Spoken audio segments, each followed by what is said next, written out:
Double kill. Middle tower could use some help. Where did Radiant's middle tower go?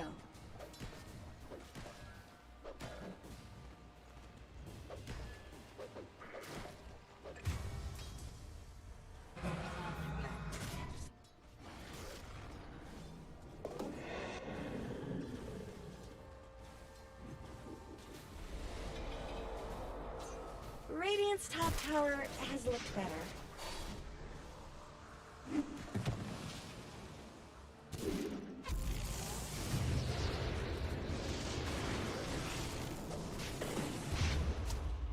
I was defeated by...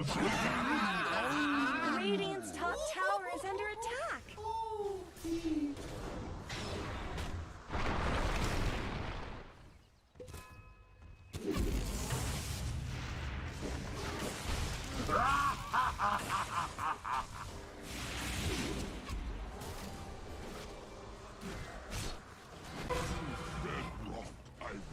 Dire's top tower is under attack.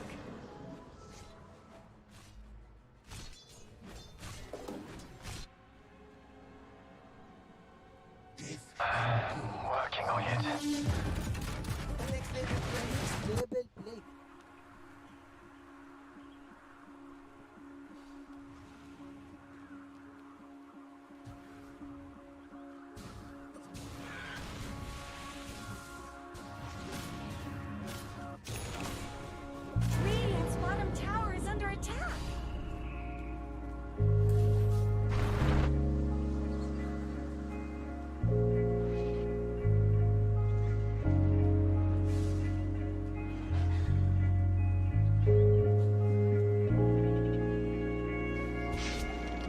kill.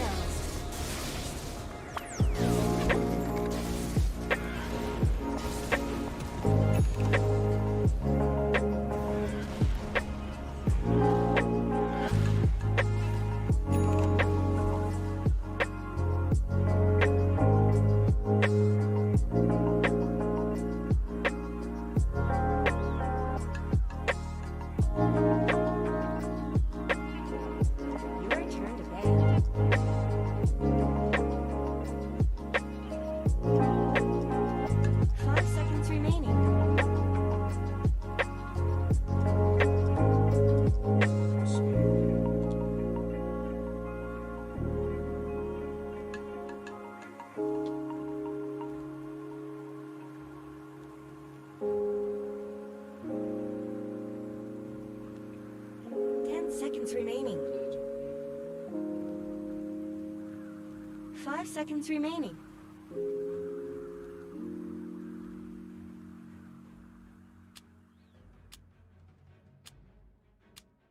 Hey, it's your turn to pick now.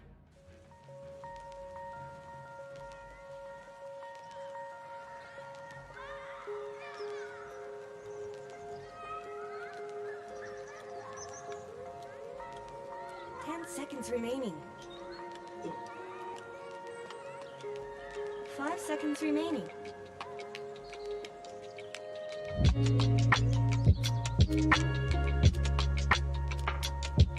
It's your turn to pick.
Salamene commands. 30 seconds to battle.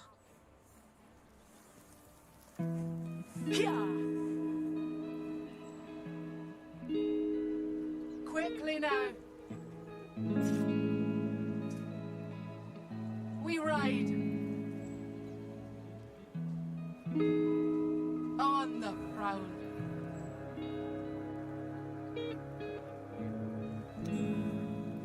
Yes.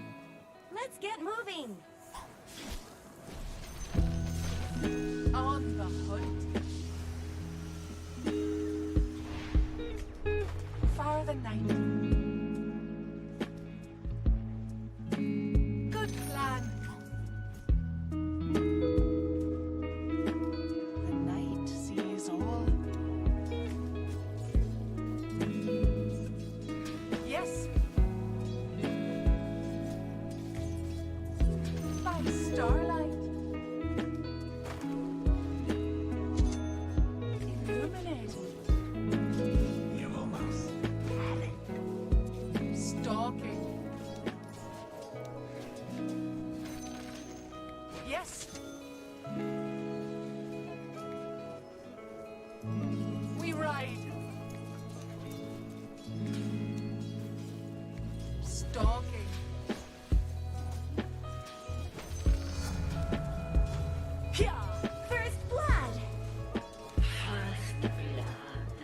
go. I foresee a great deal. What do you see? Far the night. The night sees all. Ha! Pia!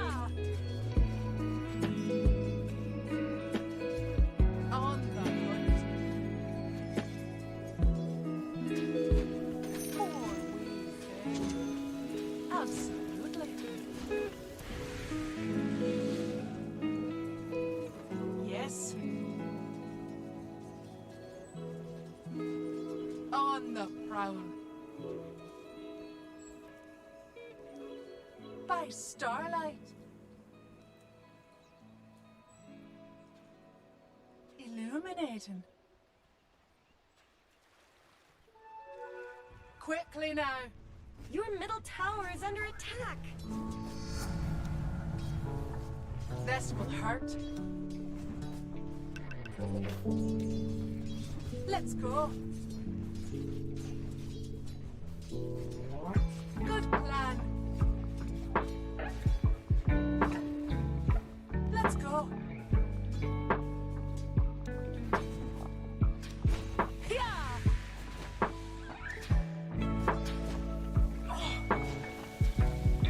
Yeah. I go willingly.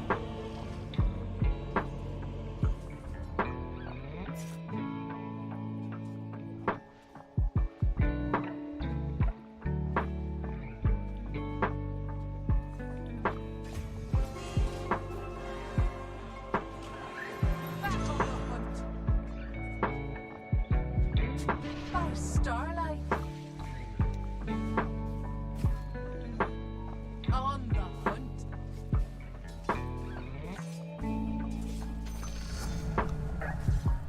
The night sees all. Come, Nova.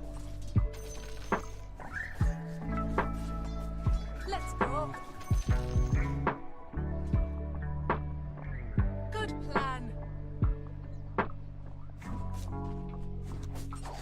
What do you say?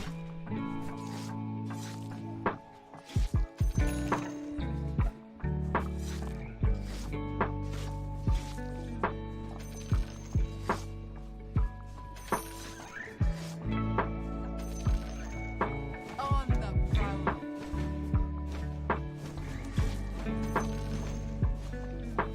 Stalking. Death approaches.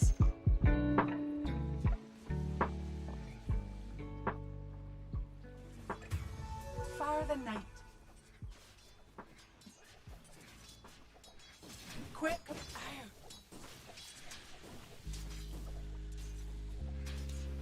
We ride. Weakling. Absolutely. Yes.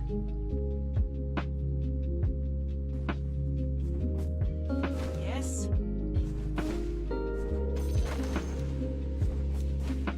Illuminate. Yes.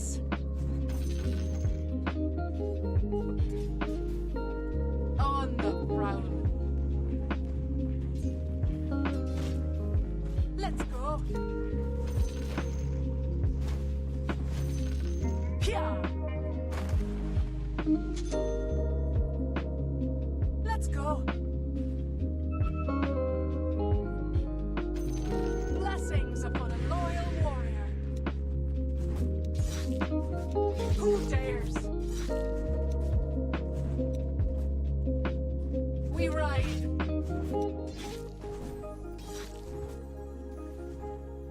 A harvest moon. Illuminating.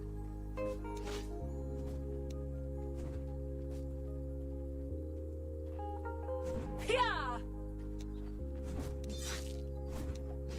Piercing light. On the hunt. Good plan. Don't let your middle tower fall. Lunar light. Stalking. By starlight. Far the night. Absolutely. The middle tower is under attack. Night sees Dire all. structures are fortified. Quickly now. Yes.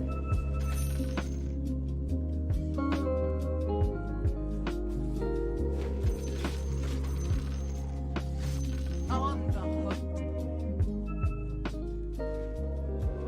Invisibility. Illuminating.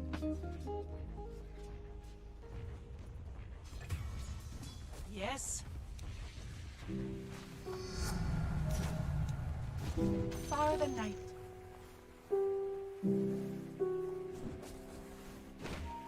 Quickly now. Let's talk about your top tower. Salamene commands. What do you see? Let's go.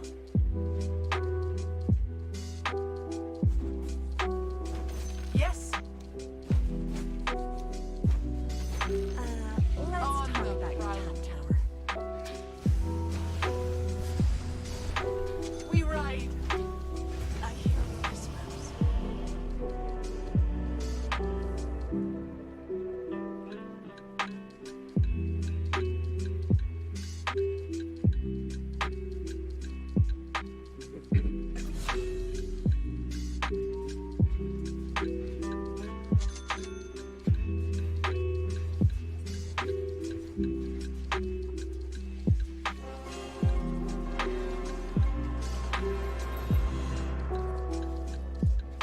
Stalking.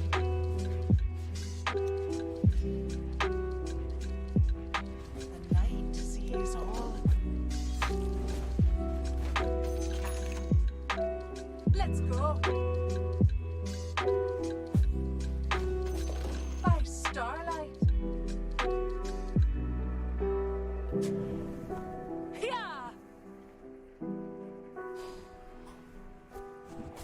Attack. Good plan.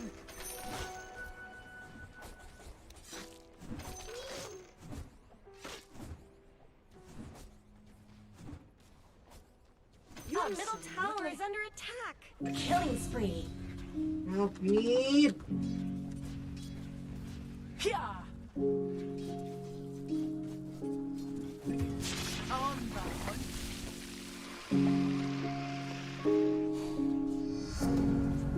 A new moon. Your top tower is under attack. What do you see?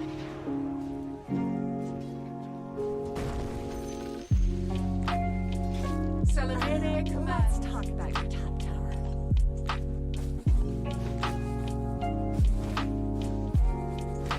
For the cause. Yes. Let's go.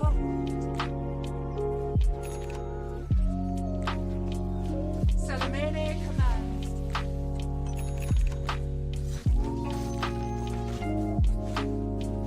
Good plan. It's not time yet. The night. Your top tower is under attack. Killing spree. Red bat. Your top tower is fallen. Your middle tower is under attack.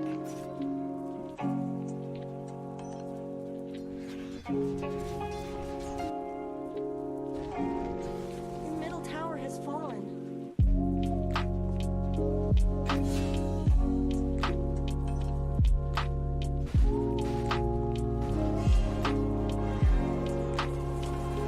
The hunt continues.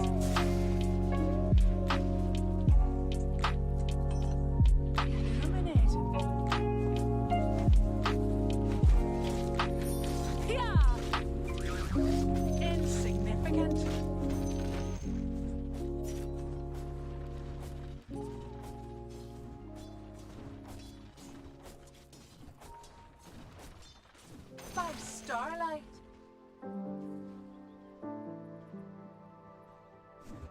Far the night. Dominating. Stalking. Absolutely.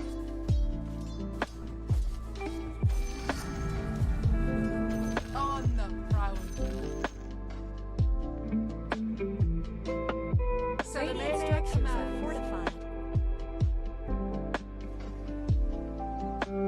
Pia! The enemy's bottom tower is gone. We ride. You did the right thing. Blessings upon a loyal warrior. Quickly now.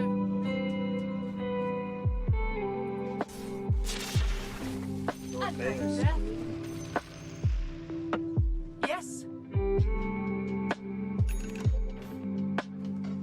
Let's go.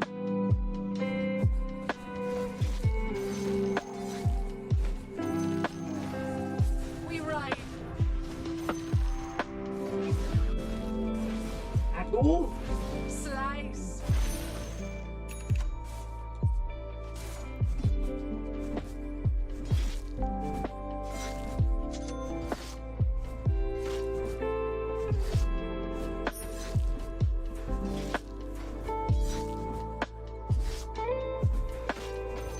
Far the night. Yes.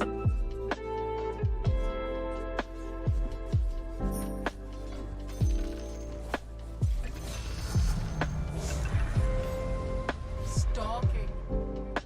Dominating.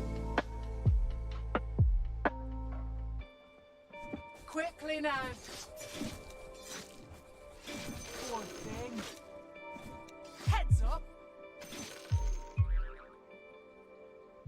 The night sees all. On the prowl. Your bottom tower is under attack. Try to run.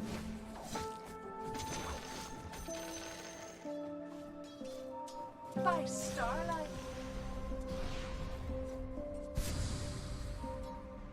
Red moon. Silence. Starlight. On the hunt. What do you see?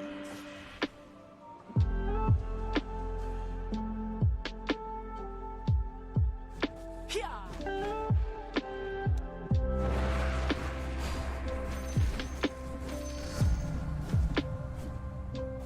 Weakling. Let's go. Let's go.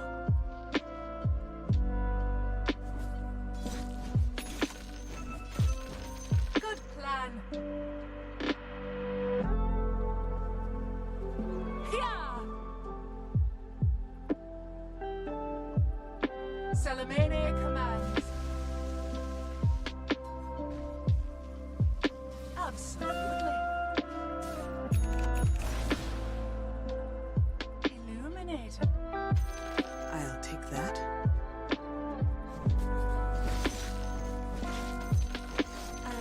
Let's Yes. talk about your top tower.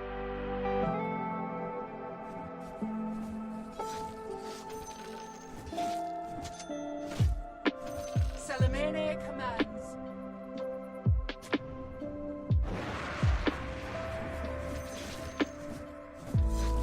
Is that it? Pia! Stalking. On the prowl. Absolutely.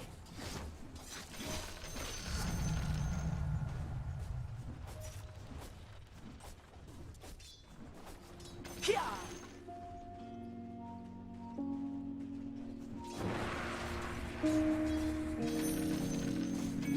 We ride. Killing spree.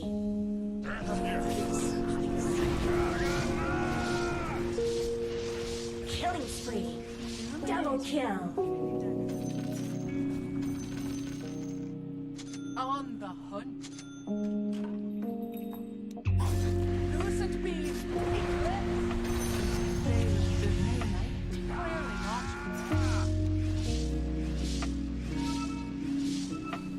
Let's go. Lunar light. Crushing steel. Double kill. Killing spree.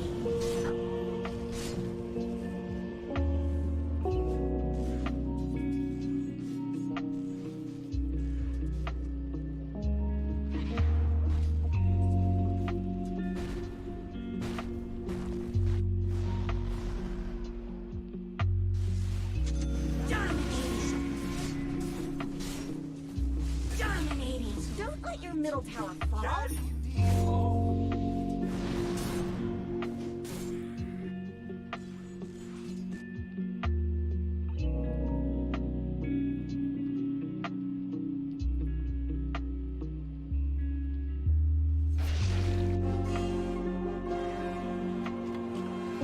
Ready for battle once more. Good plan. I'll see your entrails. Yes. Unworthy. What do you see?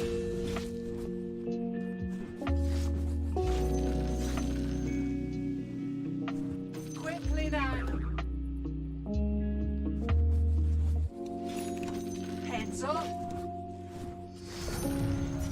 I'm done being merciful. Your top tower is under attack. Lucent beam. Slice. Night. Split the sky. Yes. Let's go.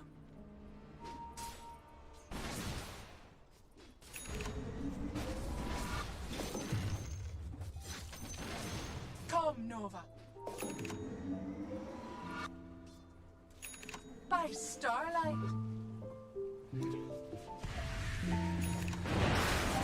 For cause.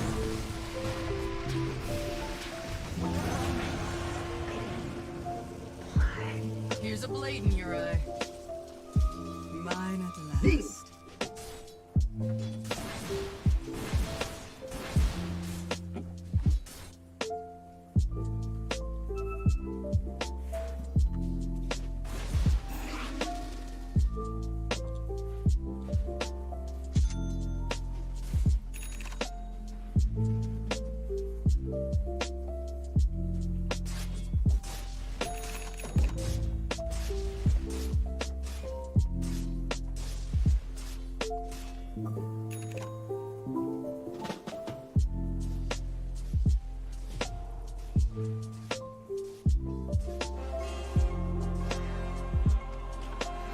Now, payback. Come, Nova. By starlight. Poor thing. The moon smiles upon the hunt. Absolutely. Stalking. Manta style. On the prowl. Let's go. Your bottom tower is under Sees attack. all. Starlight. Radiant have fortified their structures. Far blessed be the night.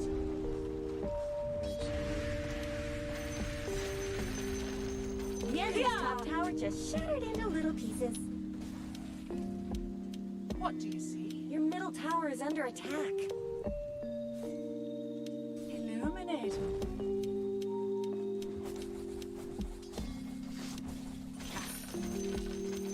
We ride. Heads up. The moon waxes and by mercy will. Double kill. Let's go. Is foe ready. Here.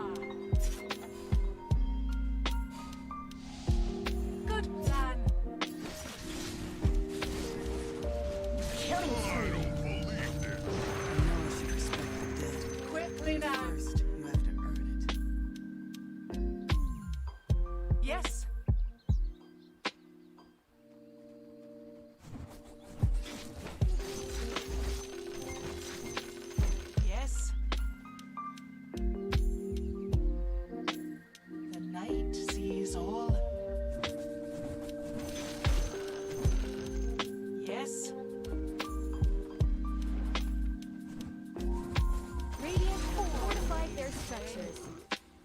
Let's go. Double damage. Yes, this will do nicely.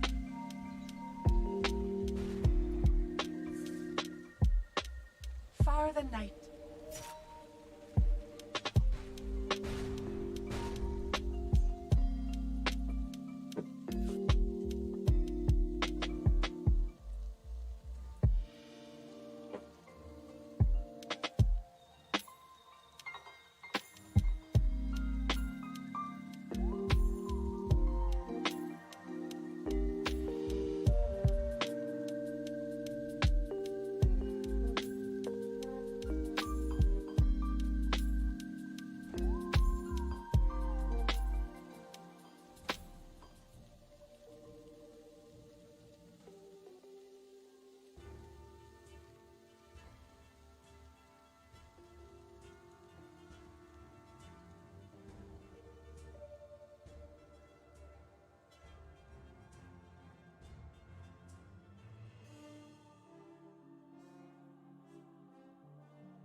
A harvest moon. On the hunt. We ride. On the prowl.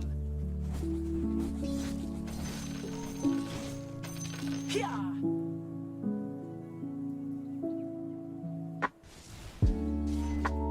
Absolutely. Quickly now. Good plan.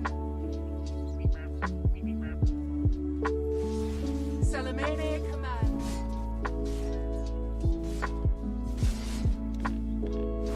What do you see?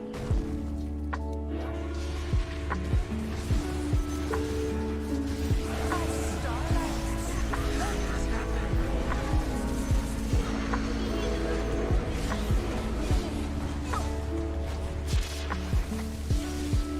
Double kill. Lives is all.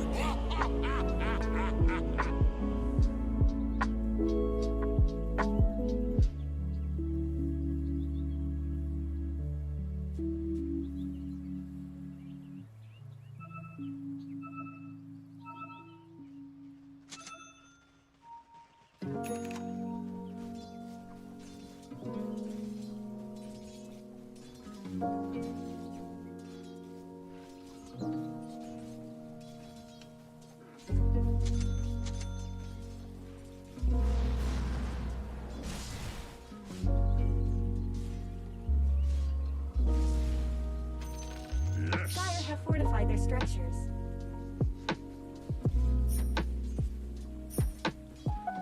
Your middle tower is under attack.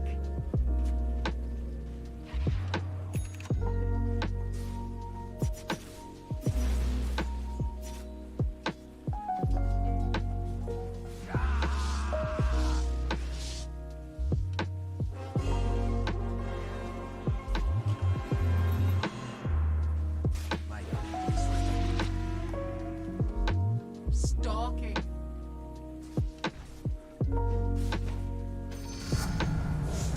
They will fear me. Yeah.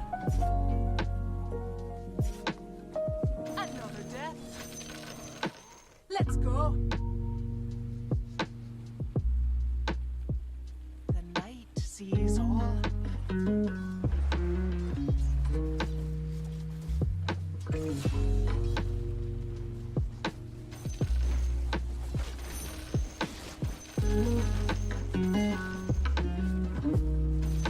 We ride. On the prowl.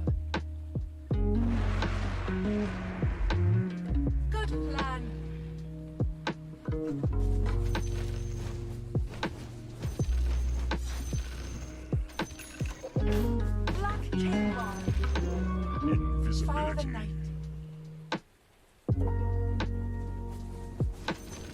Come, Nova. Let's go. The sky alight, illuminating. Yes, Killing spree. insignificant. Yes.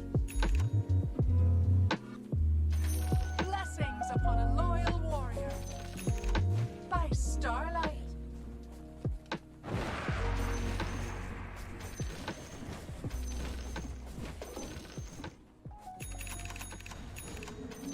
Stalking.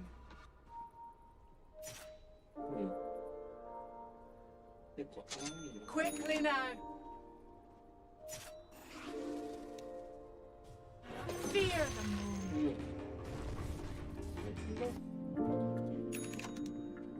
Pia!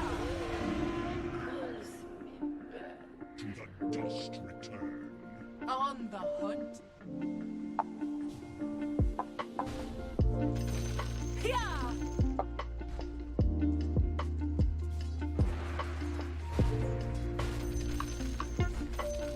What do you see? Let's go.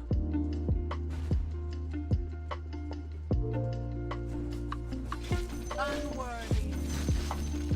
Absolutely.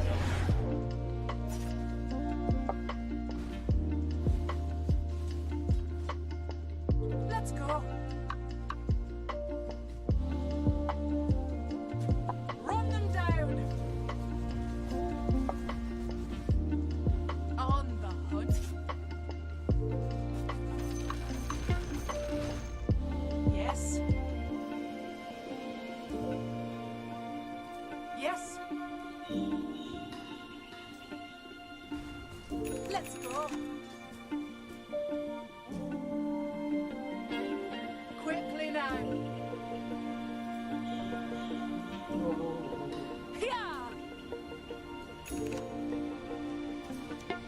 Piercing light. Pia!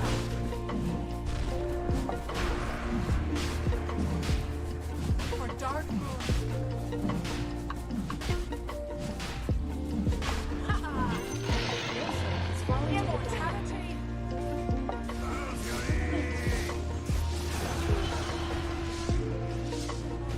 You really should look at your bottom tower.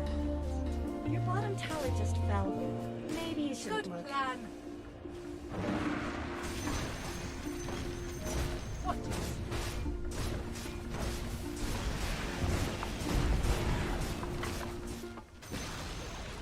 The enemy's top tower just shattered into little Absolutely. pieces. Salamene commands. On the prowl. The night sees all.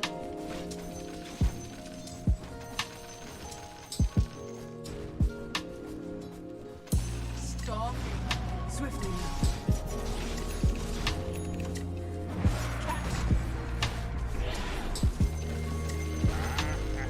By starlight.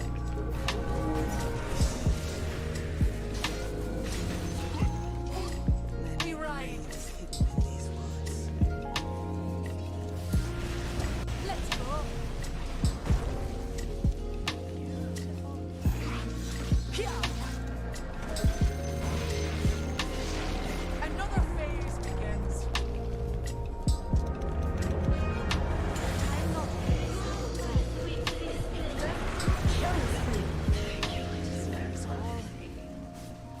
Dominating! Double kill!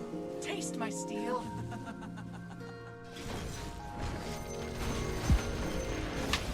Pia! Not yet. The enemy's middle tower is slowly bottom tower. Mega kill! Not There are some now. things you weren't meant to see. Such as tomorrow.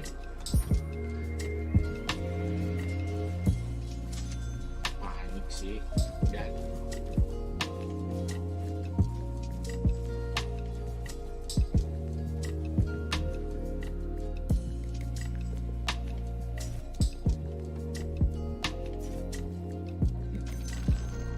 The enemy's top tower just shattered into little pieces. Unstoppable! There go the enemy's top barracks.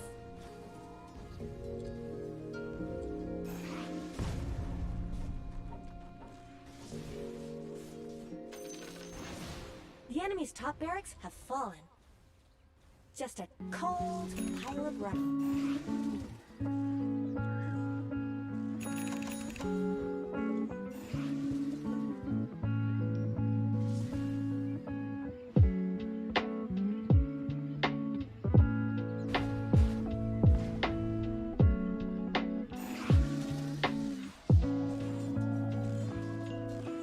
Silent seal you.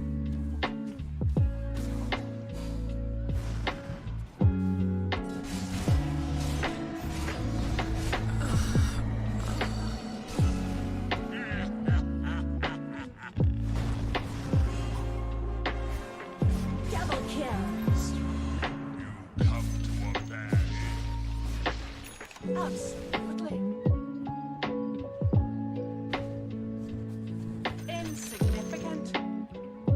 Let's go. Yes. Invisibility. Stalking. Your middle tower is under attack. Into battle, so fortified this killing spree. Let your middle tower fall. Middle tower is down. You just let them.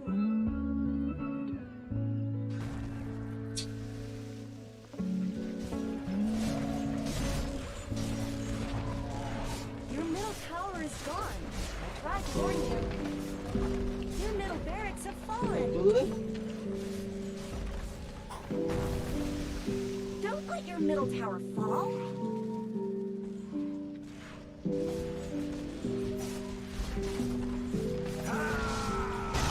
middle tower has fallen.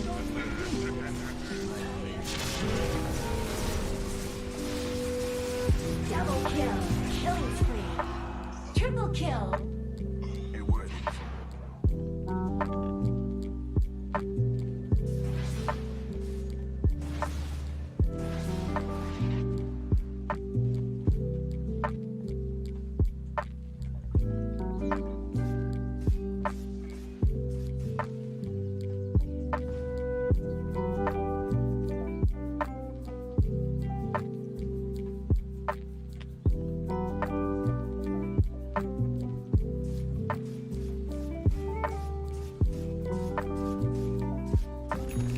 Radiant structures are fortified.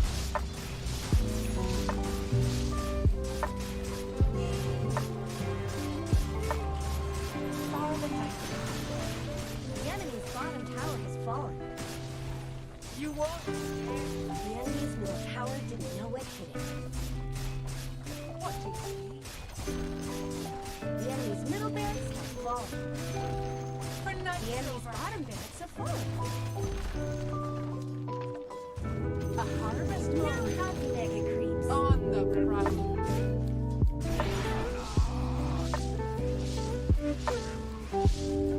On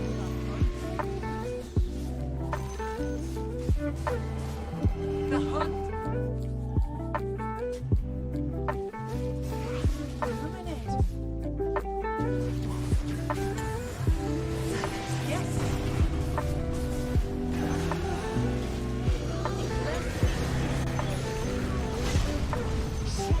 Attack. Piercing light. 5-star light. Double kill.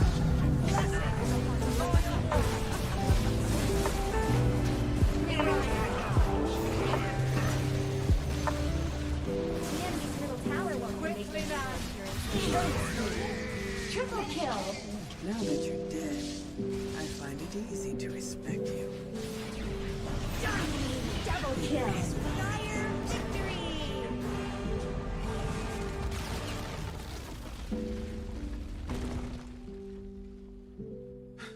My gratitude.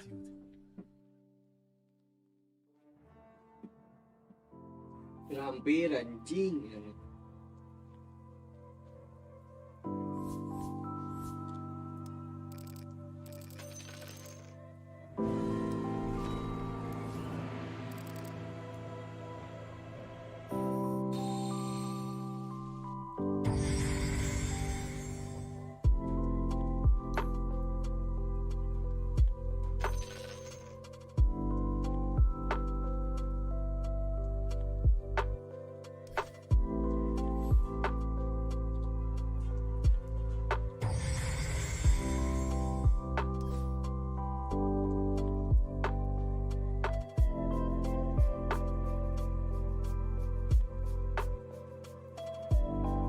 This to me is why you can never count T1 out, because they're so on the same page when it comes to team fighting. But you were asking if it was an Achilles heel for LGD, not against T1, because every single time these two teams have faced off, it has gone LGD's way. It went LGD's way in the group stage of Singapore, it went LGD's way in the winner's bracket final of the Animajor, it went LGD's way in Dota Pit, and that was with a stand-in, and it went LGD's way in ESL Fall. So every single time these teams have faced up against each other, LGD has T1's number. Well, we've got a little bit of time to talk about T1. Hopefully the draft is going to be ready soon. Don't worry, T1 fans, we will be talking about them later on as well, because of course this is a best of 3 series. But Aoi, you've described T1's playstyle as long-range poke plus saves. Explain yourself, please. Yeah, I think it's a lot to say about what Tsunami and Jenkin said. They like to play teamfights very patiently. So I saw T1 as they would always have all these long-range spells. You poke your enemies, and then you'd have saves, because if your enemy keeps constantly poking you with long-range spells, you have to choose to commit on them. And then because you have saves to back that up, you can turn them committing on you into a really good team fight. I think the best example is at the Animajor, they would play a lot of like Viper, Winter Wyvern, Nyx, and they just have these combos that are really hard to play against. I think this tournament, like Wyvern, he has a super high win rate, but he's not the same hero. Same for Nyx. They found it with like some CM, some Treants, and I feel like they're back to their old form, because they looked a little bit lost after those shows got nerfed. I mean, they still had really good results, but not the same T1 we saw at Animajor in that one ESL summer. Not like a third place, first place T1. Yeah. I think they're back this tournament. Like, I think they've won their last 8 matches, maybe 10 matches, I don't even know. They had like a rough start, they lost to some very good teams, and then they just steamrolled the rest of the group and made it into upper bracket. So let's talk a bit also about the setup of T1 as well, because it's slightly different to LGD. I hope you'll agree with me, Tsunami, so I get to feel clever about myself for working. I absolutely 100%. Thank you. Well, I'll try and explain what I mean. Cuckoo, their captain, he's a position 3. That's quite rare. Normally it's the support who will be playing in that captain role and kind of calling the shots. I know people get to make their own decisions in this particular game, but he also is kind of selfish in terms of his farm priority. Yeah, and I think inherently that comes from being a captain, that you have to...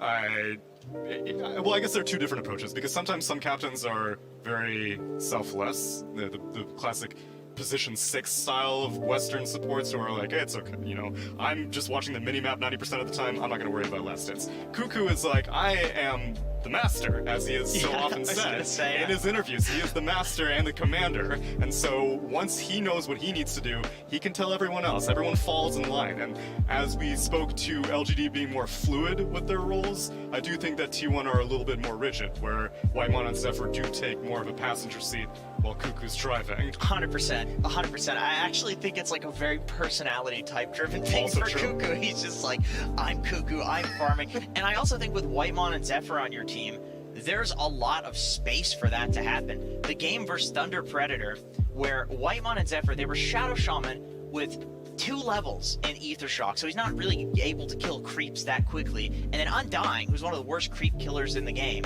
These guys were cutting creep waves right in front of Thunder Predator's base, doubling them up, running them to creep camps together, and then nuking them down with Tombstone. And they kept their 3 greedy cores in the game alive to the point where they could... I think they actually got quite outdrafted in that game, and I think they would admit that. They realized that, and that's why they were doing that. But Whitemon and Zephyr are 100% able to make space for their boys, and I think that's a big reason why Cuckoo gets so farmed. It's because Whitemon and Zephyr are so active just together in the early phase of the game. And everything about T1, we know that LGD, you know, they work incredibly hard. They've obviously got a taskmaster, a kind taskmaster of the coach. Sure. I'm not saying that as a bad thing over on their side, but over on T1, they've kind of got the family feel going on, Howie. Have you noticed that? Yeah, and I think it's something they specifically cultivated. I think they played a match at ESL where they had some crazy comeback, and in the interview, they had just like gotten out of quarantine and gone to the same room. They said there's no way we would have won that match if we were not in the same room, because they feed off each other's energy. They also have March, who's a very lovable teddy bear type guy, you know, very comforting. He is a massage type of guy, by the way.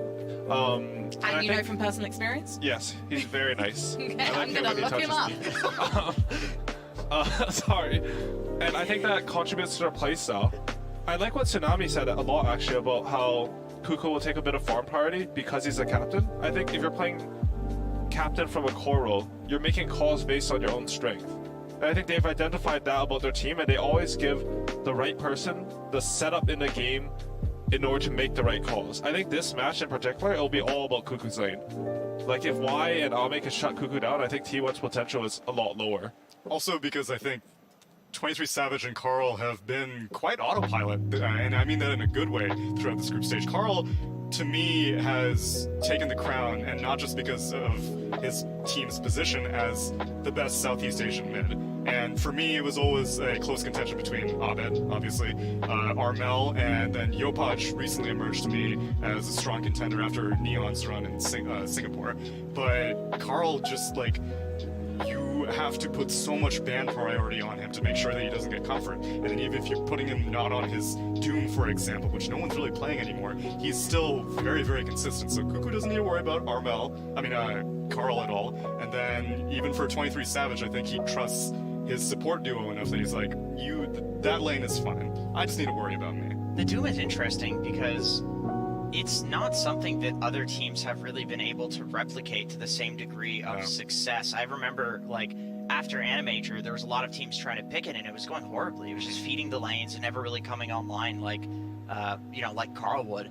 And one interesting thing about these two teams, actually, is that Carl and Nothing to Say, I remember at the Animator distinctly, like, these two players were the ones that at least popularized the Dragonlance, dataless, satanic, like, ranged hero mid, you know, Lena, Shadow Fiend, for example, and now that's the meta. So I kind of feel like, you know, you're saying, like, you know, Carl's in contention to be, like, the best mid in SEA.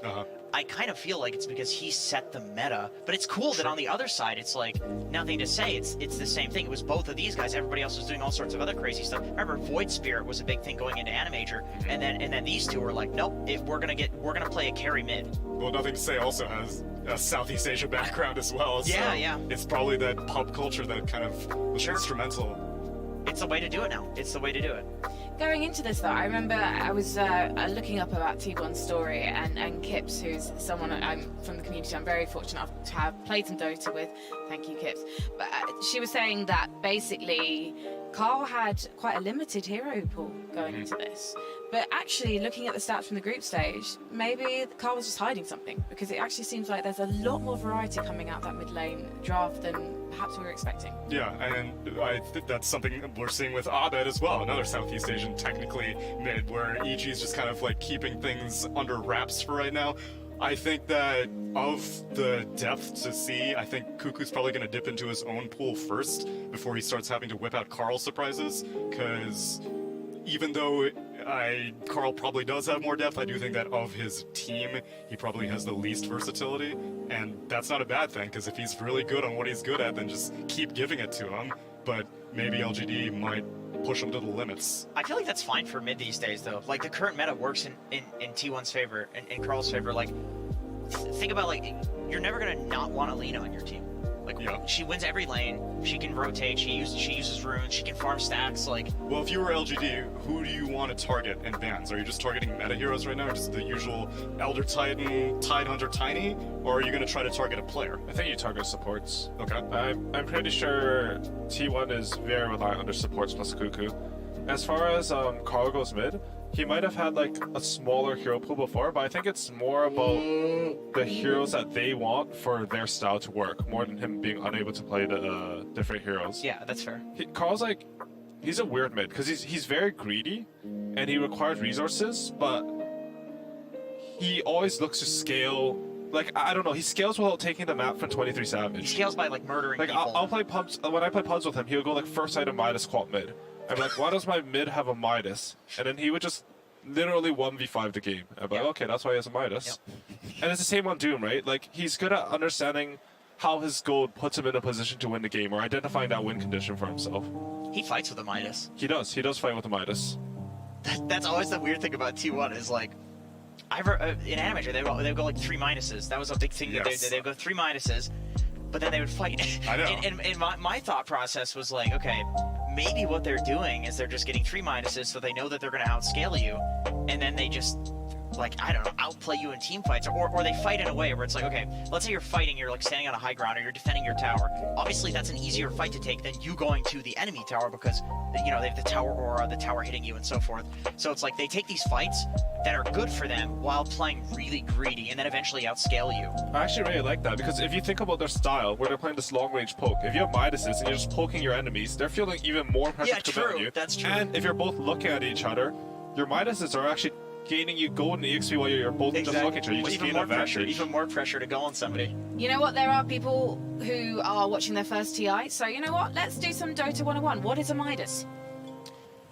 Midas lets you consume a creep, and you get some... Like 1.85 EXP. 1.85 times the EXP, and then like 200. I don't know how much gold. Like Is it 200? Yeah, the numbers are changing all the time, but basically it literally turns a creep into gold. That's like the idea. The Midas more Yes. gold than it usually Yes, is. but ironically, people build it because they want experience, usually, Yes, that is because it true. also gives you a lot more experience. Perfect. Love it. Okay, I want to talk about 23 Savage.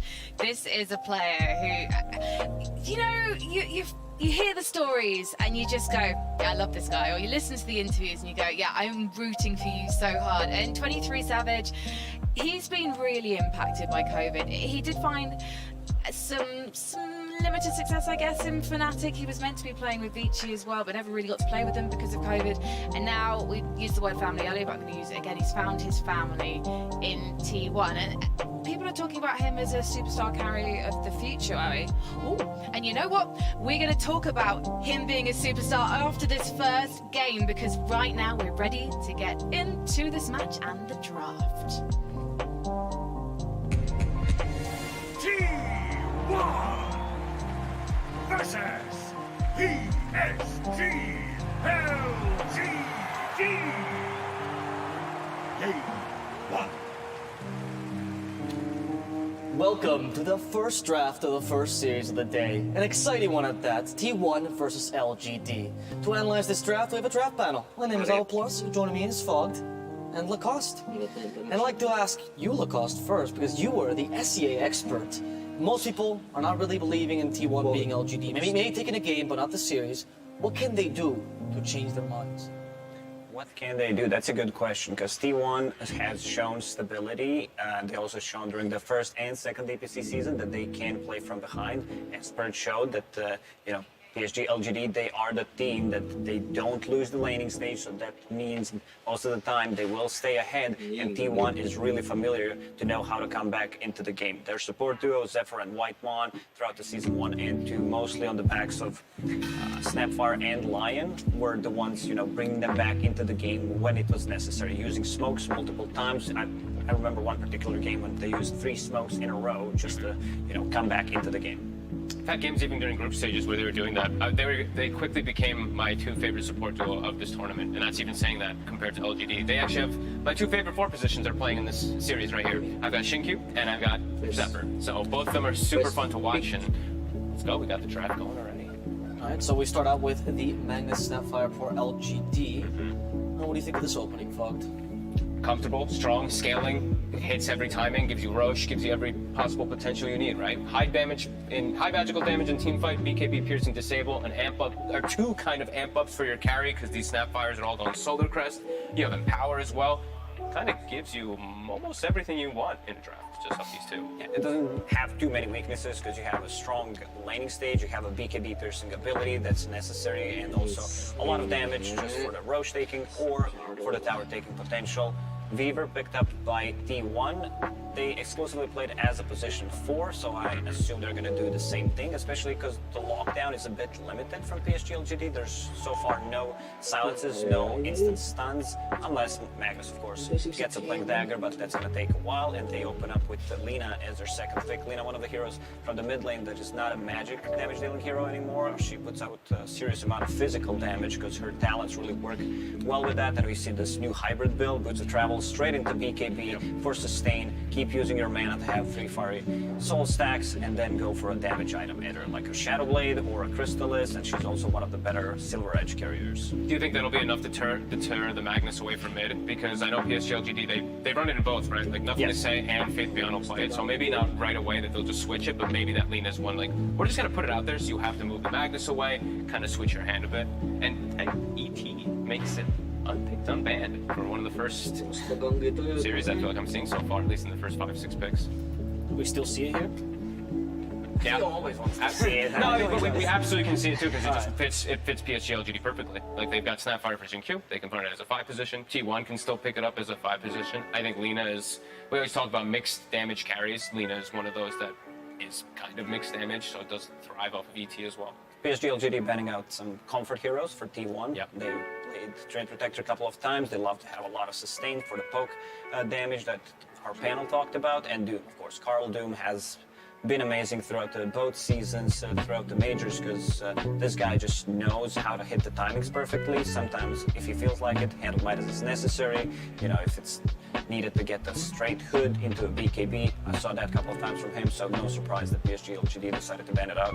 I feel like they also always set themselves up to have the best possible late game as well. They'll have this super dominant early game that they can win, but then you look at the draft and as it scales and it goes on and on and on, you're like, LGD will eventually win this game. So I feel like when you ban these type of heroes, you're setting yourself up that we will have the stronger draft in the late game. And I see Spectre ban too, and that's even more so that they're gonna have this crazy type of scaling. But I like the Trinity ban, not just because of comfort, but also versus like Empower and versus like little Shredder that we've seen used so much. The armor is very useful. So that's really cool pick. Really cool ban at least. Dragonite will give them that tower damage, give them that empower target, and also like instant initiation that I talked about that didn't have any against Weaver. Just feels like very limited damage output so far from T1 against the Dragonite. All these are strength heroes, they become super tanky early on. And one of the Cuckoo's classic, Legion Commander picked up, so that means the spell mechanic, you're trying to find a way to amplify your carry, and it's exactly what Legion Commander does. Good way to save always versus the Magnus if you're in position. The CM, they go for it again. I saw them pick it a couple times, you know, they really liked it with the tree, but most of the time I picked the CM, it's because they were lacking some type of like a brute, you know, some type of like hard disable versus an Ember Spirit or somebody that's just this elusive carry. This one's a little different, but they really like the hero. Is there any use for the Arcane Aura here that you see?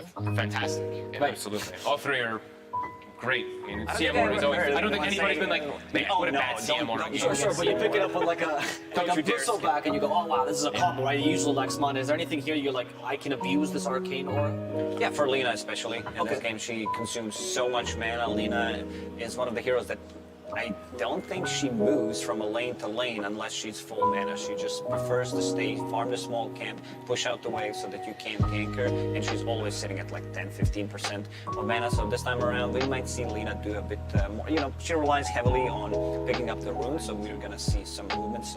We were one of the better heroes to control the runes for, because Hero can get easily from the lane to the top rune possibly, and Bane. This hero has been amazing. Being fogged. I mean, you and me talk a lot about the Bane, but yeah, go ahead. We were just waiting at group stages. I think me and you were like, where the hell is Bane? Like, what's going on? Why is no one picking it? Now we get to the main event. We get to like everybody's picking it. It's amazing. I think this hero was extremely undervalued in the group stages. I think even in Feeble, every single thing about this hero is insane now. BKB piercing disable. You can list off a million things. Nobody can fight toe to toe with you. And versus Legion Commander duel, well, bam!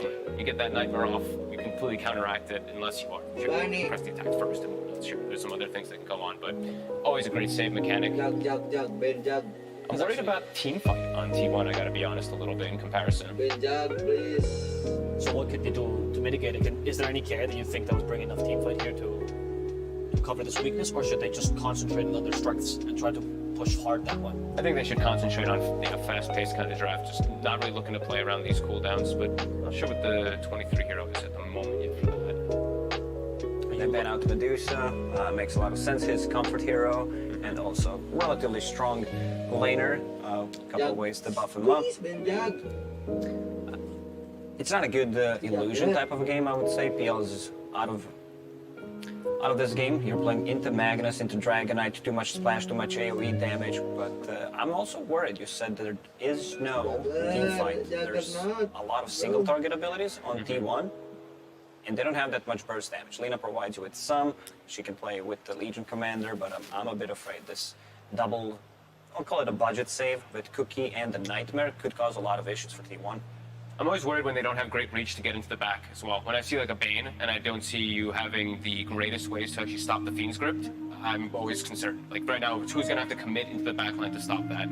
Legion Commander has to either be in position to press the attack, save the person, or Lina has to commit herself to get that stun. Like, it's just really difficult for them to actually get to this Bane that's gonna have position to get Fiend's Grip in a lot of fights. T1 is in a tough position where you are picking your carry without knowing the matchup, and also you're playing into two magic, piercing and magic immune abilities. You have RP and Bane, so you're never gonna feel super safe playing into a fight. Bane with the Bloodseeker too. So what, is Weaver gonna be carry then? With that, given the fast pace that you were talking about, and you can pick up some team fight as well here with the 4 position. I guess I could. I'm a little worried because they do have that DK hard stun. Bane's animations are so fast now versus a hero like Weaver, it can be really difficult to play around. But like, if he gets an early Lincolns, that could be something that can protect him. That's something I've seen a couple players do now. Sure, there's a lot of different instances that Bane can cancel it, but...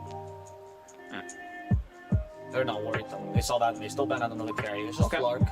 That makes sense too. When the Bloodseeker's banned out, that's the other one that doesn't want to play his Bloodseeker at all.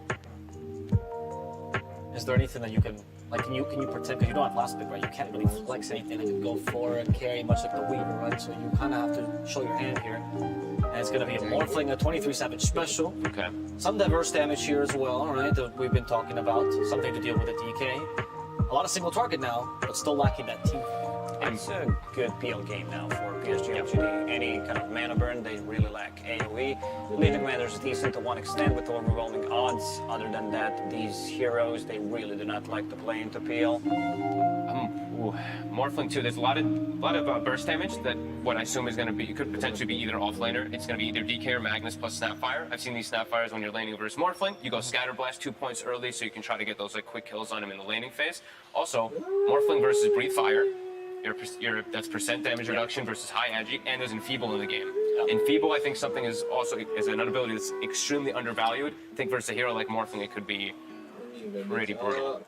Because of the cast point reduction, right? Yes, cast point reduction and also attack damage reduction, health regen reduction too when you're trying to strength morph. You can't do it as good versus Bane too, and they're gonna get Ame on his Terrorblade.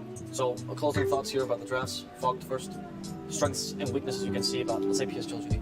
T1, for PSG LGD, they have a super well-rounded draft, scales into the late game absurdly hard, also works really strong early game because they have various different types of push and ways to take objectives. I think they've hit everything on the head for the side of PSG LGD.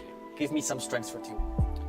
T1, they have Crystal Maiden Aura, so these support and Legion Commander, of course, Lina, will benefit quite a lot from that, so that will allow them to cast a bit more spells in the laning stage, play a bit more aggressively, but I gotta say I'm leaning towards PSG LGD. Whenever I see their lineup, I'm like, this lineup does not have any weaknesses. Well, we know where the draft panel is leaning towards, but we need to know what to look out for. And that is why on the sidelines we have BSJ waiting for us with his last word. Thank you, Avo. As when I watch LGD draft, I see a team that treats the enemy draft as a disease. And they see the symptoms, and they have to address them at every stage. So when we see this draft, I like to explain why LGD picks the heroes they pick. Weaver is a hero that wraps around on the backline supports and murders them with his bugs. In the Snapfire support, one of the few supports with Little Shredder that can remove that bug instantly.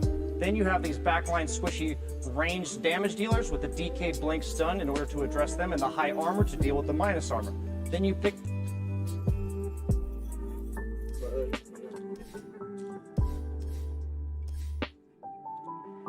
the T1 is making it.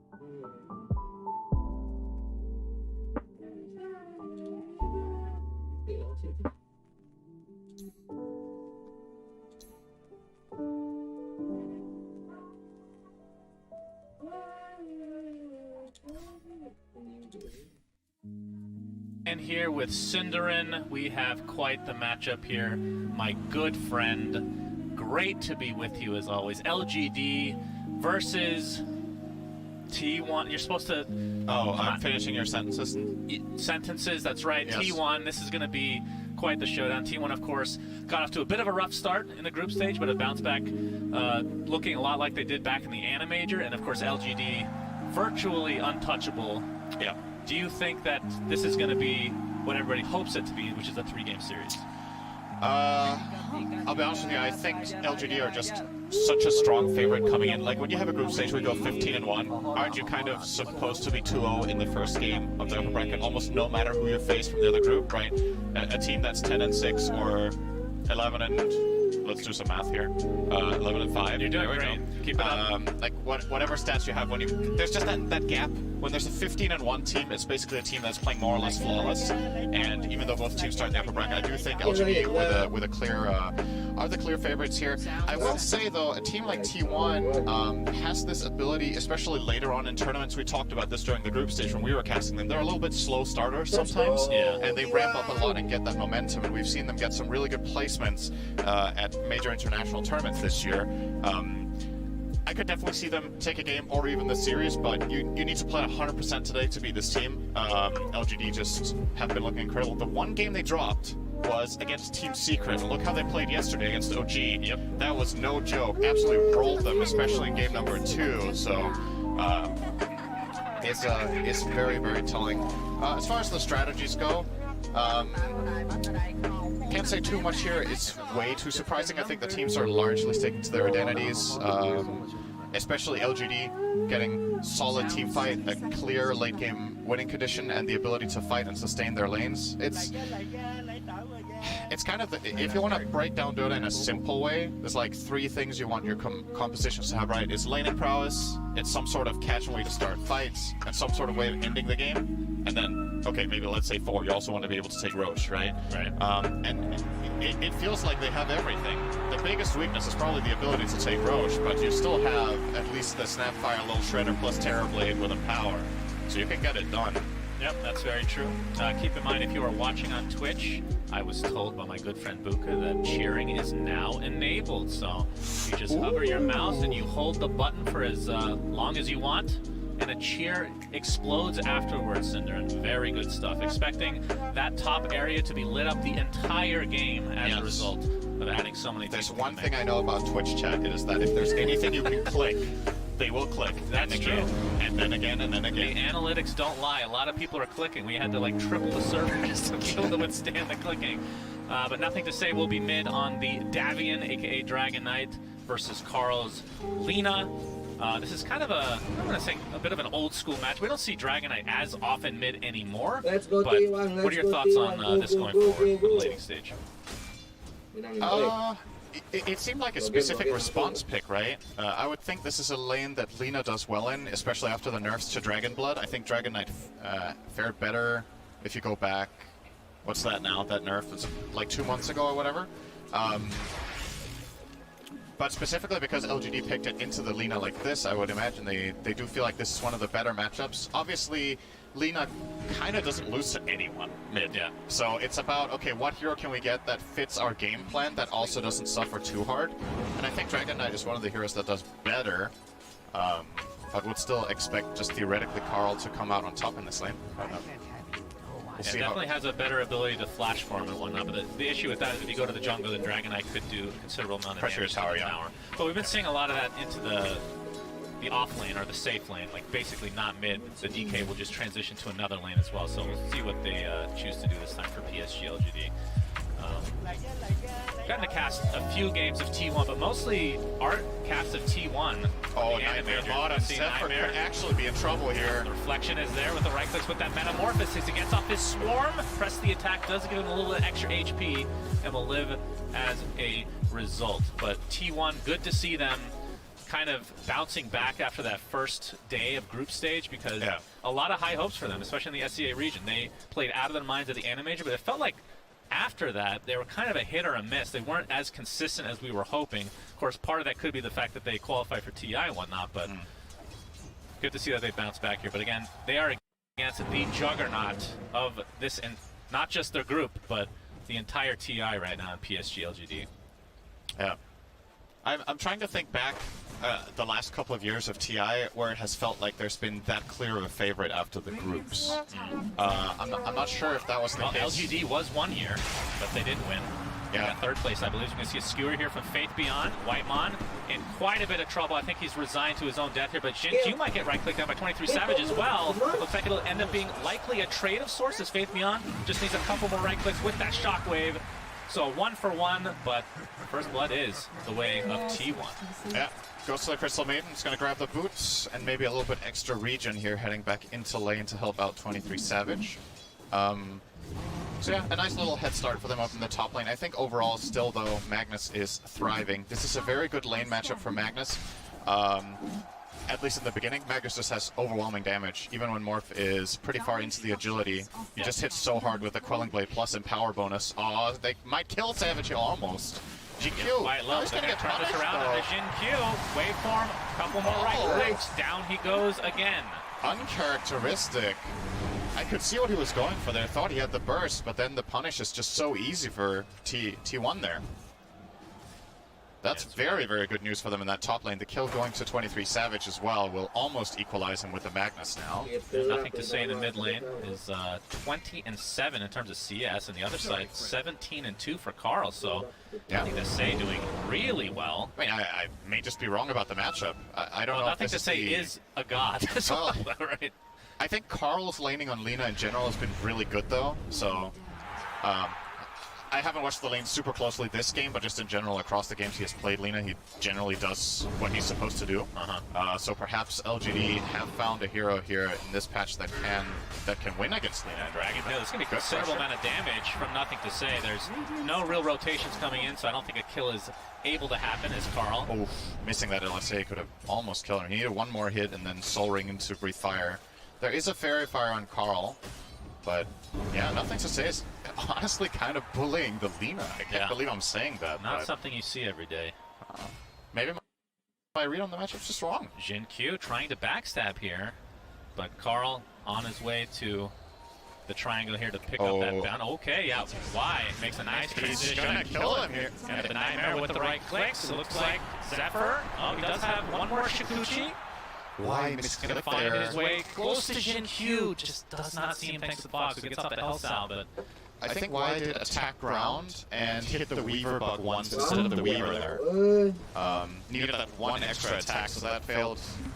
That failed attack will send Weaver back to base instead of the Grave. But still good, obviously. And this mid pressure is mounting very quickly. Yeah, just the force out just allows the Dragon Form to apply all that pressure that we kind of talked about. That tower's already at half HP, and Carl, I mean, he's losing mid, but not by an astronomical amount by any means. But the fact that even that point is crazy, considering the DK versus. He's going to connect. Cuckoo, he's done.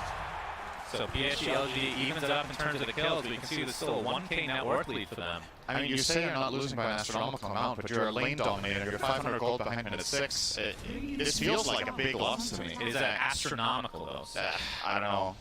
The universe is very big. Yes. So you're probably right. It's just I just want to mention that Twitch chat is starting to fail a bit. The top is not glowing as much as I would like. Could you please correct that? Thank you. Really appreciate that. We can see the top net worth right now is Ame on this terribly. How is this game looking for him in terms of like the theory crafting, just as a TV game? I would say it's pretty damn good. The one hero you picked into that. Oh, hang on. Mid lane. Dragon Form. Y in the vicinity. Swarm comes out as well, but a nice LSA. Carl has his ult and nothing to say. Will drop as a result. And Y making some ranglets as well, so double kill for Carl. Nice rotations from T1 overall. Jin Q getting a caught by the Frostbite. This is going to be a triple kill for Carl. Indeed it is. Talk about a bounce back for T1. Really good rotation, bringing in both supports from two separate sides, just connecting all of the spells there, getting the vision down as well, pre-play in that mid lane. Very, very good. They bring Carl back into the game in a big way. He's actually ahead of Dragon Knight now. Can you believe it took a triple kill to get 50 net worth ahead, but you know, at least you got there. As far as the Terribly goes, I think it's a very good game for TB. The primary concern you have here is probably the Morphling E-Blade, which, you know, has been traditionally a counter pick actually to Terrorblade. Yeah. But they do choose to pick it into it largely because of what I think, because of what BSJ said. Oh, the very initiation. Y gets off the Nightmare. Nothing to say is in his dragon form as well. You see Whiteline taking most of the damage here, but there's the duel. Carl doesn't have that much mana to expend, but the LSA should be enough. There's nothing to say. Takes another death in this game. Again, great rotations from T1, despite them being the ones getting initiated on. I thought they had the Dragon Tail ready on Dragon Knight. That's why I called the CM dead on the spot there, but it was still on cooldown from a little bit of harassment he had done earlier. Obviously, level 1 Dragon Tail, 16 seconds cooldown. And T1, they get another good move, really putting a lot of emphasis on this mid lane, and it's paying off. They're still not ahead on gold, but at the very least they're like stopping the bleeding in the lane that was suffering the most. And I think if you want to win this game, you need Luna to be strong. Because I don't think Morphling is going to cut it alone against Terribly when you're playing against 2 BKB piercing disables.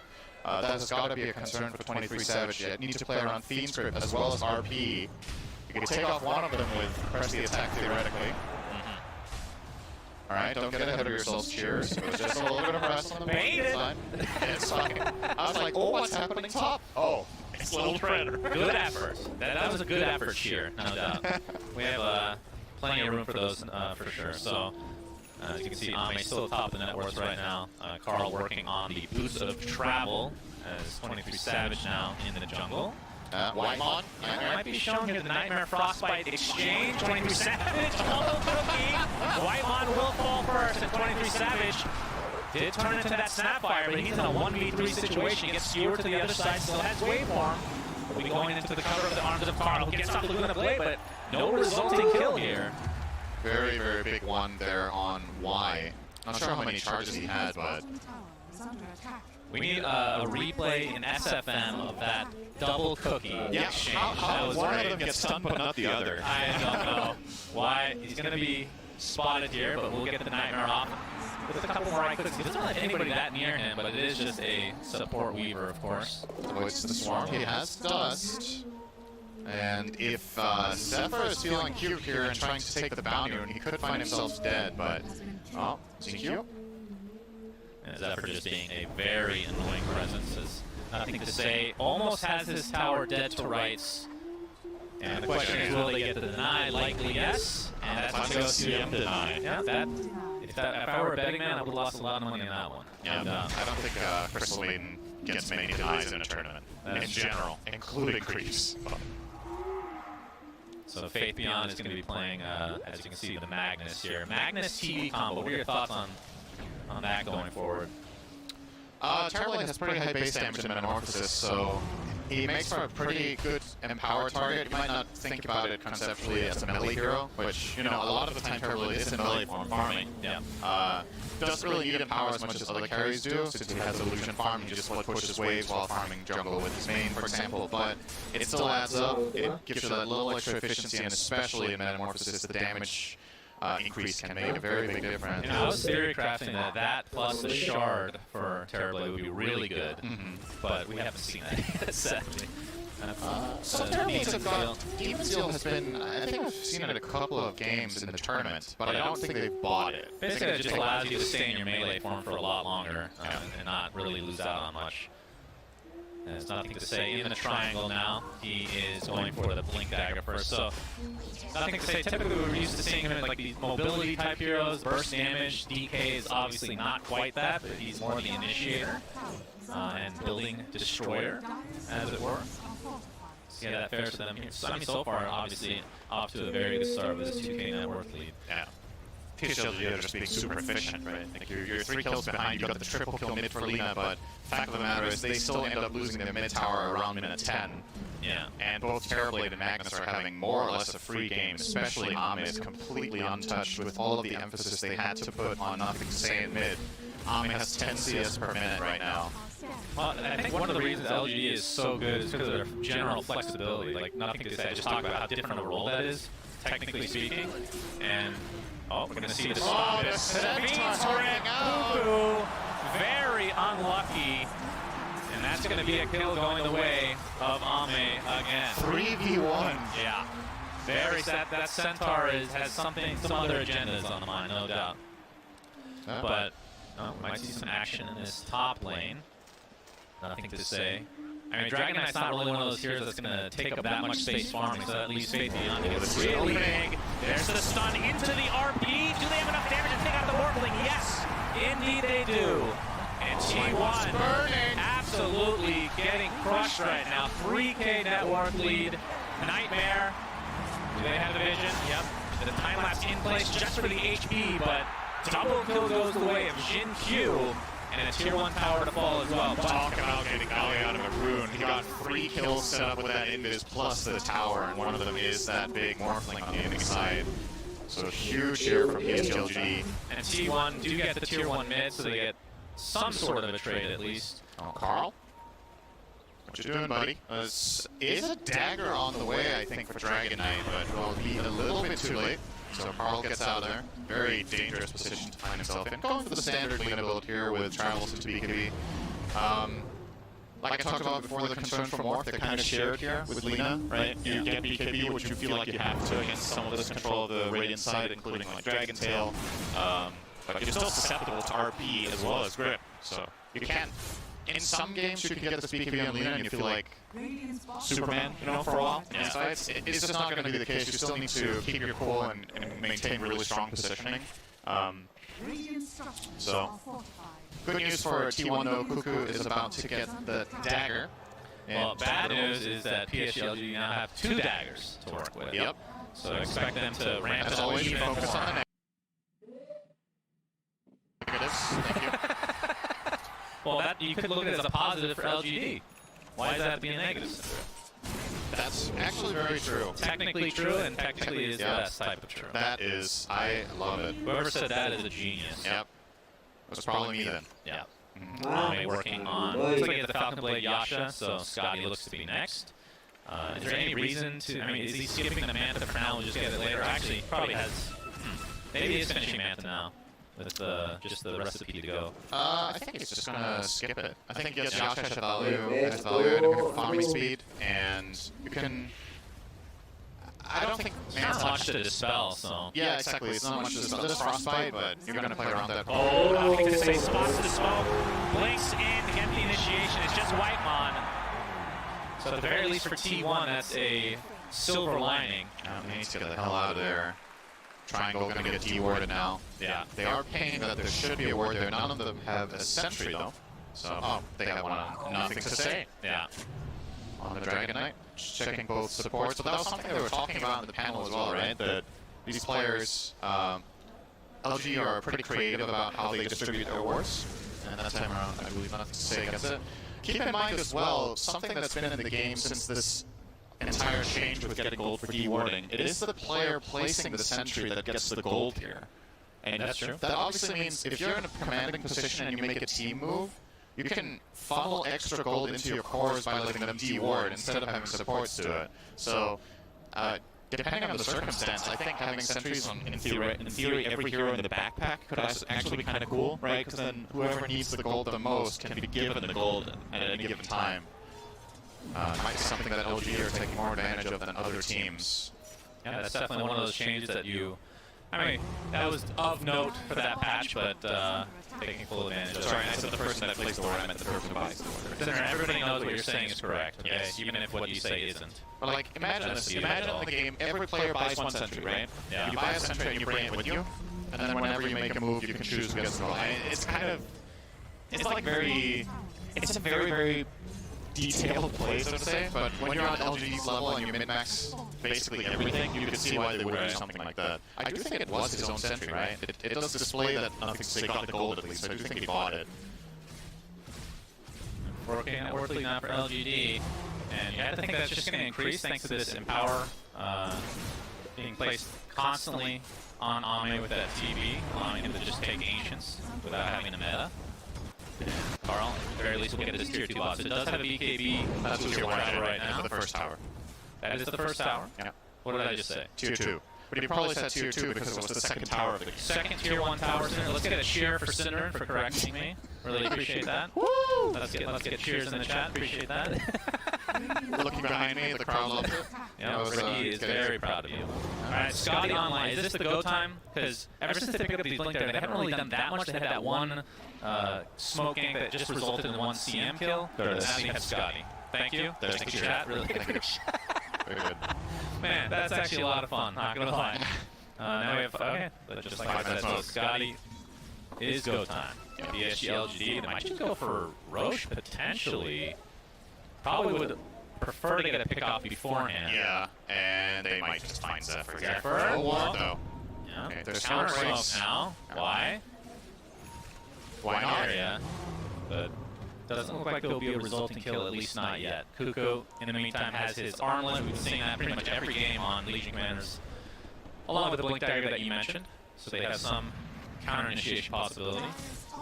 But with the looming RP potential, that is the scariest thing for T1. For sure. I do think that was a really nice play there from Zephyr, though. He was hiding behind the tree line and had the ward in front, so as soon as that smoke breaks, he can immediately just shoot you away, and they have a very hard time finding the opening on him, so basically just a safe breaker there. And with superior vision right now in this area, Kuko's kind of potentially thinking about this. They will see the wall. Oh! RP was cancelled at the very least, but it's going to cost Fink beyond his life. I don't know if that was just perfect timing or if that was actual reaction. Overwhelming odds comes out. Carl continuing to chase. Don't think they want to go high ground. A little bit too sketchy. Only a 25-second death timer, so not enough time to really go for Roche, but the smoke from T1 trying to wrap around. But you can see the position from PSG LGD. There is the initiation. That's going to be the first duel victory for Kuku. And when it's this early in the game, it's really difficult to go get Roche because the timers are so low and they didn't really expend anything. RP's still online. Like, if he had used his RP, then maybe. Yeah. Important there for Faith Beyond to cancel it, right? It was a very quick reaction from both players, really. He blinked up and RP'd and canceled it immediately as soon as the Legion commander blinked out. Like, this is some really fast reaction. So you see the courier here finding that observer ward, so they know that's the case. Really, really close to blowing the RP there, but Kuku obviously with that ward pre-placed had his finger on the blink button and got out. And all right, only 1k lead now for PSG LGD. That was the biggest gold swing that T1 have had go their way in the entire game. Yep, absolutely. As you're going to see, Whitemon get picked off. RP. RP. Nice press. Okay. Well, that didn't result in much. Here's the duel onto the Dragon Knight. Whitemon, but it looks like the damage is going to go the way of the Dragon instead. It will be a trade of lives, though. If that is a dieback on the Whitemon, and we'll see if this is enough for PSG LGD to try to go into the Roche pit. It's 2 dead. So you know when you buy back and die again, the timer gets added on top? Yeah. I wonder how many extra death seconds he got out of this, because he was alive like a good 1 second after teleporting in. Yeah, so that was that's a long time. A net loss, trying to overtake Puppy's record of time spent dead at TI here. Whitemon. Wow. Well, his is more out of quantity than anything, though, right? That's true. He's got a lot of ways to go. I mean, I'm sure you can compete with that despite only playing in a couple TIs, right? That's a good joke, Sunsfan Thank TV. you. Right, appreciate that, Slytherin. Let's get a cheer for that joke in chat, please. Really. Carl. TP's back to base. Not sure why I mentioned that. Yes, the Shadow Blade. Arcane Rune is bottled, so that's kind of a big deal. But like you said, despite that fight, still only a 1k net worth lead for LGD right now. Wait, hang on. I just realized, who was it that had the most time dead? Puppy was 3rd on that thingy. On the thingy, the words fail me today. Eloquent as always. 65%. Is this, who was first? Is this surprising to you? Shannon, tell me. Who has the most time spent dead? It was not Puppy. I don't know. Was it Coral? I don't even know what you're talking about. Puppy was third. This is the TI main stage, Cinderin. Yeah, it was a nice For graphic. God's sake. Graphic was the word. It came to me in my a dire moment of need here. What do I think about the win expectancy being 51? Oh, you're gonna have to hold that thought. We got a duel coming in. All right. And Cuckoo gets some more damage. Oh. Okay, that's a random centaur from the Helm of the Dominator from Mr. Magnet. They're gonna go for this. They know there's no RP. Yeah. And another 10 seconds though, so it's coming in a bit close. Oh, we got the horn toss. Whitemon dead again. It's just racking up these deaths, but Cuckoo and company. Eblade is not gonna be enough to take out Faith Beyond. He's gonna have RP now. Zephyr taking quite a bit of damage, but will back up to safety. And I think T1. Oh, you can see the Hornimer skisses. This is definitely gonna force them back. And the Dragon Knight initiates onto Cuckoo, has to press the attack himself. Looks like he will be able to walk away safely, though. This is looking like a potential PSG LGD Roche. 5 seconds on Metamorphosis. And they're smoking. They have RP, and they do have a really good ward here. Oh, Carl gets Dragon Tail, but there's the press the attack save. 23 Savage able to blow up wide. Does have buyback though. There's the skewer back into the Laguna Plain. They're not going to be able to get the kill, but it's going to be a trade either way. Magnus not able to get off his RP. Pretty big deal, but a big cookie from Jin Q. The follow from Nothing to Say. They will have enough damage to tear through 65 seconds of no Lina. That shard on Snap is so good. We already had a highlight clip earlier today, pre-match, when you saw Jin Q, I believe in one of the qualifiers, hitting a nutty one of those, and that one, another high impact play, stun into stun into stun, into death. Yeah. They probably had another Dragon Tail. The save is not enough though. Press the attack. Usually a failsafe. Not this time around. Just too much damage to work with on LGD's side. And that should finally mean Roche is conceded. Gonna go the way of Ame here. Working his way now toward a BKB. Just wants that safety against primarily the E-Blade, you would imagine, but also against the Lina Lightstrike Array. It is a real feels-good item. Also helps a little bit against Crystal Maiden, who, you know, CM has this reputation of just falling off, right? I thought you were going to say dying a lot. Yeah, well, she has a lot of reputation. That's a part of it. Yeah. The thing is, over the last many years, like if you haven't watched too much Dota, Crystal Maiden has reached a point where she can actually scale pretty well and have really high impacts in the later, mid to later portions of the game, primarily because there's just more gold in the game.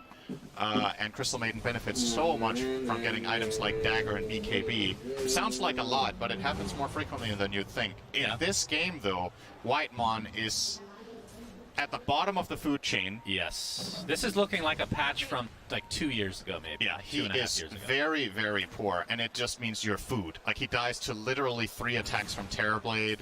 If he gets caught by anything, he's just gone. So Whitemon, there's a lot of pressure on him to stay very, very far back, get in a good position, and more than likely just accepting that Freezing Field is going to be exceptionally difficult to use here. Yeah. Oh, you do have Press the Attack Shard, Cinderin. That's true. To give you a brief moment of magic immunity. 1.75 seconds of ulti there. Very good.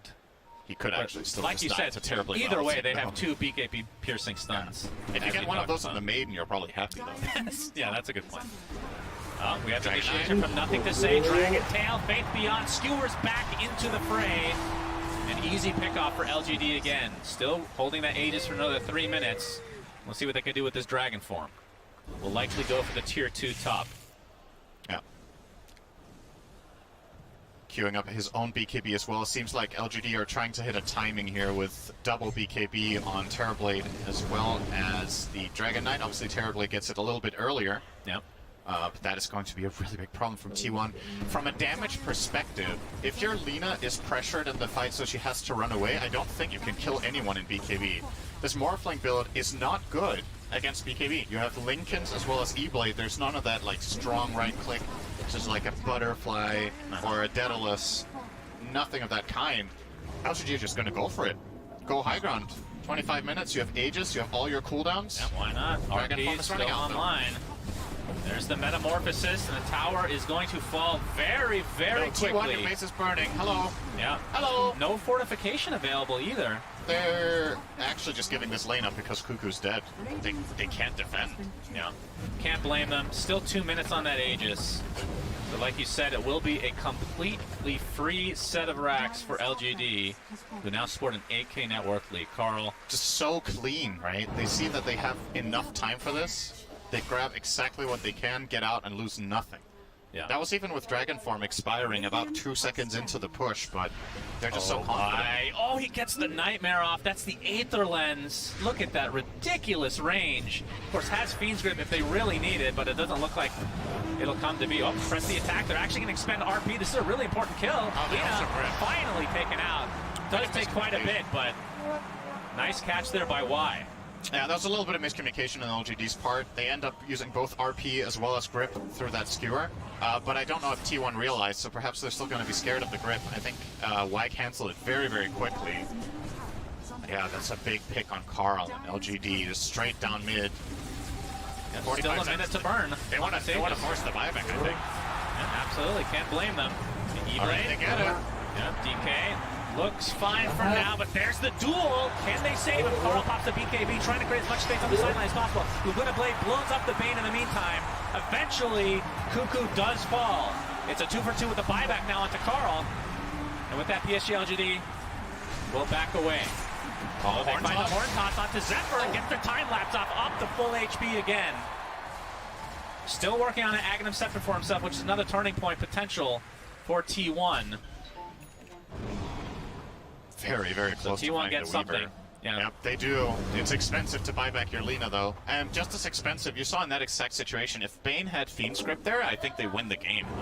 If they would have just gripped the Lina. But Carl could go there straight in, kill off Y, and at least build up a little bit of momentum in the fight for them. It's still not looking great for T1, but you can be a little bit hopeful if they are the ones to get the initiate, or when, like you said, the Weaver Axe is a big item this game against both RP as well as the Fiend's Grip, trying to keep heroes alive. I believe the Fiend's Grip should still be channeling. If you do get time-lapse, it sticks on you, basically, but the repositioning can be easily enough to save you, especially against Terrorblade. Oh, Zephyr! Yeah. Hello! Showing here, the shard into the cookie! Goodbye! You talked about the power of Jin-Q Shard, and when you combine that with a Blink Dagger, it is very hard to avoid, even as a Weaver. He was not expecting to find enemies there, but PSG LGD have that Ward Sentry combination. They were ready. Yeah, look at the discrepancy between 1 and 2 here. Between 23 Savage and Ame. Yep. That is pretty gigantic. And it's just growing from here. So Ame, what is he working on now? Obviously finished the Manta a while ago into the BKB. And has his sights set towards Chrysalis. And then for 23 Savage on the other side, you talked about the Lincolns. I mean, would you change this build in any way? It feels like Lincolns is almost necessary, but at the same time, I mean, Lincolns doesn't feel that bad on Morphling just because of the stats nature to it, but yeah, it's you're rough, still lacking right? some damage, right? Yeah, you are. Maybe he wants to bypass BKB entirely in his build and just trust Cuckoo to press the attack, the biggest key spell, but still needs the Lincolns against the Bane, and I think his item build is fine. It's just, like you said, you need more, and the problem is LGD have been ahead the whole game, just pushing in your waves better. Yeah. So Terrorblade will be that one major item ahead. And as far as Ame goes, he doesn't have a defensive item similar to Lincoln's. He has the BKB, which is super high impact for the type of team fights that LGD's lineup plays. It's very high burst. You get an RP, you get a grip, you get a Dragon Tail, and you just commit and go. The only thing you've had to worry about the whole game until now was that press the attack, but now there's a second quote-unquote press the attack from Zephyr. And this is a smoke timing for T1. They're gonna go for it. Yeah, this is gonna be the axe reveal, like you said. So we'll see if PSG LGD play around that or not. But it could have huge impact. As apparently only one buyback in the game right now, for nothing to say. Yeah, he also has a gem, and he's holding a very strong high ground position. Jin-Q. Oh, yeah, he's in Glimmer Cave into Blink. All right. They thought that somebody was high ground, but they didn't know he was invisible as well. As Ame is going to show bot lane. And it looks like this tier 2 will fall as a result. Just masterfully done from LGD, right? They avoid the smoke play, they get the stronger position, and they get a tower. So effectively, T1 smoke to lose there. Usually, the worst case scenario when you smoke, if you don't find a fight, is that the enemy team hides, but you gain some ground. You didn't even gain ground, you actually lost it. Into the jungle, LGD goes. It's not an insurmountable lead for T1 to try to come back from. Cuckoo! Oh, that was felt like a longer TP. Not sure where he ended up, but no, it was just in the fountain. Maybe not. Cutting it close. They're still working on his BKB. Roche As second Roche is available. Who gets the shards? I was gonna say, you said it first. I mean, Faith Beyond already has his, right? So You do a really good Suns fan impersonation, did you know that? Oh boy, that's an insult, I'm pretty sure. Yeah, it is. Maybe you get the Demon Zeal. I'm not sure actually this game. This is could go for the Dragon one's okay. I actually think they're gonna give him the Zeal here. And, yep, there it is. Yep. You will consume it. So Demon Zeal, basically costing 20% of TB's HP, and you get movement speed, attack speed. While in melee form, you get even more. It's a double up. Yeah. Pretty strong, and especially when combined, like we talked about, with the Empower. I mean, not that he's having trouble farming right now, Cinderin, but this will add it to another level. As Faith Beyond will get the skewer up into the Dragon Tail, and Whitemon again. The crowd goes wild. Yeah. They really like watching Crystal Maiden die. I was like, damn, he only took 2 hits like expected. He even has a plate mail. Like, imagine if he didn't the Maiden. It's tough times to be a Crystal Maiden in this game. You get caught by literally anything, you're just gone. So, easy she pick is quite there. slow, sadly. So, Ame, I guess next item for him is actually just going to be the completed Daedalus, which I would assume takes the place of his boots if his Aegis is still in his inventory. And worth keeping in mind when you have Satanic like this, Demon Zeal just feels good to use. You restore your health so fast anyway, so using it in fights, sometimes that can be a double-edged sword. Yeah, you get more damage, but you also take 20% health. Usually when you have Satanic, it doesn't really matter that much.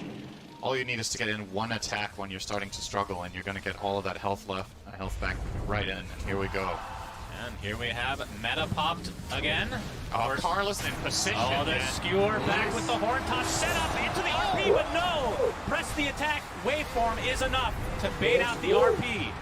And T1, see if they want to try to take advantage of this. I mean, they're going to have to if this continues to go in LGD's favor with this push. E-Blade onto Ami. You can see the jump in from nothing to say with an overwhelming blick being shown as Carl has to pop his BKB, and there is the duel. Do they have enough damage? With a Sunder from Ame, allowing the duel victory to go the way of nothing to say.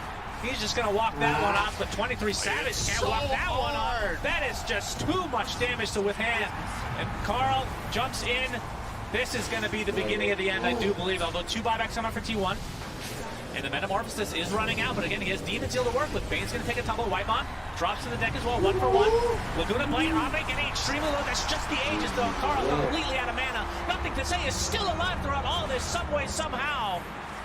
They're just going to put all the pressure to the racks here. This will be a dieback onto Carl. All the and it looks like that is going to be enough to GG out of game 1. And like we talked about, Cinder and T1 have looked really good after that first day of the group stage, but LGD are just on another level of everyone so far. Just game 1, though. Do you know what LGD stands for, Suns fan? What's that? Looking good, dominating. God, that is awful. Thank you. You know how to kill a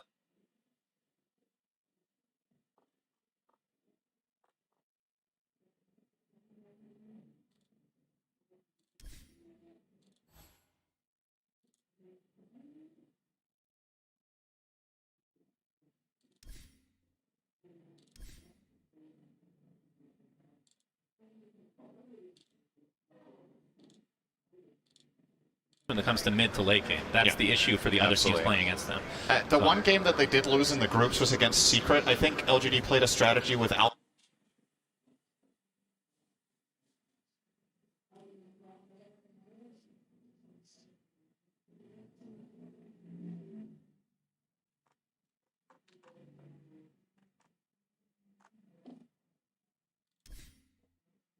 just ended up overpowering. So Secret actually won a late game situation against LGD, which seems like not many teams can get into a late game position where they're competitive.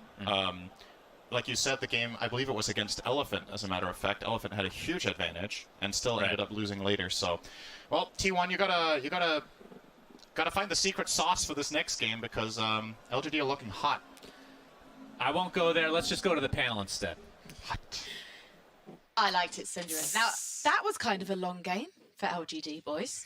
Went over 30 minutes, short for T1, as you reminded me, Tsunami. But do you think it was just a case of them biding their time just to be absolutely sure now they're on the main stage?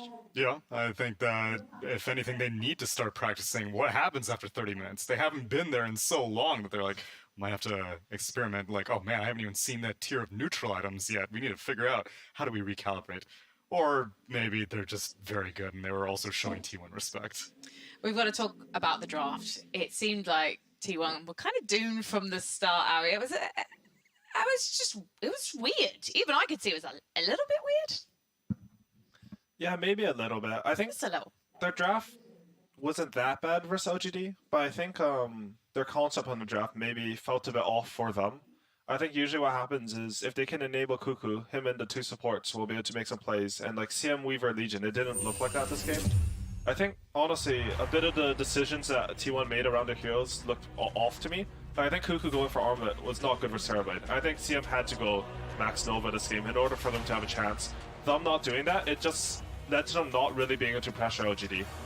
I mean, if you look at Cuckoo there, the Legion commander, no kills, but it wasn't just that. It was also his gold lead was actually quite far behind pretty much everyone. And seeing as this is a player that we talk about putting his farm priority but ahead of his teammates, if he's not able to get anything done, not able to get some shopping in his car, Jenkins, how is the rest of his team going to have any hope?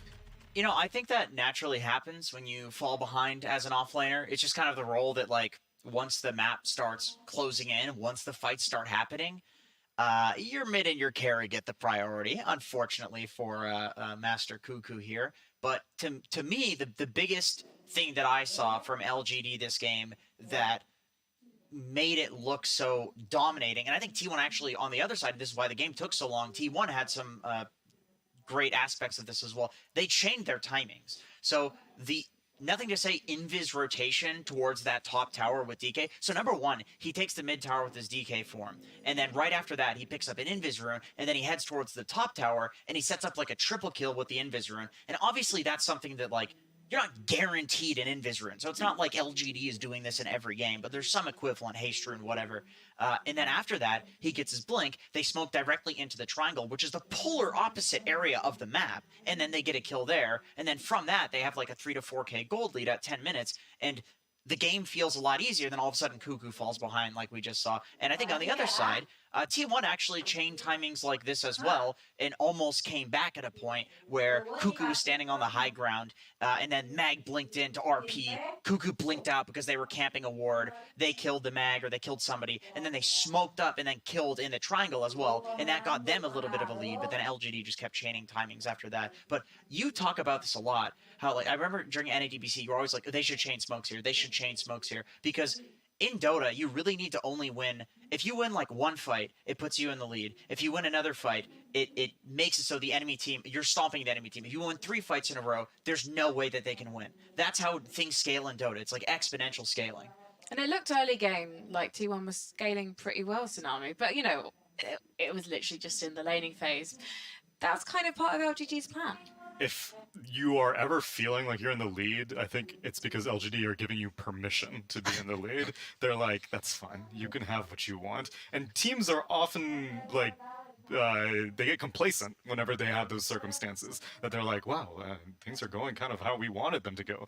It's only because LGD is letting it happen right now. It really feels that way with this team. And so every single time I look at like a last hit differential, I'm like, I don't really know if that tells me anything. Even in the mid lane, where it should be the most definitive, oftentimes things are happening elsewhere. It's like LGD are establishing stacks that you need to be worried about, and they're getting ready to do rotations and stuff like that. So no one has found the solution yet, and that's why LGD only have dropped a single game throughout this entire tournament thus far. I thought that mid lane 3v3 that was happening was actually favoring T1 because I was sitting there thinking like, oh, Lina's like a better late game hero than DK. But then I realized once DK picks up the Blink Dagger, it was all gas, no brakes for LGD. And so, sure, in the late game, Lina's going to be a better hero than DK because you just do the most damage, like even considering carries. But DK, if you're getting enough out of his Blink timing, it's actually better for the DK team. I wanted to ask about Roshan. There's a fight towards the end of the game, about 32 minutes in, and LGD are literally free to get it. And it seemed like T1, they're just spinning in the jungle. They could have gone for a tower or, you know, done something. I'm going at the screen. I'm just like, why are they just spinning on the mini-map? And Tsunami had the theory that they were trying to help Lina farm and protecting her. But do you think that was a mistake? Do you think actually maybe they should have prioritized pushing? I think with that lineup at that point in the game, there's nothing they could do anymore.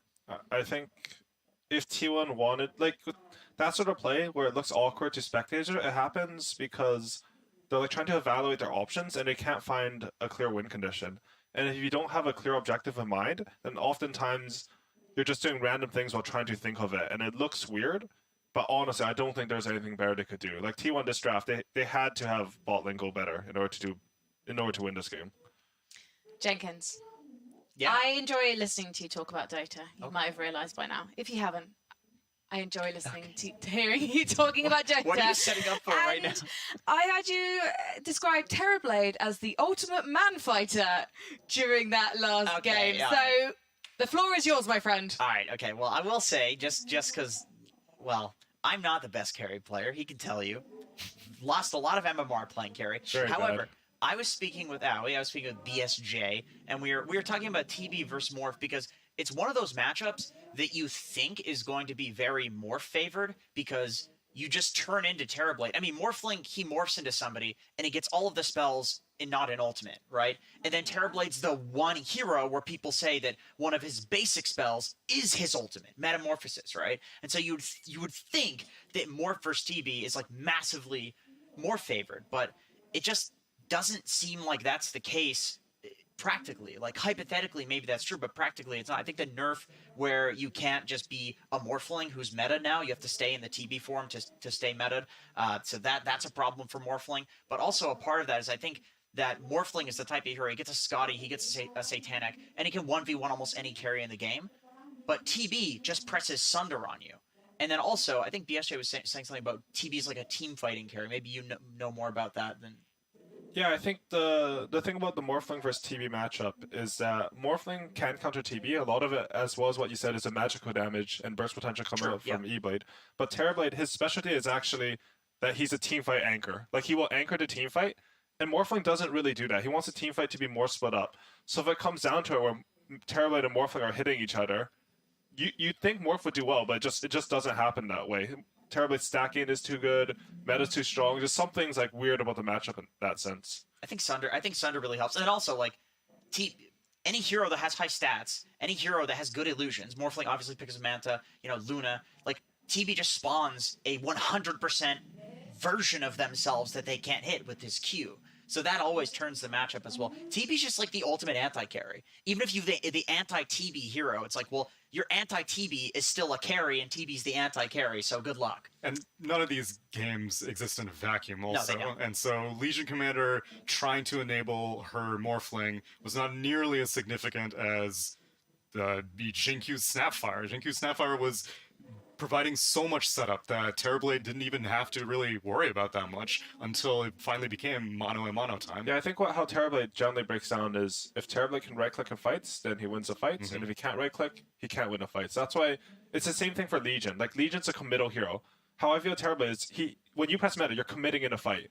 So that means if you want a dual son, you're going into a full commitment hero whose commitment is stronger than you. Maybe I'm saying the word too many times, but Terrorblade's timing, like how he fights, is stronger than Legion's, and Legion has to go in. You're right.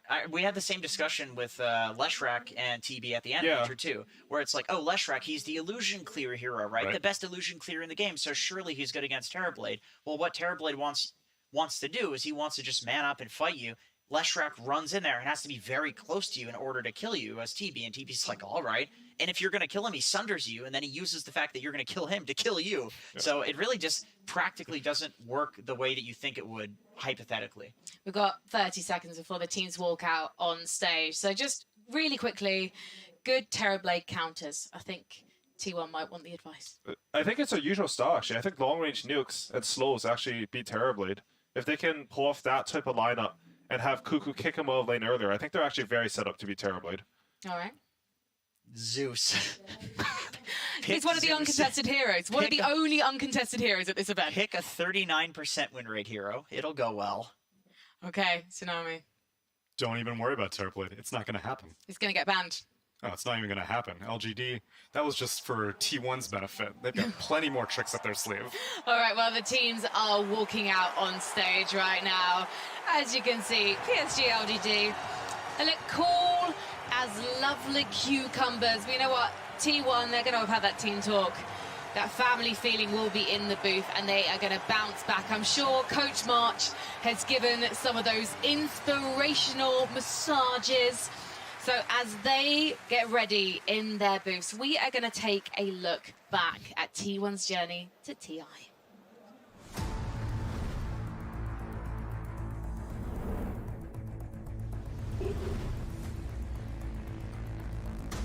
They get the kill on the semi out. Out of position here.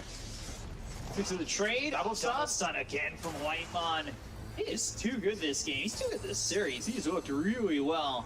And while Uzrior double kill, Carl getting both. Now looking over at the Ancient Apparition, who throws out a Desperation Ice Blast, and they're still looking for more. Bomb on the run, but Whitemon's ready. Wow.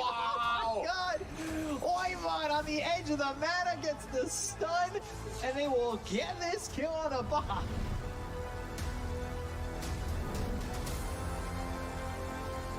There they go, back into the pit. Tough position to be in. 700, 500. Timber Chain, who's gonna pick it up? Aegis snatched by Cuckoo! He's got it! There's Zero Spike coming through, and they've got another some of the impale landing on both Gabby as well as Bach.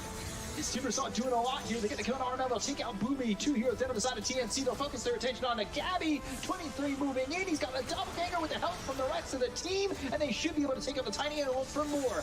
Bach on the run. Cuckoo trying to maintain that Aegis. They've got the impale. They have the lockdown confirmed, and they'll get the kill confirmed too. Triple kill for Cuckoo.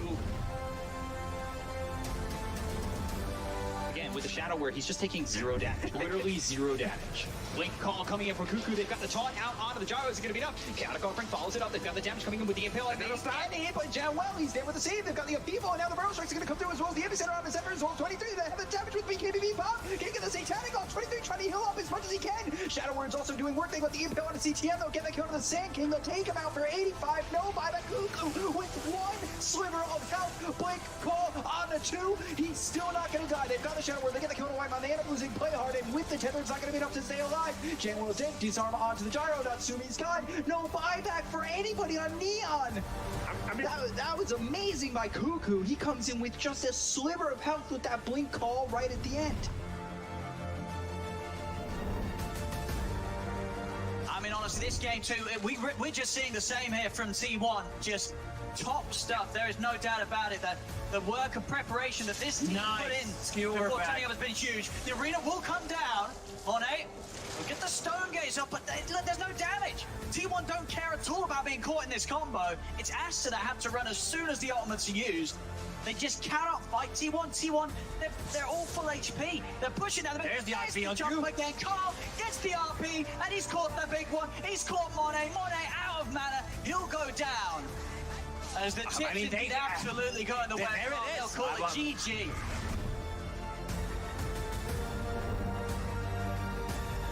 One in a tad bit of trouble here, but he is again very tanky, and 23 Savage is lying in wait. If PSG LGD overextend themselves, beautiful hit from Whitemon.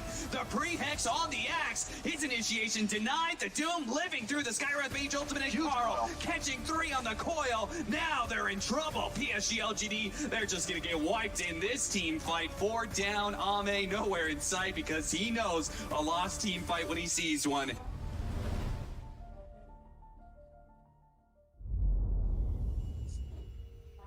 And that's the story of T1 in the DPC seasons and the run up to this year's international. Earlier, though, we touched on 23 Savage. We didn't get much time to talk about this fledgling carry, who hopefully we're going to get to see blossom more and more in this tournament. But unfortunately, potentially after this game, it could be in the lower bracket Tsunami. Why is 23 Savage someone to keep an eye on in the future? I think it's kind of a inspirational story that there are many 23 Savages out there. I think there's many pub stars, leaderboard, showing up mid laners who show up on the radar and they're given a chance. But oftentimes the chance just doesn't really galvanize into anything. And so last year, it was, or 2 years now at this point, it was on Genesbras where you're like, oh man, this is a really hotshot squad, you know, just a stack trying to make it to TI and they come ever so short. And then sometimes these players just fade away into irrelevance after that. They just try to make it on qualifier stacks and they don't find enough support around them, both literally in the game and outside of the game to enable it. But him and Jabs, 23 Savage and Jabs are the only Thai players here, and now Jabs, him and Jabs were kind of in that same culture in Thailand, and I think T1 is unique in how multicultural it is also. Most of these Southeast Asian squads have been, I'm all Filipino, I'm all Indonesian, I'm all Malaysian, and being able to bridge cultures has been very, very useful for 23 Savage, I think, specifically because as a young player, if you have a strong Filipino voice like Cuckoo and you have Indonesian supports like Zephyr and Whitemon, I think that it has been a very, very enabling group for him. Well, I don't think this is going to be his last TI, no matter what happens. But we want to switch focus to PSG LGD right now because earlier in the year, we caught up with their captain. Let's find out what he had to say. PSG LGD come to the TI-10 main stage as one of the strongest teams out of the majors. After a third-place finish in Singapore, they made it to the grand finals of the ANA Major in June, defeating Evil Geniuses to take the top spot. Soon after that win, BBC caught up with their captain, Y. 哪场比赛是最难打的，或者说最接近的？是决赛这场吗？其实小组赛以来，我们其实有几场一直以来都是比较焦灼的，其实就是从小组赛开始，我们赢都不是很顺利，我们还是属于一场一场进步的。然后 T1 那个 BO3也是让我们成长挺多的。然后到最后一季那一场，其实是我们讨论很多，包括因为他们先打嘛，然后我们在后面看他们也讨论挺多东西吧，然后包括第二把打他们也不是很顺利，但是也是在慢慢成长，然后最后虽然比分上看上去是3-0，但实际过程并不是那样的。With TI-10, some are pointing out the similarities between PSG LGD's position now to that of Wings, the winners of TI-6 and the last team from China to lift the Aegis. It's a team that included 2 members now on PSG LGD, Faith Beyond and Y. Coincidence? 我们如果把这个 TI 和 TI 前的这个阶段的这样一个成绩的状况和当年 TI6 和 TI6 之前的状况去做对比，我感觉好像有点类似啊，是不是这样？有一些吧，因为我就是当时也是身处在那个队伍嘛，然后对当时的就是跟一些此情此景跟当时确实有一些类似吧，主要是团队上的一些沟通什么的，其他倒还好。你和边将的这样的一个动力，为什么还能够继续的保持下去？是心里还有很多的目标没有实现吗？关于目标这个，我觉得首先是不光我跟边将吧，包括其实我们的教练小巴也是一样的，我们是有共同目标在为之奋斗的。然后只不过说我们3个是刚好有这个头衔，所以我们在外人的目标看来就是对于第2次的夺冠嘛，然后对标的是 OG。其实LGD 在所有的中国的这个 Dota 的玩家心目当中，包括一些国际上的粉丝的心目当中，是一支顶尖的队伍。但是 TI 的冠军确实是还没有能够收入过囊中。你作为曾经以前的旁观者和现在的其中的一员，你对于这件事情是怎么来看待？首先，一直老干爹这个队在 Dota 圈里面一直存在，并且这不得不得承认，这是所谓的俱乐部底蕴，这种就是跟俱乐部那些管理什么的，是肯定是有很大的关系的。然后再其次到我自身又到这，然后再判断这些，其实从我的角度来说，不管怎么样，都是各自的故事，只不过这本故事的书名肯定是以老干爹为起的吧，我觉得是这样的。Well, thank you to Captain Y and BBC, our fantastic interviewer there. Let's talk a little bit about that legacy then of Y and Faith Bian. And Faith Bian in particular, because after the TI6 victory, Faith Bian actually had an injury and it kind of took him out the running for a few years. Yeah, and I think Faith Bian, even from that TI6 wing squad, he was a very standout player, and he sort of had to recuperate a lot from, I think he broke his arm, and he had to have a few surgeries on it, and a lot of his story is him coming back from that injury and returning to his old form at TI. And do you feel like he's there now? Yeah, I think Faith Bian's looking really good. I mean, there must be so much on your mind as well. You must have so many memories of these booths and lifting that Aegis and just trying to get back there again, especially after it's been so long. Do you think that people expected Faith Bian to get back to this position, Tsunami? Definitely not after. So when Wings imploded due to external circumstances and internal circumstances, I think everyone was hoping that this would be like the new old guard that would be able to carry things, but it just didn't happen quite as much. Well, let's see if a 2-0 happens right now.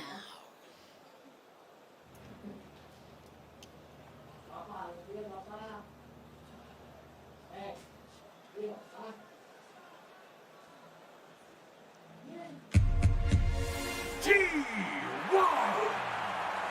versus PSG LGD. Game 2.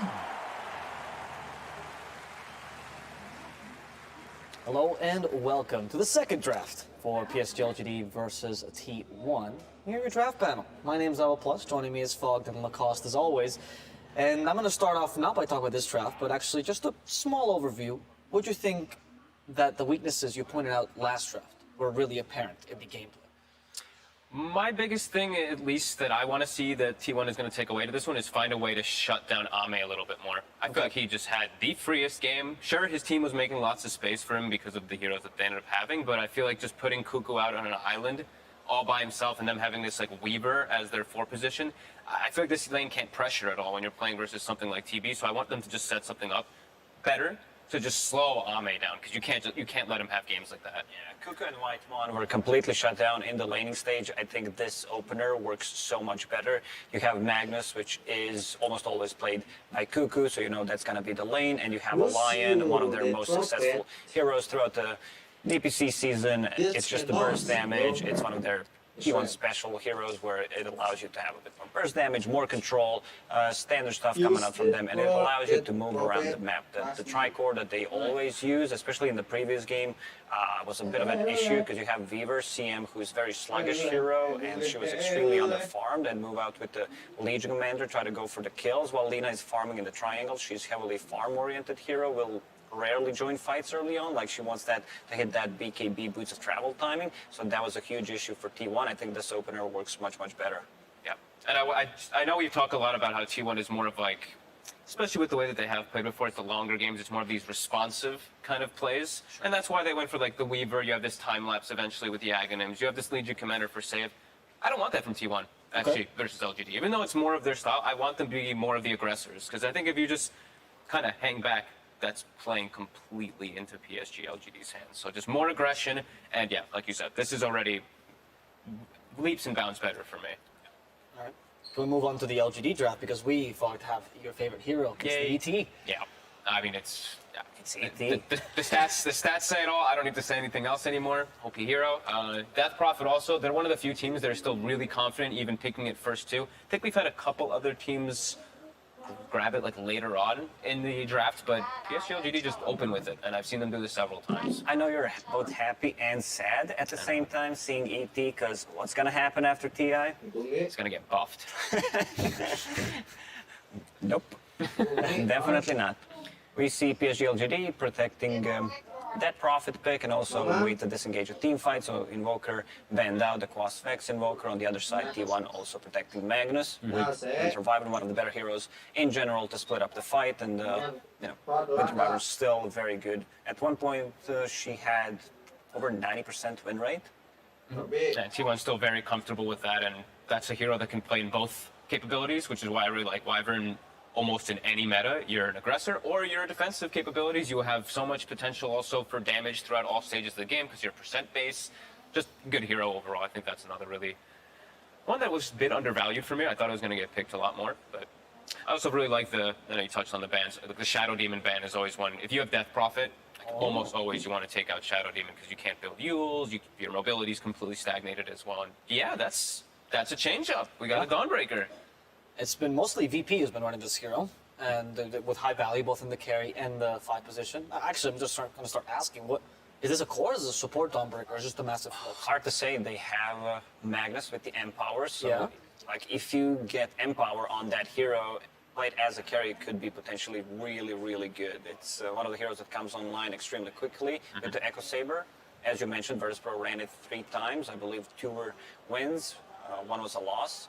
And we've seen a couple of Dawnbreakers being played as a position 4/5 so far.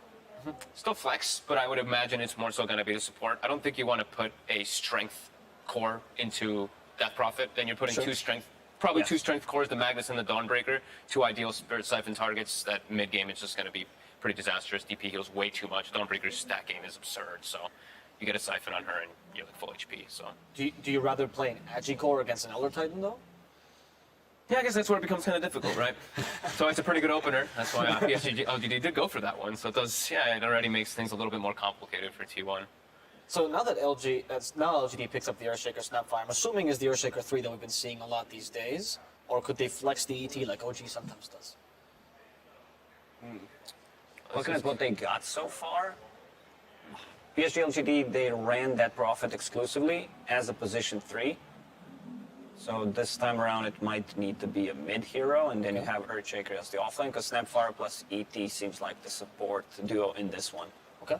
They have probably the best heroes in the game to choose where you want to take a fight. Yeah. With Earthshaker, ET, Snapfire, Roche fights are going to be almost impossible for T1 to defend. Yes, you have Magnus, you have Skewer, but PSG LGD can, with a lot of their spells, just say, stop, we're taking this fight out where we want it to be. So much team fight again. Every time I see PSG LGD, they cover themselves with absurd team fight. And again, I'm already looking at the scaling. They've got ET. They have the carry for the last pick. Well, second last pick, of course. T1 does have the last pick time around. They set themselves up for late game. So T1, what's the option that they want to go for their carry? And I think that's why we see PSG LGD also going for the Earthshaker, because they're trying to deter T1 from going for a melee carry. Because I've seen so many times these Shakers as this 3 position just dominate these melee carries. So now T1's like, okay, so we'll grab a Medusa so that I don't play into this Earthshaker that's just eating enchant totems and fissures. And on the Medusa point, we're talking, well, you can't get a strength carry because DP, you can't get an edgy carry because Elder Titan. Medusa, edgy carry does not rely too much on the armor, so ET not that much of a counter. But is there synergy with the Medusa in her draft right now? She doesn't benefit that much. She doesn't get the cleave, has a built-in cleave, so Empower is still going to be some extra damage, which is nice. One thing that PSG LGD needs to be careful about is possibly going inside a triangle early on and try to block the ancient stacks or the big camp so that Medusa cannot get that much farm. They don't have the best heroes to invade. Like, they're good at rotating, but they're not as good as taking the stack as T1 is. And what's the role of the Dawnbreaker as well? Because the healing with the team, not great synergy. The global ability is just okay here. Yeah, it's just okay. I think it's just like this T1 idea of always just having some type of counter initiation. That's like their jam. So I feel like the Dawnbreaker is that they wanted to have in there too. But it's different. I mean, we have not gotten to see this hero too much, so I'm a bit skeptical on it, especially because they haven't played it. Did they play it here at all? Maybe they had one game that I don't remember, but I don't remember them playing it. I don't remember them playing it. Okay. So right now for T1, we're missing one last hero. If we're just looking at these 4 heroes, what is the weaknesses you're seeing? What they're missing about their draft? I want a secondary initiator. I know Lion eventually does get that like Blink Dagger, same thing with the Magnus, but I want somebody else that also goes in and starts fights. Also a little bit damage lacking. Right. Medusa takes some time to build up, so I want someone else that comes online a little bit earlier and is looking to be that playmaker with the Lion, with the Dawnbreaker. And if we're looking at LGD, Lacoste, is there anything they're missing from this draft right now? So far, so good. This is a great early game-oriented lineup that scales really well, especially once ET has his aura maxed out. And there's going to be a lot of stuff on the ground, a lot of long-range damage. Just a Fissure into Snapfire, ulti, ET Stomp could get someone killed, especially the backlines of T1. Okay, the final bans are coming in, and it's going to be well, actually, all the Mat Riders, so kind of a mix here. Am I hearing the shaker clapping? Is that what it is right now? Oh, it might be actually. Wow, the audience is really pumped today. I got a little bit of a background right there, yeah? Yeah, it's true. All we're missing is our boy Ogre. Yeah, he's the best claps one for me. Yeah. They were the two clappers, and yeah. See, for those of you that think this audience is fake, well, just have the stadium filled with people. Our Shaker fans. Is the last pick for T1 an advantage this time? Could they surprise us with something? Because last time they couldn't really flex anything, they couldn't really pull off anything. Yeah, maybe Ursa wouldn't be as bad. I just really love anything that can build into Diffusal Blade against Medusa. An overall matchup. During the Season 2, it was starting getting popular, Ursa as a counter pick to Medusa, because she was extremely powerful at that point. And I thought it's not going to be a good thing, but Ursa just completely destroys Medusa. Yeah, Secret's been running it a lot, so they see it as a high-value pick. Would you agree with the Ursa idea? Yeah, definitely can see a gap closing built into their team with like Snapfire and stuff like that. It's always nice to have any type of like, you don't need, most of these Ursas, they are building Blink again a bit more, but having that extra thing is always really nice. They're just going to go back to just, hey, stable, it's Ame, you're playing versus Medusa, Reflection's good. High base armor as well. Have to worry because now like the Lion is going to have a little bit of a better game, especially in mid game if it does get to like this farming thing where you're just hexing and mana draining illusions in team fights. So this Lion actually went up a little bit for me in priority, a little bit better now for T1. But this is just, it's just stability, right? It's just, it's like, Ame, what are you going to carry the game with? Okay, it's a pretty decent TB game. It's not a bad one by any means. So let's see what T1 does for the solution. Do they pick something like those like Tinkers, those Zeus's? Are they going to try to hard counter this Terrorblade? First Zeus? And they can go for it. Is Ember Spiller still available? He is. Yes, not enough. There's one silence, long duration silence from Dead Prophet. Oh, okay. Doom, so that's more classic. T1. Okay. Yeah. So tell me, what does this Doom do for the draft, Fog? He just needs to full commit. Like, he needs to full commit for the Terrorblade. We've seen teams do it in the past. I know VP was one of the biggest ones, like, years ago, where it was like, they saw Terrorblade, they just picked Doom, and you Doom him in the entirety of the game, no matter what inside the team fights. And they also will be able to keep scaling going. That's the thing. I've seen a lot of these Midases, so now we have a pretty good scaling Tricore coming out from T1. If they're able to slow the pace of the game down, they also potentially could have some, late game prowess versus PSG LGD.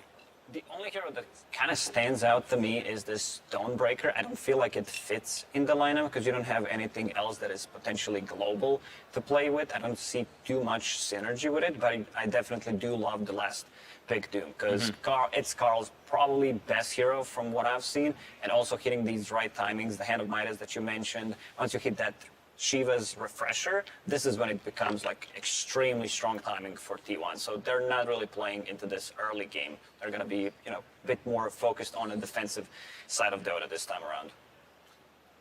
Right. Well, we've heard from our panelists. Now we can get right into. Oh, wait, no, actually. No. We need to know what's going to happen in this game. We need to know what to look out for. And that's why BSJ is here to give us the last word. Thank you, Avo, as this game is all about the combos. T1 has a single volley of spells that could potentially decimate the LGD lineup. They have the RP, the Lion Lockdown, as well as the Doom Breaker Doom, and eventually two Dooms later on in the game. And when one team has a lot of combos, the other team needs to look to have some combo breakers. So first and foremost, you want heroes that are difficult to combo. Terrorblade, if he barely survives the combo, will sunder and turn the fight. Death Prophet will have her Exorcism going, which also makes her quite a threat despite being locked down. And then you have the ET Stomp and the Earthshaker Fissure to potentially break up the combo. And if that wasn't enough, you have Grandma's Force Staff coming out from the Snapfire. That cookie might just be enough to save these crucial targets. Will T1 be able to execute their combo, or will LGD be able to turn the fight? And we've got a great combo of our own to take you through the story. I give you Sunsfan and Synderen.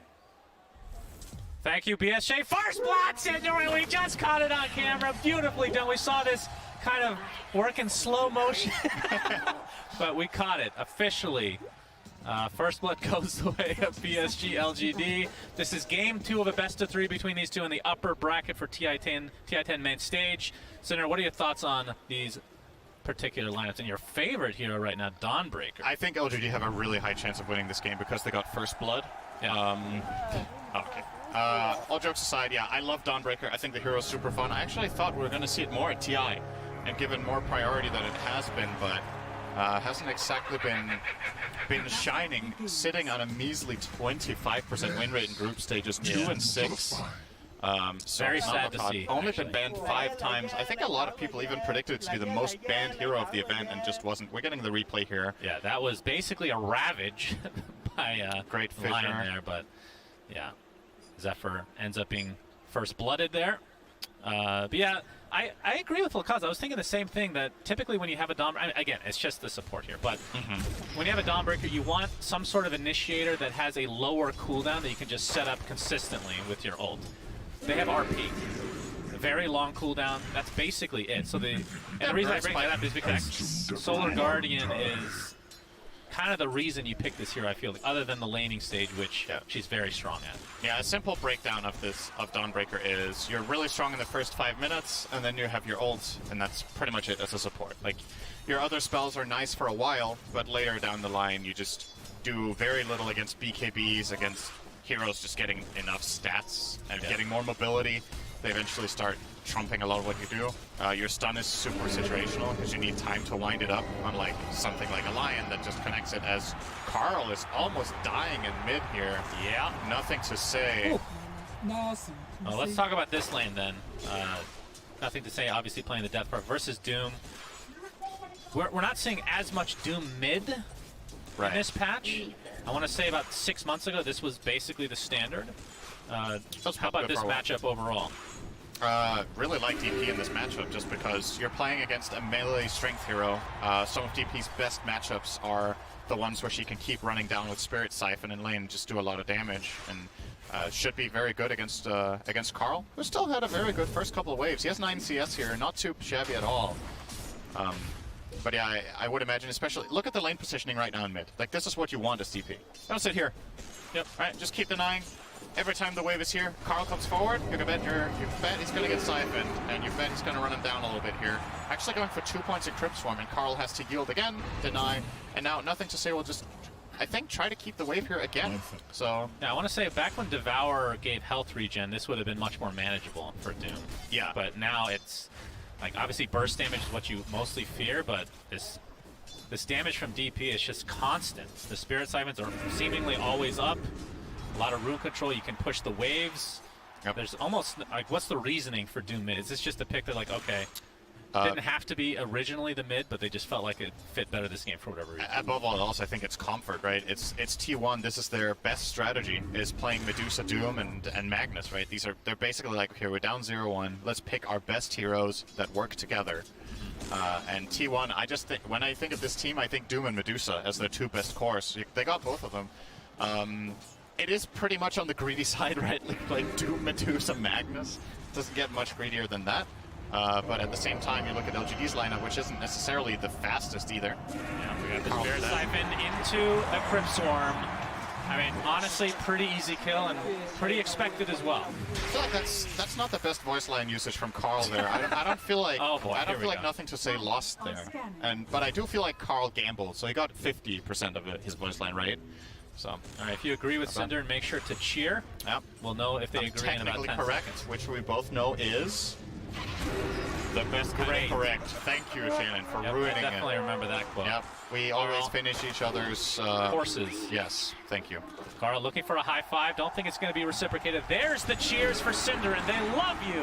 Look at that. They're even putting the gold thingies in there, whatever those are called. I love you back. Bot lane. Hope some people We're seeing a repeat of Ame on that Terrorblade, and draft panel was kind of discussing this. What are your thoughts? Do you agree with them overall? You got to hold that, Carl. Don't hold that, Cinder. Let it go. Not holding it? Let it go. Do I agree with the draft panel on? The Terrorblade pick. Oh. Looks like Zephyr is going to get to the high ground thanks to that Celestial Hammer. I think it's solid. Like, obviously, the last pick of the draft here was the Doom, which fares well against the Terrorblade, but they didn't have that information at the time, but Terrorblade does fare pretty well against Medusa, I would say, for the most part. GQ on Zephyr. It's the Mango, but remember, Zephyr, Dawnbreaker, super tanky at this stage of the game. Neither will die, so it'll end up in a stalemate. In my experience playing Dawnbreaker as a support, Terrorblade's a rough matchup. He just overpowers you eventually. It's just too strong. You can't really go in without getting killed, especially when the Scotty comes out. As far as the Magnus and Lion matchups, I think it was maybe also just by scarcity of good carries that were left, right? I think they wanted the Morphling that T1 ended up last banning, so that was a good ban. And you just looked at, okay, we have a lineup with insane team fight, we have good lanes, so we can afford to go for a greedy late game carry that needs a bit of time to build up, because we've got all the boxes checked basically, and Terrorblade was the best strong late game carry left in the pool. And all nothing to say, already using Exorcism in the mid lane and already doing half damage to the tower. They won't be able to finish in all likelihood, but does require a few rotations. In fact, and it's get a Doom TP as well, but you can see Y on the sideline with the Echo Stomp. It's going to connect successfully. Not sure if LGD can actually pursue any further, but still, damage done. Yeah, they got, what's that, 80% of that tower? Minute 5? Yeah, that's the level of first Exorcism of the game. We're going to see the Cookie come into fruition as well. Carl getting chased a bit, but you can see the Starbreaker forcing nothing to say out. But again, this is 2v3 in the mid lane. This is going to create so much space for LGD's cores to farm. Yeah, we might end up in a situation again similar to the last one where Ahmed just gets completely free reign because nothing to say forces so much pressure onto mid. Seems to be an emerging pattern here. Both Dragon Knight and DP have a similar style of accomplishing this. And in last game they third picked Dragon Knight. This game they actually second picked DP very early in the draft. So seems to be a strategic approach for them to secure Ame a good game. Look at his denies, by the way. 21 denies on the Terrorblade, just really shutting down Magnus in lane. Not letting him get very much here for Cuckoo. Working on Helm of the Dominator. Not sure how much I like that this game on Duo. We got the Cookie initiation again. Faith Beyond and company. Fissure connects, but the counter Starbreaker with the rotation from Whitemon. Looks like, at the very least, T1 get the trade they're looking for. 23 Savage, in fact, getting the credit for that one. Yep, ended up getting blocked off a little bit there. Zephyr will quickly go and die to the neutrals so he can get back to base faster. And this is looking like close to a tower death. 7 minutes. Look how low that tower is right now. Nothing to say. Just having his way this game, which typically for the opposing team, not a good sign. But, I mean, looking at T1 side, obviously Medusa, extremely good late game carry. And then we've talked about this so many times, but once Doom does get online, you can just delete a core, which Ame would obviously be their first choice for. This does feel like the kind of game where if it goes late and PSG LGD don't manage to truly execute the Death Prophet, I think T1 have a very good shot if they're, if not favored, very late into the game. And T1 likes playing long games, as we know. They have, especially in previous tournaments, had some marathon games over an hour. And if it gets to that stage, if they can weather the storm, I think they have a really good shot here with Doom Medusa. So hopefully for them they get to build up. Obviously LGD's strategy is doing very well so far. They have a 1k lead against a Doom mid with level 3 Devour, so effectively against a lot of other strategies you could consider this maybe a 2k lead, almost taking mid tower as well. So definitely on the back foot right here, RT1. But I've doubted their Medusa games before, and they just... Oh no. Nothing to say. Exorcism rotation to the top lane. Fissure will connect, but nothing to say. They're not going to see him. 23 Savage gets out. Oh, Fake Beyond very close to actually getting that cancel. Fissure actually ended up... Yeah, that was unfortunate angle there. He didn't get the blocking angle he was hoping for. Ended up blocking himself more than the Medusa, actually. And now, defense is actually coming in. Carl, from the side. Gets the courier kills, now they know he's there. Yeah. And here comes from the sideline, Zephyr. There's the Doom onto Faith Beyond, trying to run away here. Looks like, at the very least, he will drop. Whitemon might be the sacrifice. Nothing to say. Exorcism has already dissipated. Y is in the vicinity. They will take him out in the end, 1 for 1. Now Spirit Siphon on a Carl. Echo Stomp as well. But I would assume that T1 able to just walk away very safely here.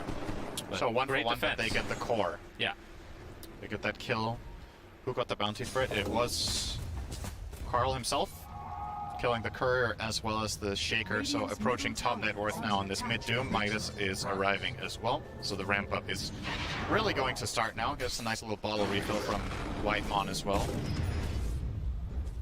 There's a Midas for Carl. The swiftness aura here. I thought he was going to take the centaur, but obviously the swiftness aura might help him a little bit with the farming speed in the jungle.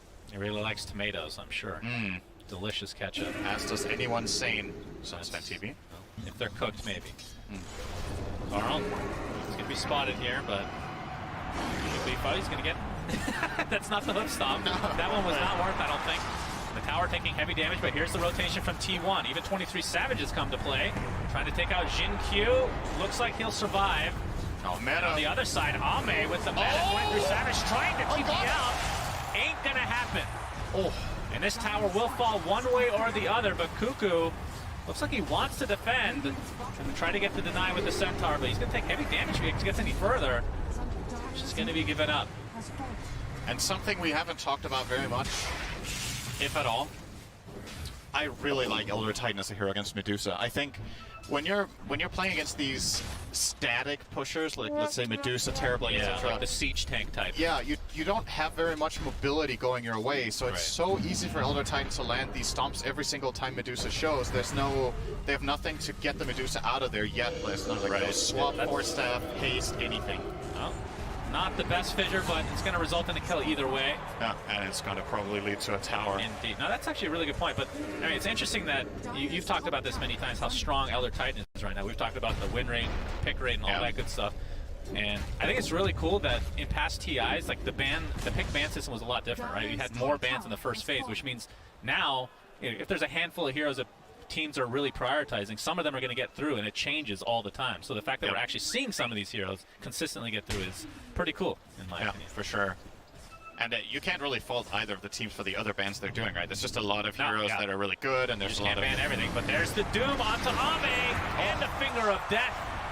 Very nicely played from T1, beautiful positioning. Oh, he died. Several times over. Yeah, I think they could have definitely killed him at least 2.5 times there. Hey, with what they did. Finger charge is worth it, Cinderin. Of course. Got to stack those things up. But maybe he didn't need to do them. Like, Terrorblade isn't exactly very tanky yet, but they get it done. They play it safe. They really want that big Ame kill.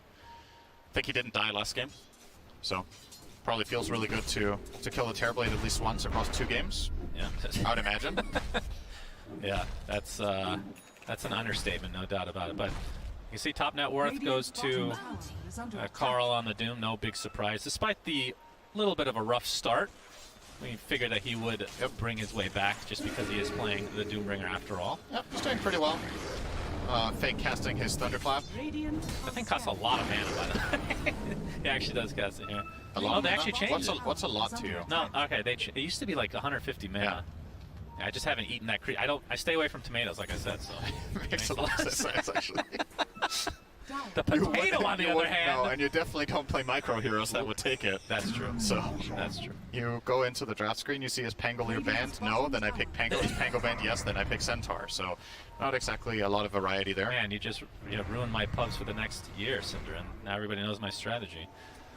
Some stacks they figured you out with Overlord created here by T1, as it looks like that Centaur is going to be able to push the bottom tier 1 successfully. As Blink Dagger already online, which I guess it is position 3, so you're going to get more farm priority for Faith Beyond on this Earthshaker. So we'll see if this is going to end up being go time for them. I mean, they have the Yules on Nothing to Say. I would assume going for BKB. Oh, it looks like Boots would travel first before the BKB stop. It was one or the other, most likely, because he has both of them in quick buy. No, that's the standard build. Sometimes you'll see a Kaya Sanj. Kaya Yasha we don't see on anyone, really. Yeah, there's the jump in, blink reveal. It's going to be a kill on Whitemon. If you were wondering what that flying thing was, DP has been changed in 730. It's not a hero we've seen a lot, but the silence is now a projectile. The cast point has been lowered, so it's quicker to cast than it was for the last couple of years, but it needs to travel. So if you're in very short, very close proximity, it's actually better than it was before. That's one of but those. For every distance target is worse. That's one of those skills that that was the longest unchanged skill, basically, like since Dota, other than like the duration and balance-wise, but in terms of how it works. Conceptually, it's been the same forever. Yeah. That is an OG right there for sure. I have a good piece of trivia for you. Oh boy. Can you name a hero that has the exact same spells that it's had for the entire history of the hero? Sven? No. I mean, Warcry is slightly different, I guess. All right, I have to think about this one. Don't tell me. We're going to have a 4-man smoke here from LGD. Carl to have devotion going to break it. Faith Beyond jumps in. Solar Guardian's coming, but you can see the immediate doom into the Earth Splitter, though. Looks like they're going to be able to get the RP off as well. Faith Beyond drops to the deck. Finger of Death finishes off Nothing to Say. And T1 showing up in spades here. Have a 3K net worth lead. They get to as Jin Q. Shockwave into the Centaur. Mana Drain to follow. And another, whoa, okay, Echo Stomp. Delays the inevitable, it seems. And that is a quick 3 kills for T1. Now, Y on the run. He is fine. Potentially some damage up to this tier 1 mid as well. Very good stuff there from T1. Just so fast, right? They immediately see any sort of opening. They just pile on. They use all of their key ultimates here, but it's well worth it. So this Echo Slam doesn't clip the Doom, so immediately gets doomed. The Solar Guardian comes in, and they just connect very quickly. And this RP is what seals the deal. They get Nothing to Say. No good way to cookie him. Very, very well done by T1. Yes, good execution. 4K lead. They're in a great position right now. Quick fingers from Carl, as always, as we're going to see another kill on the Snapfire here in the replay. So where were we with Sven? Sven used to have Devotion Aura. Okay. Used to have an I actually Armor Aura. I don't remember that one. That's before my time. It's a very old one. There's a small handful of heroes still, I think. I want to say it's less than 5 that have the original spells still. Like, entirely. Basically only number tweaks, but still same concept. We have a pick pull usage. Faith Beyond. Very nicely done as Roshan is being attentive despite being down 4K net worths, and they're in LGD. Looks like they're going to get it. Yeah. T1 not expecting this. This is basically what happens when you pick these massive ultimate lineups against a team that can kill Roche, right? If you don't manage to get the Roche off it, they're going to go and take that objective. So very good awareness here from LGD that they can get away with this. Probably going to give it to Ahmed. So unfortunately for LGD, I guess you could say unfortunate. I don't know if it's unfortunate, but both of their Aegis carriers are transformation-based heroes to an extent, right? DP's ulti doesn't transfer through Aegis. I think there was a time when it did, I want to say. I don't remember that. But I'm pretty certain. Anyway, but they're going to give it to Terrorblade. And Terrorblade, in many ways, is probably one of the best transformation heroes to have it on because of how much he still does with the second life. He has Reflection, he has the Sunder, the Conjure images as well. Late game, when you get Ags, he gets basically a few seconds of meta anyway as Dead Dawnbreaker. Yeah, super dead. Just see, that's a position 5. Yep. Still takes a while to kill. She's beefy. Yep. Good strength gain, has the mech that he didn't even use, so could have taken a little bit longer to kill, but we'll save it for a rainy day. Actually, might as well have used it. It would have probably been ready again, but relatively irrelevant. 23 Savage now pressuring this tier 1. It's going to force out the fort, as Faith Beyond does have Echo Slam back online. They're a little bit cautious about pushing here because the PSG LGD heroes went missing top. And from T1's perspective, they could have easily smoked or TP'd mid-tier 2 to set up a defense here. They didn't. Now finally Faith Beyond is going to go into defense. He almost let the tower fall to creeps, as a matter of fact, before he got the confidence to go here. I guess at some point you're just like, okay, they must have left, right? Yeah.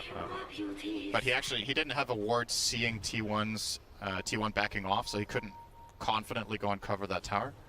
But PSG understand how important it is, and even though it is in deny range, I reckon they will keep it standing here just for the vision and the potential TP control later. The glyph is on a very long cooldown, however, so still think 23 Savage will want to go there.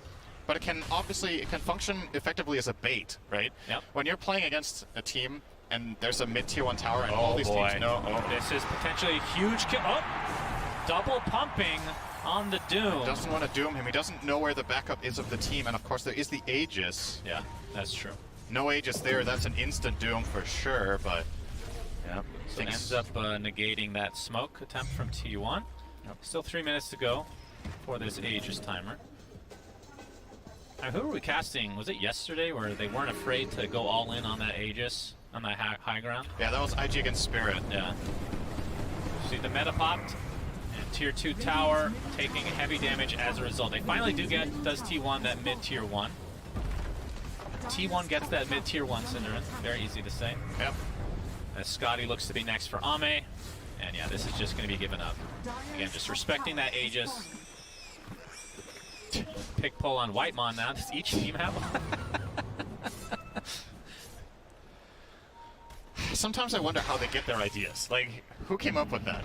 Why Probably does he have to Slacks. squeal like that? Probably Slacks. Yeah, probably. I mean, he came up with Lycan so yeah, thanks. Anything's possible. Which we're not actually seeing much past, I want to say, the first couple days of the group stage. Started to fall off a bit. Basically the thanks Obama of Dota is thanks Lex, I think. Pretty great ideas, Lex. Thanks for that. Many more to come, I feel like T1 might want to make a move again here. Like, they didn't use anything. They have their smoke ready.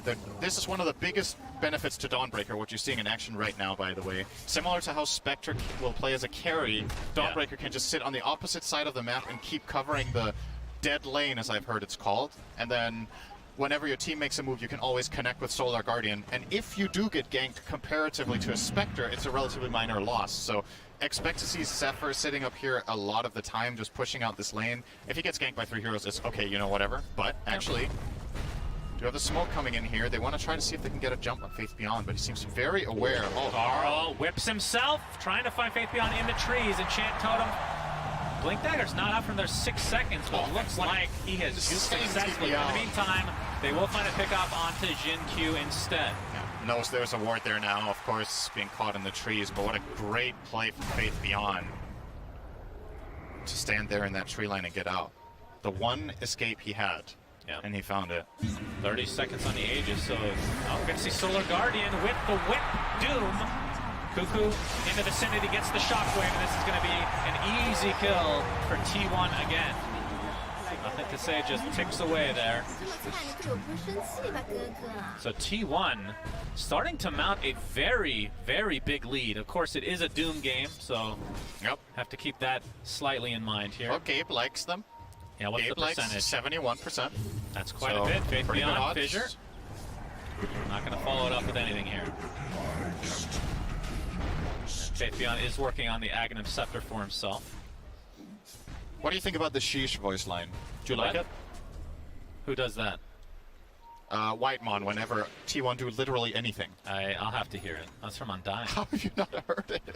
I'm not gonna lie, I blocked him. It's like 20 times this game. Cinder, I don't even listen to you. You think I listen to the voice line? The fact that you find that so funny is funny in and of itself, I think.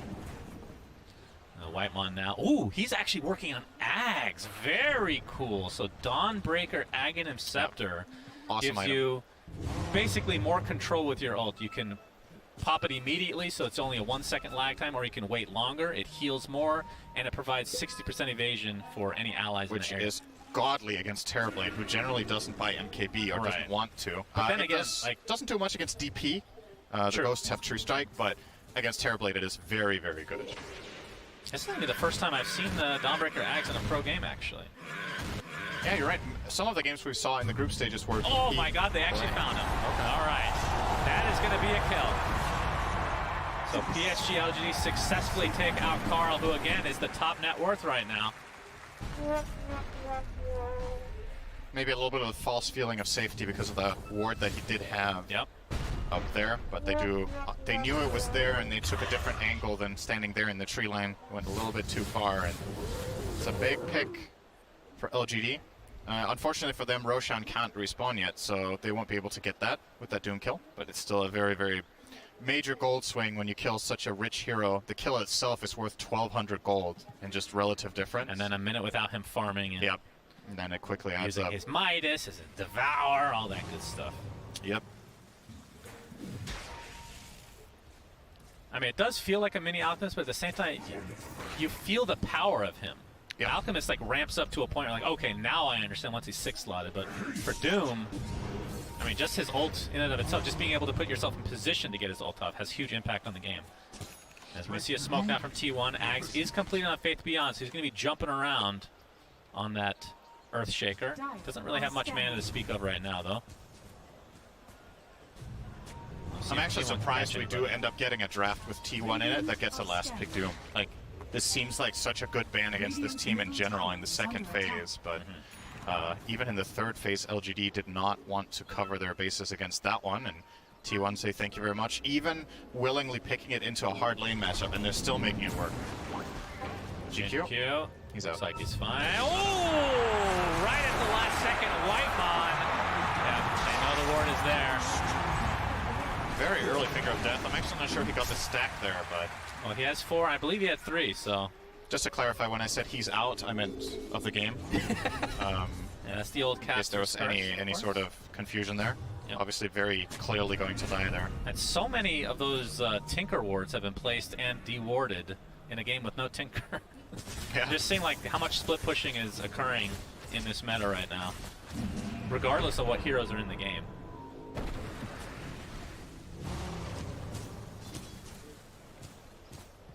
Now, let's do some item progressions here. So, Ame has the Scotty S and Y. Close to BKB. Yeah. Just about 1,000 away from finishing that. Looks like nothing to say. He has his Boots of Travel, BKB Yules, and Shivas, so this is, like you said, was very standard build overall. Kind of surprising to see them smoke here, don't you think? Like, he's 800 gold away from BKB. Do they feel cornered enough that they have to make this move? I get that you have the 9-second BKB on DP, but getting the 1 on Terrorblade on top of it would be really good. I guess they need to cover the area because Roshan can respawn any second now. So maybe this is just by necessity. That's gotta be it. If Roche couldn't be up, I don't think they do the smoke. Savage, Fissure into the Enchant Totem initiation. Nothing saying it's about this BKB, but he just runs away now. Oh, why did you BKB? A little bit of a misstep here potentially from LGD. We'll see if T1 can take advantage. It's now 23 Savage. You can see his build. That's why Scotty just picked up that BKB. This is really one bad of the few mistakes LGD. from LGD we've seen. BKB and Exorcism for what? Like, now you can just lose Roche in 30 seconds. You won't have one of your cores effectively. Yeah, Carl wants to jump in. He does so. Gets fissured immediately into the angle side, but there's the Soul Guardian. Will he live? Finally, the right clicks will be enough to take him out, but the RP onto 3 heroes into the skewer. 23 Savage is going ham here, but finally, the Sunder comes out from Ame as 23 Savage forced to TP out, but no, the BKB ends, and he gets canceled. The right clicks are there, along with nothing to say. With that Spirit Siphon, 23 Savage trying to hold his ground, but eventually these right clicks will be too much as Ame just continuing to pound upon him, but nothing to say is the one taking most of the damage from Medusa. One more right click will do it. He dies, along with the double kill from 23 Savage, the buyback onto the Elder Titan. Ame getting extremely low, finally dropped through the deck. And this is a complete disaster for both teams. Everybody's dying. Finally, Zephyr TPing out will be successful. It feels like everybody died. 7 deaths for My PSG favorite LGD. kind of fight. Nobody won. Goodness. Everyone goes out a loser. Wait, who gained net worth there? Somebody must have gained something. It looks like LGD somehow did, despite The big winner was Terrorblade with 1,100 net worth gain. Very overall. good. What an insane fight. After that 3-man RP, 3-man horn toss, there's no way LGD get that outcome. How in the world Right. did they end up? It's obviously because Doom is dead. Like the instant stun from Shaker. Faith Beyond with the super clutch. If he doesn't stun Doom there, they're screwed, man. But they end up kind of salvaging it. This cancel TP. Yeah. Oh, man. Look at the net worth right now. 7K lead for T1. Yeah. When the fight ends, it's the same. And we'll just call that a wash. I think, okay, pay attention to what happens now. So Y is going to walk in on his Elder Titan and start hitting the line. I think if he walks next to Medusa earlier than this, Right. that's straight away so they get the natural order.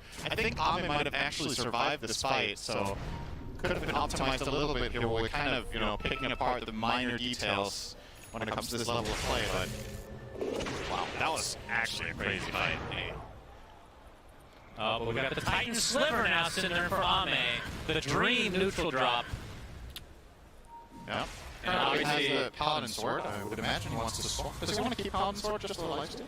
He's currently not changing.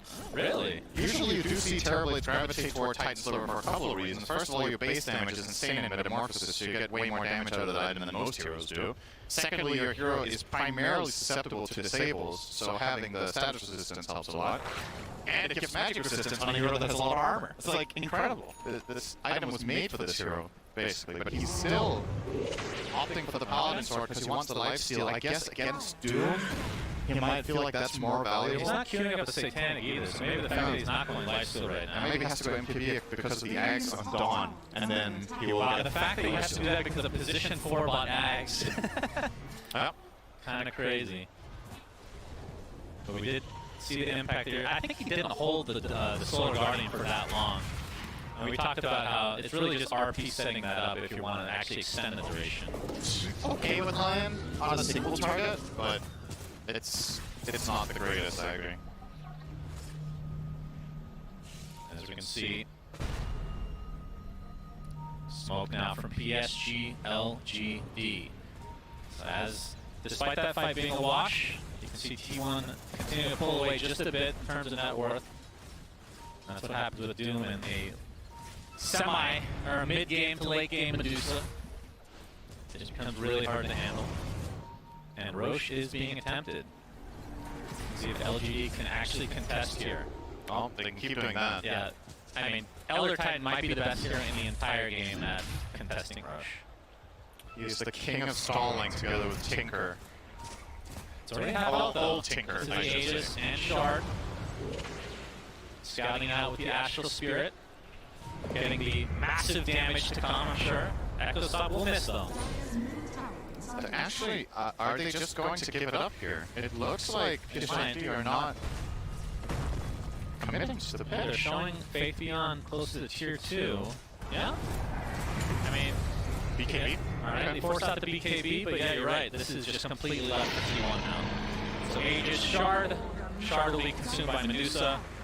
So that's going to be the single. Oh, Doom onto nothing to say in the meantime. Carl, see if they can actually pick this up. Cuckoo does get off the horn toss, and a finger of death from Whitemon is enough. So, I mean, typically when you're going for Roche like that, the other team gets to pick off, but in this case, T1 gets both. I have a fun fact for you that I just realized. The one game PSG LG have lost this tournament, they had DP. Oh, really? Yeah. Well, actually, they sure had DP more than once. And they first phased it here. Well, not saying they're going to lose this game, but it is looking very good for T1. Absolutely. They're sitting on Aegis 12k gold lead, an insane late game lineup, which, to be honest, LG can match for a large portion, but at some point it just feels like when this Doom goes a little bit further and gets that refresher, he should relatively easily be able to get at least one of his Dooms onto Terrorblade. And then it's just a matter of protecting Medusa as she clicks people down one at a time. Level 25s are also somewhat on the rise in here. Medusa level 23.5. For comparison, Ame is level 20 on the Terrorblade. That's usually just how it goes. A lot of the gold that Terrorblade gets has zero experience with it because of the nature of how it runs. Soul Guardian. Spider was used. Soul Guardian actually canceled. No, sorry, that's the Aghanim Scepter. He actually kept it the entire time. Now Fabian taking the brunt of the damage here as Cuckoo gets the skewer off. Why? With the force out here, the exits to go off as well. Fabian with a nice, beautiful picture into the Echo Slam. They're going to blow up the Doom. Nothing to say, trying to maneuver himself around that fissure as Cuckoo pops a BKB into the skewer. TP attempt will be successful at getting out. Zephyr is completely surrounded, gets off the Starbreaker, but dies shortly after.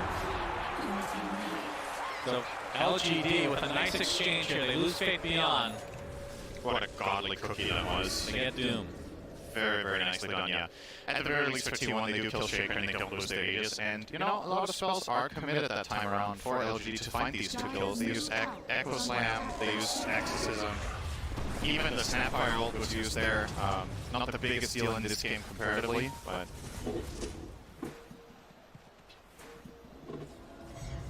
It might mean that T1 are ready for their own move in 30 seconds. They're actually moving out relatively aggressively with 3 heroes here.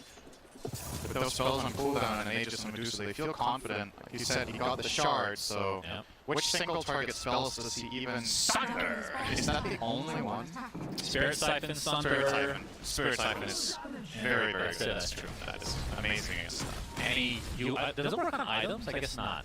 Like a Yules or something like that? I don't think so. The wording says spell. I have to admit I don't know that. Very disappointing, I know. It's okay. I'll be better. He actually has Axe queued up after the Silver Edge for 23 Savage, so that'll end up synergizing with the Shard eventually, turn people to stone. But on the other side, Ame did complete the MKB like he talked about. I would assume he actually is going for Daedalus next, so just raw damage for the most part. Still no lifesteal, which is why he's still continuing to keep that neutral item. Yeah. It's not often you see no lifesteal as an actual item purchase. I'm being told by chat that it does work on items, so there's a 50% chance that it works on items, probably. Oh boy. We're going to assume that chat is always right. Good job, so we'll say it does work on items. Good to know. I'll believe when I see it, though. Uh-oh. 23 Savage and company. Looking to just take some towers here. They'll get the tier 2, it looks like. Well, at the very least, they're poking. I mean, at this stage of the game, this is kind of a high ground defense game for PSG LGD, especially against the Aegis.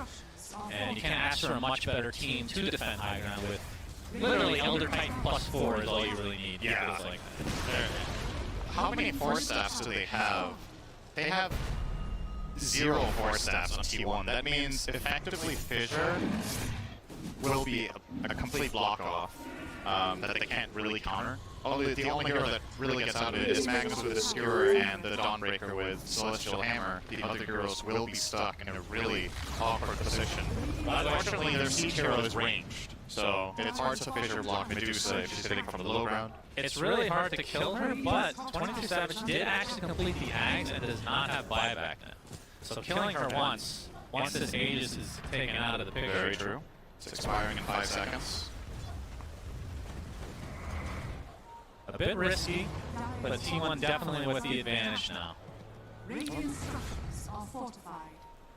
Radiant's top tower is under attack.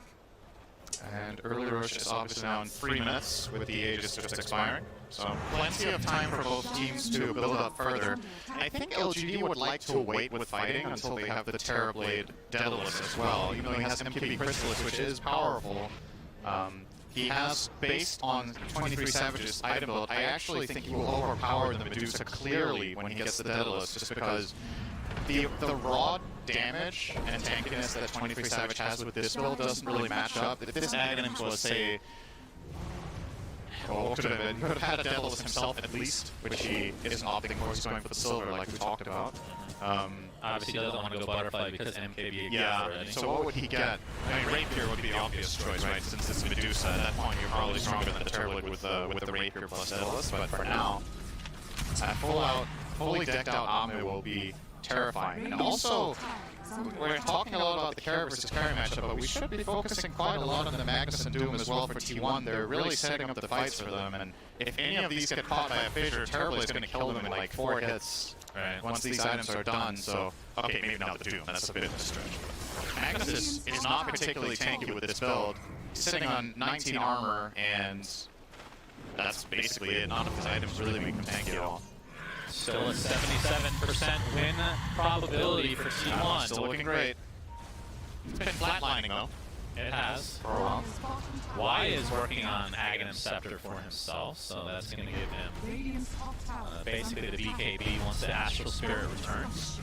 What do you think of the shard for that hero, where you take places with your spirit? Oh, Faith Beyond. Zephyr. Oh, they force out the BKB. Faith Beyond. Looks like he's going to get Doom mid-jump, though. Cancel his own TP. Attempting to get out. A nice slow coming out as well. And he might actually be fine, but he doesn't have... I guess he does have a TP. A little bit of indecisiveness there from Carl. I think he wasn't sure whether he really wanted to use this Doom, so then he doesn't have it on anyone else, but he ends up throwing it and refreshes for the Shiva's vision, but doesn't find Shaker. we'll still have another Doom fight to break out, but this is probably going to slow down T1 a little bit. Ideally, they want to wait for Carl to have at least BKB ready, maybe BKB and Refresher, and in that case, well, then you're fighting to a maxed out Terrorblade here, pretty much. And still swap out Sanji Yasha theoretically, as well as the Power Treads, but I think he wants to keep the SMY for as long as possible. We'll probably see him get like Moon Shard before he replaces that for another item. So not very much growth left here for Ahmed for a bit. Main things he wants actually are from Roshan at this point, and maybe a better neutral item. Skewer. Cuckoo. Oh, this is a really long skewer. That talent is insane. Finger of Death. And a big sale. Another death to his name. So despite getting off to, I want to say, a really good start. Kind of tapered off a bit on this DP. Looks like he's going for Lincoln's next, so the anti-Doom builds are coming. But still needs to worry about some other cancels though, obviously monitoring Link X. Good trying slot. Good attempt there. 60 seconds. For nothing to say to come back. Does have buyback though, and still with his ult intact. 23 Savage now poking. There is an exposed fissure angle when 23 Savage is standing on the high ground there to get off the attacks. Obviously they had no wave, so they couldn't get vision any other way. Needs to be a little bit careful about the shaker block on that Medusa in case. Third rush is up. So, Echo Slam. This is for a Dawnbreaker. Fissure to follow. He's actually going to heal himself and be fine. Carl has come in with that Doom as well. This time they will find the kill. The pump fakes galore. As Faith Beyond drops 65 seconds, no Earthshaker, no buyback, and more importantly, because T1 probably doesn't know he doesn't buyback, no Echo Slam anyway.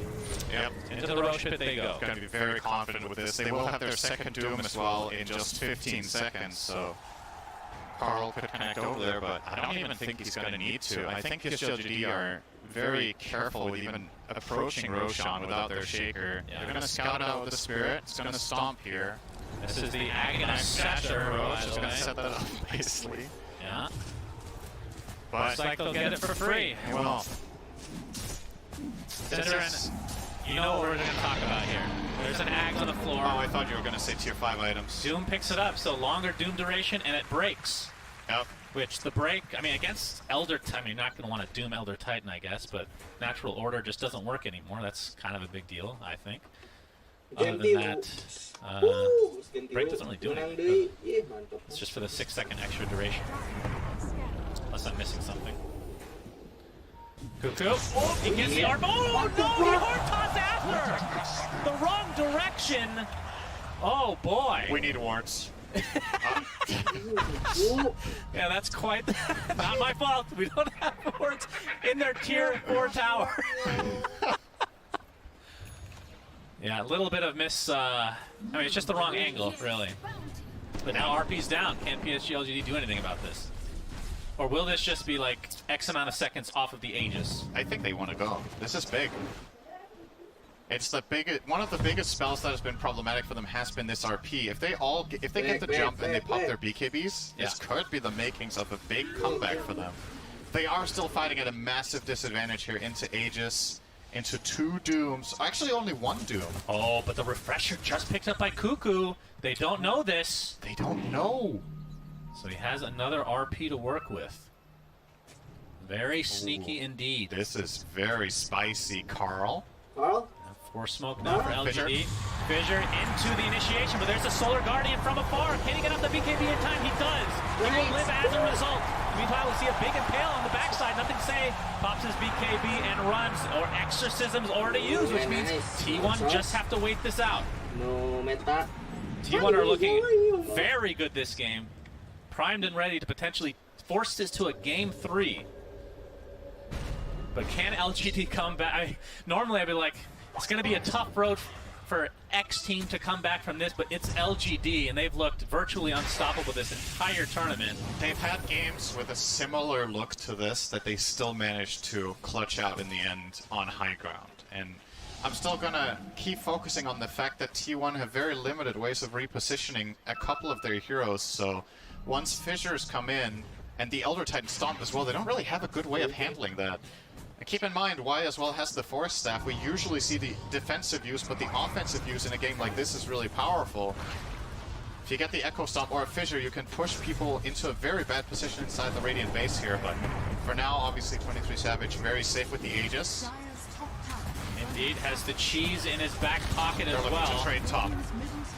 That's true. Damage is definitely being done right now, but the tier 3 is still relatively healthy. And you can just put Dawnbreaker there with the Solar Guardian if he wants to come in. He's going to take some damage, but will walk away safely. Was Echo Slam just used? He used it in the last fight when they Still on dropped them cooldown there. for 20 seconds. Okay. But that's the beauty, you talked about this earlier, that's the beauty of having somebody like Dawnbreaker. You can TP up there, no problem, and just use your ult to get back in the fight if you need to. Yeah, it's doing T1 a lot of good right now, having a global hero, that's for sure. Oh, the jump in again, nothing to say against Doom, but the Fissure blocks them off a bit. Cuckoo expends an RP, and nothing to say, just completely surrounded and will be brought down here. They do lose Lion though, so But, 1 for 1. Yo, Savage is in the middle of nowhere here. Could be good, could be bad. Yeah, right clicks from 23 Savage coming. He's doing a lot of damage, but the Fissure continues to block him off. Could be nothing. Great tool against the siege tank. That is Medusa. We'll see if they can try to take advantage of this Aegis. It doesn't look like another minute to go. They did get the mid racks though, and I think if you're T1, you'll be happy with at the very least that. Maybe they try to poke here, but again, time's running out. Yeah, LGD have effectively delayed the second lane of racks by a decent amount of time. Horn toss. Yeah, Horn toss, but the BKB forced. Courier taken out as well. That was most of a refresher, by the way, for Jin Q. Not sure if he has the recipe in his backpack, because you can see the jump in now. You see the Aghanim Scepter go to work. That spell immunity. And away he goes. Aegis 30 seconds. Satanic now online for Ame. Yeah, 23 Savage needs to be careful not to lose this Aegis when he has low mana. He needs to reset position, make sure he gets all his mana back, or this is over. I mean, they might not want to push anyway, regardless, now that it's gone. So LGD effectively lose mid-melee barracks, which happened about a minute and a half ago, and that's it for this Aegis. So Possible to come back, bro. still T1 are building more and more of an advantage. Of course, Doom, I don't even know what he goes now. He's queued up a heart. I guess he'll replace Midas for heart now. How greedy are you going to be? How long do you want to keep Replace the Midas Boots. for? Keep the Midas. Please. Please. Can tell you're a Pango player. Yeah, I definitely buy Midas on Pango. Don't need Boots that much. Oh, that's true. That's more accurate for him, at least. But yeah, I mean, is there any consideration to the fact that T1 are running out of slots to upgrade? Is that a silver lining for LGD? I suppose to an extent. It is still hard to end this game, I think, for T1. That's like the silver lining. Your team is insane on high ground, and anything can happen in super late game Dota. So a lot of the time it comes down to which key core just gets caught by something. Like when the net worths are this high and the buybacks are that expensive and the damage is this crazy. Look at this, Cinderin. Level 25 position 4 Dawnbreaker. Ame, position 1, still 24. Yeah. That is... He's not finding a lot of experience around on the map, that's for sure. It's just mainly the illusions pushing out lanes, so...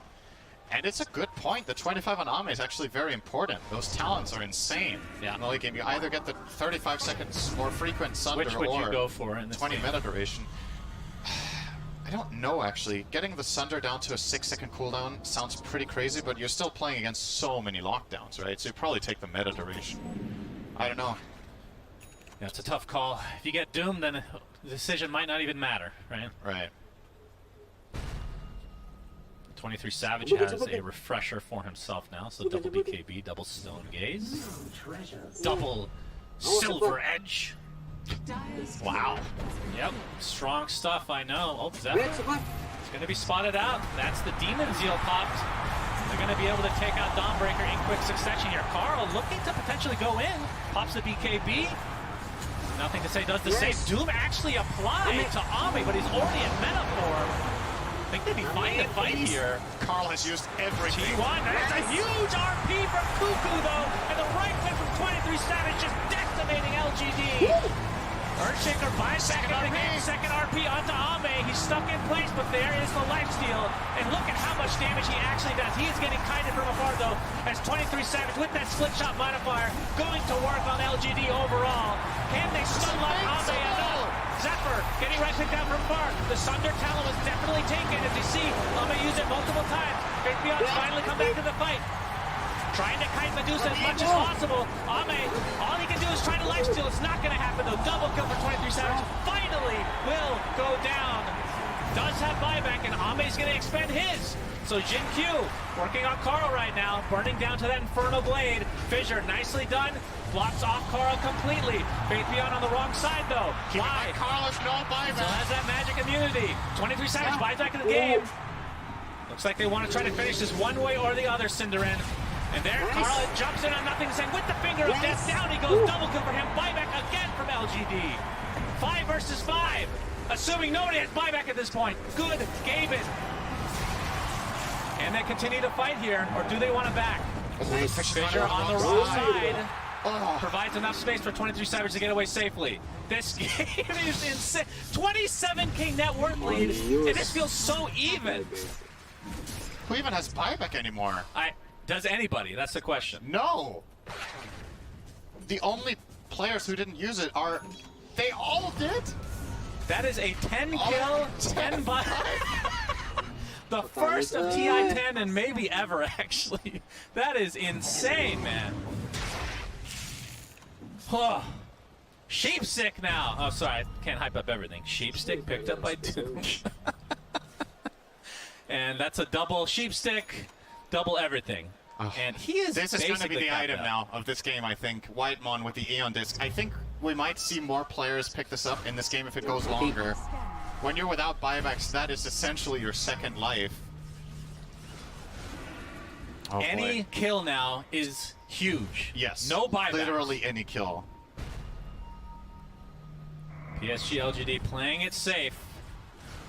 I just can't get over the fact how even that fight was. That was 30k net worth deficit. How is that possible? I think it really showcased how much stronger Ame is than 23 Savage in a raw fist fight. Like, it took him so long for the Medusa to finally kill TV. Roshan. Number 4 has the Aegis, Cheese, Ags, and Refresher Shard this time, which for T1 is very nice. Echo Stomp being shown here. LGD. This is a really big moment. Looks for like T1. they're coming to potentially contest. It's already at half health, though. There's the Mortimer's Kisses from afar. That's the talent. Look at how much damage that is actually doing. Carl has to be careful. There's the Solar Guardian. Has to be used to try to defend Roche. Earth Splitter's there as well. Looks like they'll finally get Roche eventually. He's not going to say come up his actions in the jump. Into the Echo Slam. Roshan is taken out. Who the hell got the Aegis? That is the first step for Dawnbreaker. Refresher armor on the ground, for God's sake. Faith Beyond's going to take a tumble to 1-for-1. Aegis claimed by 23 Savage. LGD need to reset. Cuckoo not able to get the right horn toss. Was on an illusion. So T1 getting the better of that, I do believe. They got the Aegis. I can't keep track of these items. 52 minutes in the game. 1-for-1? That Echo Slam was disgusting. That was such an ugly setup too, right? Like you shoot the, you start the Mortimer Kisses, which he's level 25, so he has the strong talent, and they use it to chain with stuns, Fissure into Enchant Totem into Echo, so that Jinkyu did insane amounts of damage in that. He did the most damage out of anyone. Whitemon was just gifted an Axe, by the way, so you're going to get the AoE Finger of Death. He has 7 charges of Finger. Who got all the stuff from Roche? Well, Aegis from Aegis Medusa, on Medusa. There's the cheese. They don't have the cheese. Where's the? What else was on it? Axe was on it, and Refresher Shard. I forgot that. Where's the shard? And you can keep track as I watch buildings die. 50 seconds of no Faith Beyond, 50 seconds of no Dawnbreaker. Of course, a little bit more concerning for PSG LGD, considering 23 Savage and company are in their base. So they're gonna get their second lane of rack. They can't go for Megas. The tier 2 bot still remains after all this time. That is actually shocking. In fact, they're just gonna go for the tier 4s for now. 23 Savage approaching level 30. Gonna be a pretty massive power spike for him. Yeah, Carl as well, that is true. So they get 1 tier 4. Trying to take out these illusions. The Echo Stomp, again, just the delays constantly. We barely talked about it, but the fact that Lion can just destroy these illusions obviously hinders Ame's ability to push out these lanes. And the fact that he has Shard, actually, it's the triple mana drain. Tier 4, all right. Faith Beyond his back, and remember, Dawnbreaker can just come in. There's Cuckoo. Oh, he kind of stutter steps there. Finally gets off the skewer, back into the fray. You can see the Earth Splitter from afar. Solar Guardian coming in as well. Can they kill Ame? Yes, they can. 120 seconds of no Terror Blade. PSG LGD might be putting on the brink here of game 3 if they're able to not pull this off. The Ancient is exposed as 23 Savage continuing to just pound upon it, forcing them back into their fountain, and this looks like T1 will be forcing the game 3. Cinder and Faith Beyond gets off the Echo Slam though. Wide jumps in, has a lot of damage to work with, but nothing to say. He doesn't have enough damage to kill off 23 Savage, but okay.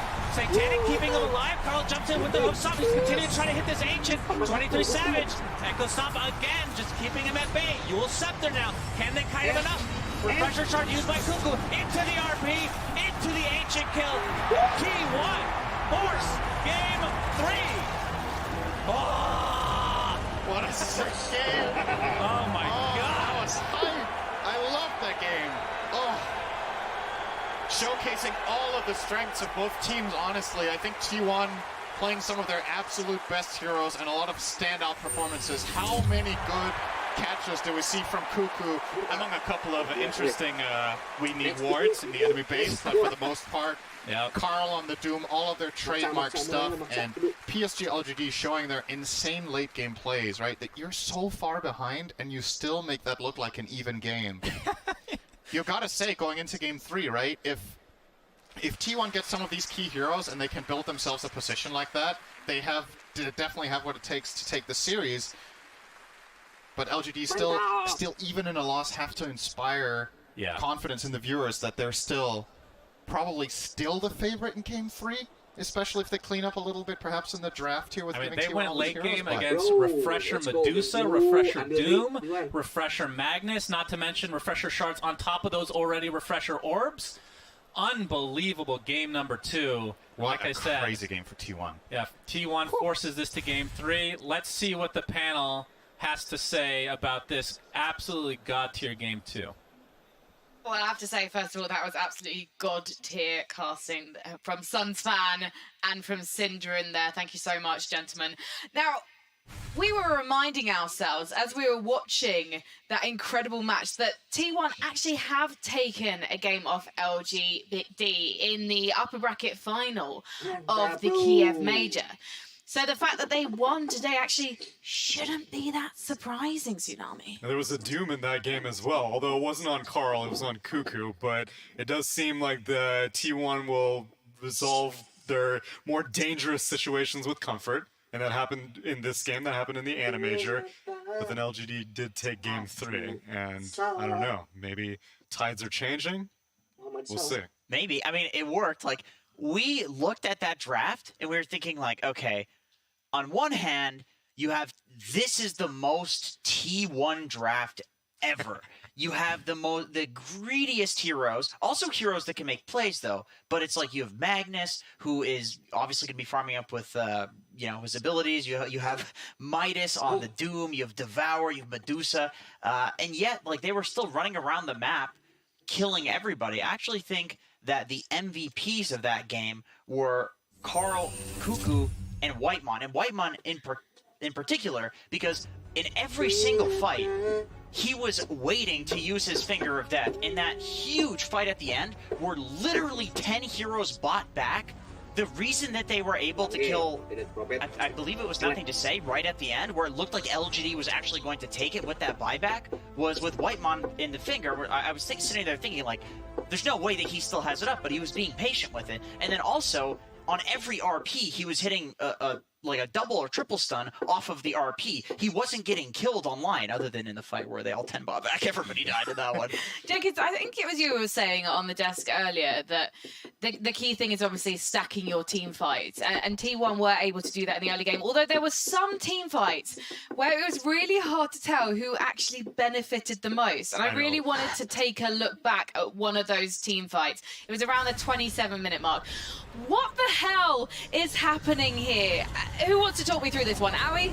Sure, so I mean, Faith Beyond, he has a really quick reaction to Carl blinking in. They blow up the Doom, who's the highest net worth on Doom, maybe second, and he doesn't get any spells off. However, T1, they're still so confident in this fight. They understand their net worth lead, and they still play out the fight like nice and slowly. When Dusa gets caught here, they don't leave her to die. They understand that they can get a turnaround here. I think the fight ends up being one of those weird fights where you don't really know which side won. I mean, they both sort of kill all of each other, which is apparently what happened this game. But LGD supports did actually have to use buyback, which let T1 get the next rolls pretty much uncontested. You just have more buybacks in them. I do want to say though, one thing. I've been playing Dota a long time. I watched a lot of Dota. I've never seen a 5v5 team wipe, 10 buybacks, and a 10 alive heroes. Yeah. That's never happened. I haven't even thought of that scenario because it's so unlikely to me. My initial thought once that happened was like, okay, we get to see what would happen in Dota if buybacks were literally removed. Right. Like, how would teams play? And you know what T1 did? They instantly went for a smoke. Yeah, they went and fought. I respect that so much because this is the TI stage. You're in the upper bracket against LGD. You have 0 buybacks. And your play is to go for the aggressive play, to go for the smoke. That's how you win games. You cannot hide in your base and be safe. You need a go-go. They did have an Aegis though, so maybe no buyback, but they did have 1 extra life advantage. True. So every little bit counts, and they did have a substantial net worth advantage as well. And it also just felt like the net worth was kind of the X factor for T1 because despite being 20k down, you'd think that with Refresher Mag, Refresher Doom, Refresher Dusa, that every fight should be extremely straightforward for T1. And yet LGD were still kicking and screaming in every single one of them. Like the fight in the Roche pit Exactly, where the Echo Slam comes in from from his Earthshaker, and literally the entire Roshan pit looks like it's Christmas and everyone's bought Roshan offering. Yeah, we were just sitting there thinking like, who got the Aegis? Who got the Aegis? Nobody got the Aegis. Eventually, 23 picks it up. He snatched it, so somebody else got the last hit on Roche. There's probably like 10k worth of items on the ground. And then after the fight was over, all 3 of the other Roche items were on the ground or whatever. Like, I think there was a couple of bands of Elven skin, which also, by the way, 23 dropped during a fight. Just to get his BKB Yeah, off. just to get his BKB. He dropped a band of Elven skin on the ground because his backpack was full. That was the most insane game I've seen in a very long time, and it doesn't surprise me that it's T1, and it doesn't surprise me that it's T1 versus LGD. It really doesn't. Watching this, no matter what happens in the 3rd game, whoever goes down to the lower bracket after this one, do you think they've got a chance to keep going, having seen this performance in this most recent game? I think we're looking at 2 top 4 placements right now. Like, no matter what happens, someone's going to make a lower bracket run, and they're going to assassinate everyone on the way there. And we might see a rematch at some point of these 2 teams as well. Because as entertaining as yesterday was, I do feel like there was a more definitive winner, even though they also went 3-game series. This one felt competitive, and it's revenge from the animator as well. We need to complete the story. It felt like we didn't get to see Cuckoo really get activated on that Legion Commander in the opening game. But his Magnus in this game, the initiation and just the gumption, the audacity, the gall, and the gumption, Jenkins, you had to be a little bit impressed. Watching both of these games, my thoughts were like, okay, don't think this hero's OP. Don't think this hero's OP. Because I don't want to be that guy that just comes out on a panel and then says a hero's OP. But Mag is goddamn OP. Like, that hero, it's so hard to play against him with the Horn Toss, with the Yule Scepter, which we saw in the first game, with the reverse polarity, pulling people out. Even Cuckoo, like, going into the base, the reverse polarity and then not pulling anyone out. It didn't seem to matter because, like, the way people are playing this hero now is not really for the big team fights. It's like you're Pudge, except good. Oh, great. You're just There we go again. repositioning people, and at TI, that matters a lot. If you think that you're structured, if you think that you have this wall, this formation of your team, Mag just breaks it. and he can farm so quickly that he can get items like Yules and BKB and Eon Disc where he can break it without just going in and dying. He can consistently break it. And I know you specifically are pointing to RP, but for the longest time, Magnus's whole relevance in Dota was, can I have someone to empower? The empower, yeah. That's Do like I have irrelevant. a melee here? It's like a side factor Yeah, at this Doom point. Medusa, though that was the draft. Doom Medusa. Nobody, That's not what you say. Nobody takes the empower, but I don't even think the RP is the most important part about Mag. It's the skewer. Yeah. Now you have you have his Q setup, which now slows and pulls in for that, so you can set up with that. There's a Yule Scepter, you can set up with that. There's Horn Toss, which was it you that said it removes the skill from, or it was BSJ? He was so mad. He was like, Horn Toss removes the skill from Magnus. I think that was him saying it. That was him. It was definitely him. He's got a lot to, like, Skewer was one of the most skill shots of skill shots. And yeah, now Shockwave, you can see pulling them towards him. That used to not happen. He used to just deal damage. And RP was always a very, very delicate dance between that and Skewer. But the hero's starting to find more relevance as we introduce these Aghanim's shards. But the thing is, it's not like they took Magnus and took the skill cap and brought it down or something like there's still insane skill that you can have with this hero. It's like Invoker. There's like more pairings of things that you can do. You can Shockwave 3 people and skewer them back and then RP. You can RP into skewer. You can Horn Toss after the RP, before the RP. There's like a million different things that you can do with it. And we saw Cuckoo do basically every combination of them in that game. So what you're trying to say is, if you are going to be playing some pub games when you want to play Magnus, get them in before the end of TI10, because he's not going to be quite as fun to play once the players have had their say and spoken to Valve. Is that what you're saying? Have your fun while you can with Magnus, and you know what? T1 and PSG LGD, have your fun on this stage in the upper bracket while you can, because after game number 3, one of you will be going down to that lower bracket. But you know what? After that second match, or second game, I should say, this one is probably going to be yet another electrifying matchup. And I think that PSG, they're going to have learned a lot from that. Did she call me PSG? I'm sorry. I called that. it PSG instead of LGD. I apologize. It's in his contract. I'm sorry. You can never refer to him as BSJ. No, I think I called them PSG. I didn't mention Brian's name. Okay, thank God. I think what's really impressive is that despite Game 1 being so dominant from LGD, I feel like T1 were really able to suck LGD into their own pace of the game. I feel like this entire tournament, I've never seen LGD make a mistake like they did on mid, where they tried to jump on Medusa with Earthshaker. Sure, there was an Invis Doom there. Yeah, there was an Invis Doom there who clutched Doom. But that was like a weird engagement. That's not something that you usually see out of LGD. And I think T1, they might have figured something out with the scale. I'm not too sure like who will have the better read going into this game, because generally the counter to these 3 slow cores was to do like play really fast, high tempo, take the towers. LGD, they won all their games, but they're actually one of the slowest teams at taking their enemies' towers this tournament. I think it was like 12 minutes or something. Yeah, and also I think they got intel on how LGD likes to play with Terrorblade. They showed it off in Game 1. The dynamic was very similar here. They had Jinkyu on Snapfire, so you had these surrounding staff around the Terrorblade to be like, okay, you know, he wants to man fight, and this time they served up a Medusa to go head-to-head, and they had more enabling the Medusa than they did the Morphling in Game 1. And I think it was a lot what Aoi was mentioning during the first panel, where there's like poke and maybe not so much disengage, but there was a lot of like eventual really strong team fight. But to me in this game, like maybe there's no like damage poke, but there is like opportunity poke, where like Cuckoo on Magnus was just looking for skewers, and there were certain times where we saw him hilariously blink into the enemy base and then fail to skewer out. But it's like that's what he was going for the entire game, was just looking for these like random opportunities to basically break LGD's wall. Well, while we wait for the draft to kick off, we are gonna check in with PSG LGD, because we wanted to have some words with their captain. Oh, in fact, no, you know what? We actually spoke to Y earlier. So you know what? I'm obsessed with Y. But I'm going to be less obsessed with Y and more obsessed with Cuckoo after we find out what he had to say earlier this year. The season for T1 may have ended on a high note, but it certainly didn't start out that way. The team was looking forward to finally attending a LAN event with the Singapore major in March. But their captain, Cuckoo, was suddenly unable to go. T1, playing with a stand-in, failed to even make the main event. Like many other teams, the transition to in-person events proved challenging.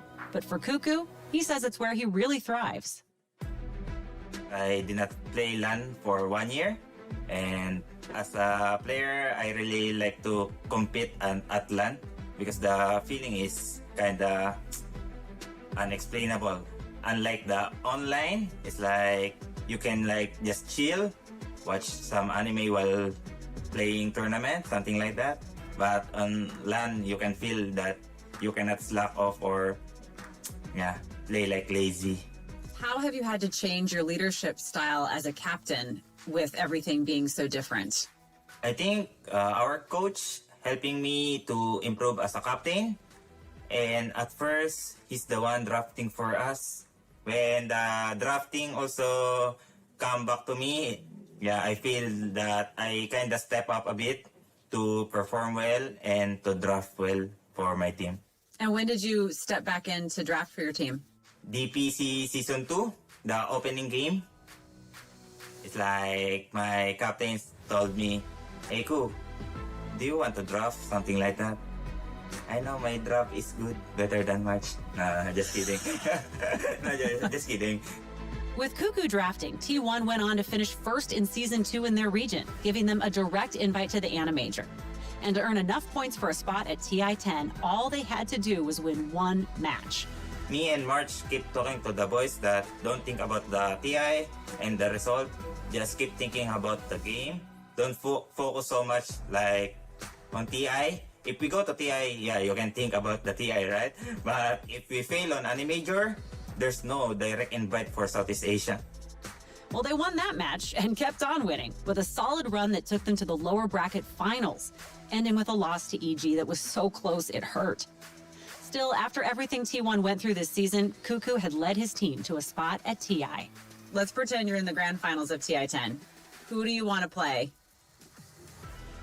I want EG. Why?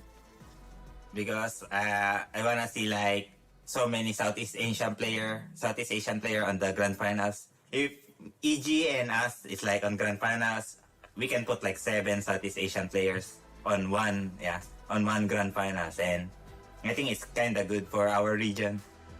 This is my 5th TI, I think, and most of my TI memories is like after upper bracket, we lose, then lose again. So if I'm gonna go back, I really want to raise the ages. As a player, as a captain, my goal for TI is like keep grinding and do my best. And we have no doubt that both teams are going to be trying to do their best in this third and final game of the series in the upper bracket. It is PSG LGD versus T1. T1 versus PSG LGD. Game 3.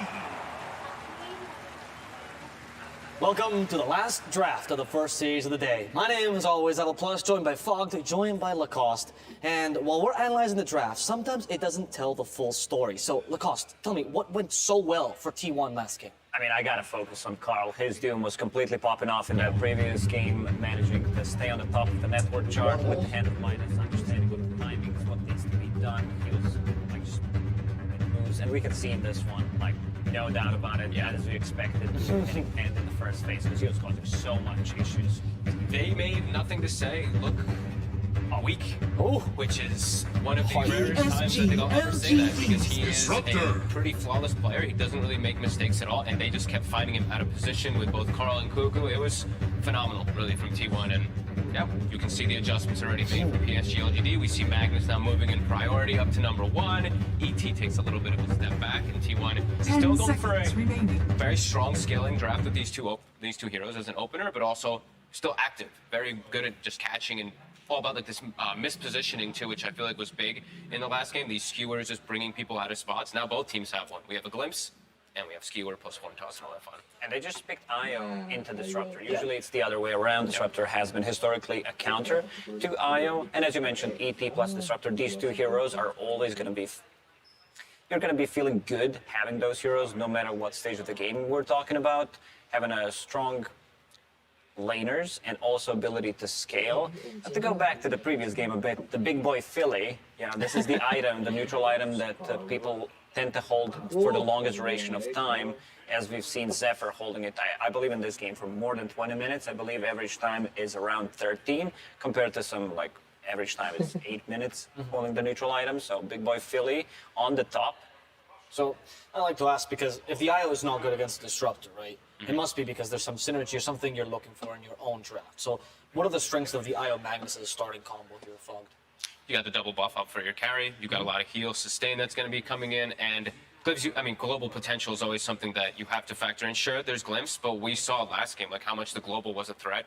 Zephyr was one of the top net worths in the game as a Dawnbreaker support, just because he could play on opposite side. He could always respond to these moves and then still show up to fights. So I think Io is a great example of being able to open up the map for yourself while also being able to hey, Almay, you can't beat the fight? Yes, you can. We're going to bring you in there. So. Does this add to LGD's response to T1's aggressive playstyle we saw last game? Yeah. Lacoste. Yeah, I think so, definitely. Looking at the bans right now, Enchantress, not your usual ban, but this is something that needs to be done if you want to set up Elder Titan for a really good laning stage, because Spirit is dispellable, unfortunately. Yes, and I think if you pick Disruptor ET, you've already shown that that's 90% chance of 4 ET.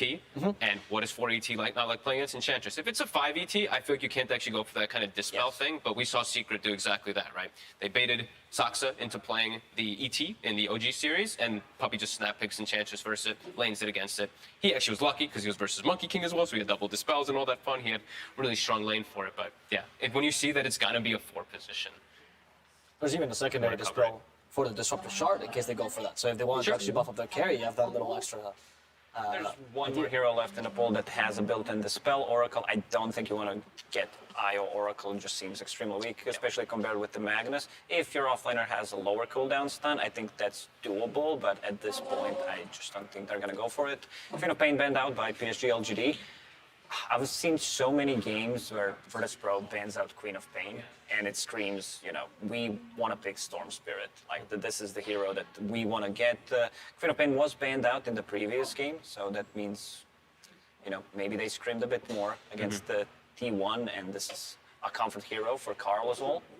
And also, whenever you have IO, that means you have a limited lockdown, Magnus, RP. You kind of don't want to commit, so PSG LGD will need to protect their lineup against these elusive heroes, Puck possibly, and any Spirit in general. Yeah, I was thinking Storm or Ember Spirit, likely for nothing to say, just covering his lane, because I see the Bat ban as well, too, so they want to have this really advantageous lane for him. And it's always really good versus hero like Disruptor, because you get glimpsed, you throw the Remnant down, you come back in the fight anyway, so lots of different ways to get into the backline as well, versus these two heroes that are two of the better backline heroes, right? The ET and Disruptor want to play very far from the fight, and the Spirits get right on top of you. Right, and since we have some extra time as well, and you talk about these two heroes, I'd like to get into something interesting, the idea of draft theory, right? So, as a more generic sense, what advantages and disadvantages does picking two supports have for a draft? If there's 2 starting picks, or your 4 and your 5, of course you can flex the ET. What does that do for your draft here, Fogged? Just open. It saves your carry picks, protects them from being counterpicked early on, especially now that we have the double picks that come out from... in PSG LGD's position, because now they're going to be able to pick one hero on T1, and PSG LGD gets to pick 2, but now they're only going to have information of 1 core instead of potentially 2 if they'd opened up with 2 of them. So, there's a lot of different implications now at the draft order that ends up making, I feel like double support is actually better than it used to be. Really? Why so? Just because of that exact thing, where you can actually only have 1 core shown in the first 3 when you're picking the 4, and then you get this, you get a situation when you get to... You reveal your, it's hard to describe because you can reveal your mid, but then you get to save your carry for the last pick in a lot of situations, because you get this pick and then into double bans, and you can cover and you get to see their carry. So it's kind of weird describing it, not really. And it's also a support duo that scales well, when we're talking about, ET maxing out the aura, getting 1 item, Disruptor possibly getting that Aghanim Scepter if he finds the affiliate that I mentioned. Whenever I, see Philosopher's Stone for the first hero that really scales well with it as a position 4/5 is the Disruptor, because it's one of the best Aghanim Scepters upgrade in the game. For the Mag IO, let's talk about this one, because that's different draft order, right? You actually got the 4th pick, you protect it with the bans. Does this condition you into being able to pick something more combo-y, something more special? Like, for example, the IO? Yeah, probably. You can. These picks are just very open-ended, so you can kind of do quite a lot. I mean, on both sides, like you've saved so much. And what's the strength? Should you pick, or can you pick the supports with these 2 starting picks, or is that too weak if you have the 1st and the 4th pick of the draft? Going really in depth here. It's really deep, maybe a bit too deep for me. Fog, help me out here. Maybe a bit too deep. No, I mean, you can. Right? I see the Magnus, right? I see these combos, and I always look at teams and go either the oftentimes carry or counterable hero in the 4th pick, right? Yes. Or sometimes this, like you said, the buffing combos, right? This opens up your draft so much that IO Magnus, a lot of carries become much more viable, and it's very difficult to try to counter this with. In fact, you can even protect your future carry with these next 3 bans, which they can more or less guess based on the heroes you picked out. Yep. Yeah.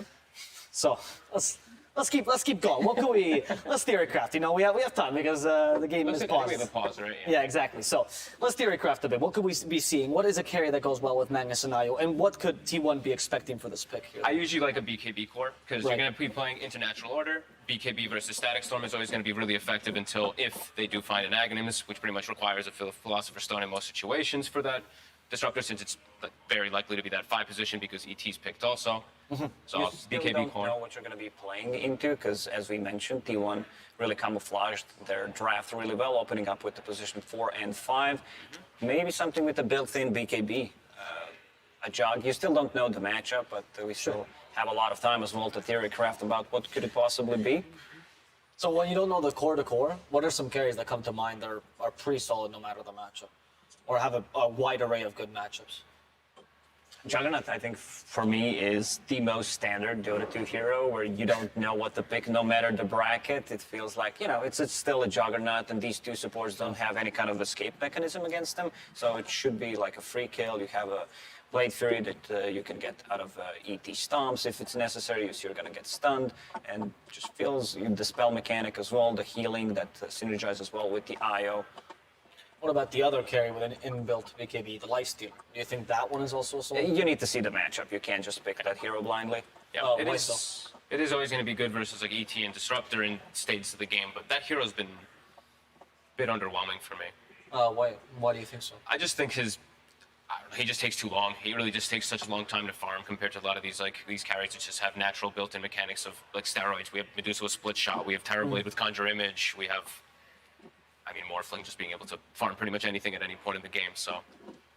And we're back with the draft, guys. We are, and we're gonna have that Bane ban. So that's a BKB piercing disable that they're taking out. Yeah, it's also a great setup for a possible skewer back, the relocate type of a play, and we've seen Bane being a bit more popular during the main event compared to the group stage. BKB piercing ability, you do not need to get the full duration grip. Sometimes a second and a half is exactly what you need.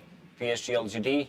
Okay, I so like they're this. gonna take it. So that's a backline hero to get on top of IO. That's always nice. Mixed damage carry with ET, and if it is gonna be, that's also the thing what we were talking about earlier, where it's like forcing the Magnus out of a position. Storm Spirit is one of those heroes that it's not the worst matchups. Magnus still does pretty okay, but Storm thrives versus melee heroes. Period. So and I saw a couple times where even nothing to say. I think it was versus Elephant. He got solo killed by Maybe, who was the Storm Spirit. It was Maybe who, Somnus, who popped off, is getting solo kills in the group stages, but that's a matchup that you can. I believe T1 didn't mean to pick Storm Spirit in this game. That's the feeling that I get. It's just they used this Queen of Pain ban that PSG LGD did, and they also banned out Lina. Lina, one of the heroes that doesn't have bad matchups, I would say. I don't think anyone wins against Lina, no matter what happens. She's still gonna farm, and she's one of the, I'm gonna say better, but decent against Storm Spirit. She's not gonna come out even, I believe. And yeah, so Storm Spirit, as you mentioned, the backline jumper, they have no low cooldown stuns. Puck is still available if they want to try to counter Storm Spirit, the leash mechanic, even though with the recent changes, the Storm Spirit item build, going for Rakaya Sanj, so that the coil and the silence does not last as long. That's one way to deal with that. What could LGD be thinking then now? You already talked about how they're maybe moving the Magnus from position, but they actually really like it and nothing to say as well. They do, because he likes playing like he transitions most of the times too. But they've been having a lot of time with Faithbeyond as well, so they don't mind moving it. I don't think they even that's probably not even like, oh, okay, we can't put Mad Main. They're probably like, whatever, ignore that. Just go for the they're best just like, draft. we need to have disables now. Ah, there's the Lion. So they're gonna take the Lion. And then they pick up their carry as well, so the Mag pace. remains a flex pick then. Yep. And that's a pace hero, so they can set tempo. They can play a lot faster this time around. I feel like last time, this Terrorblade picked, we mentioned at the end how they picked it into Lion, so I feel like they did pick it in a bit of a tough position for him to actually just straight up carry the game on his own. This one, just much faster pace. He's not actually countered by much of anything. You're good versus ET. You're a natural BKB buyer as well. Oh, a Spectre. What do you think of this core-to-core matchup, Lacoste, between Spectre and Ursa? I like Ursa here quite a lot. Ursa comes online quickly. I think it's more of a backline jump thing, so that Storm Spirit has another hero to play with. So Io and Lion will have a bit of an issue, especially Io. He's going to be the primary target that they jump.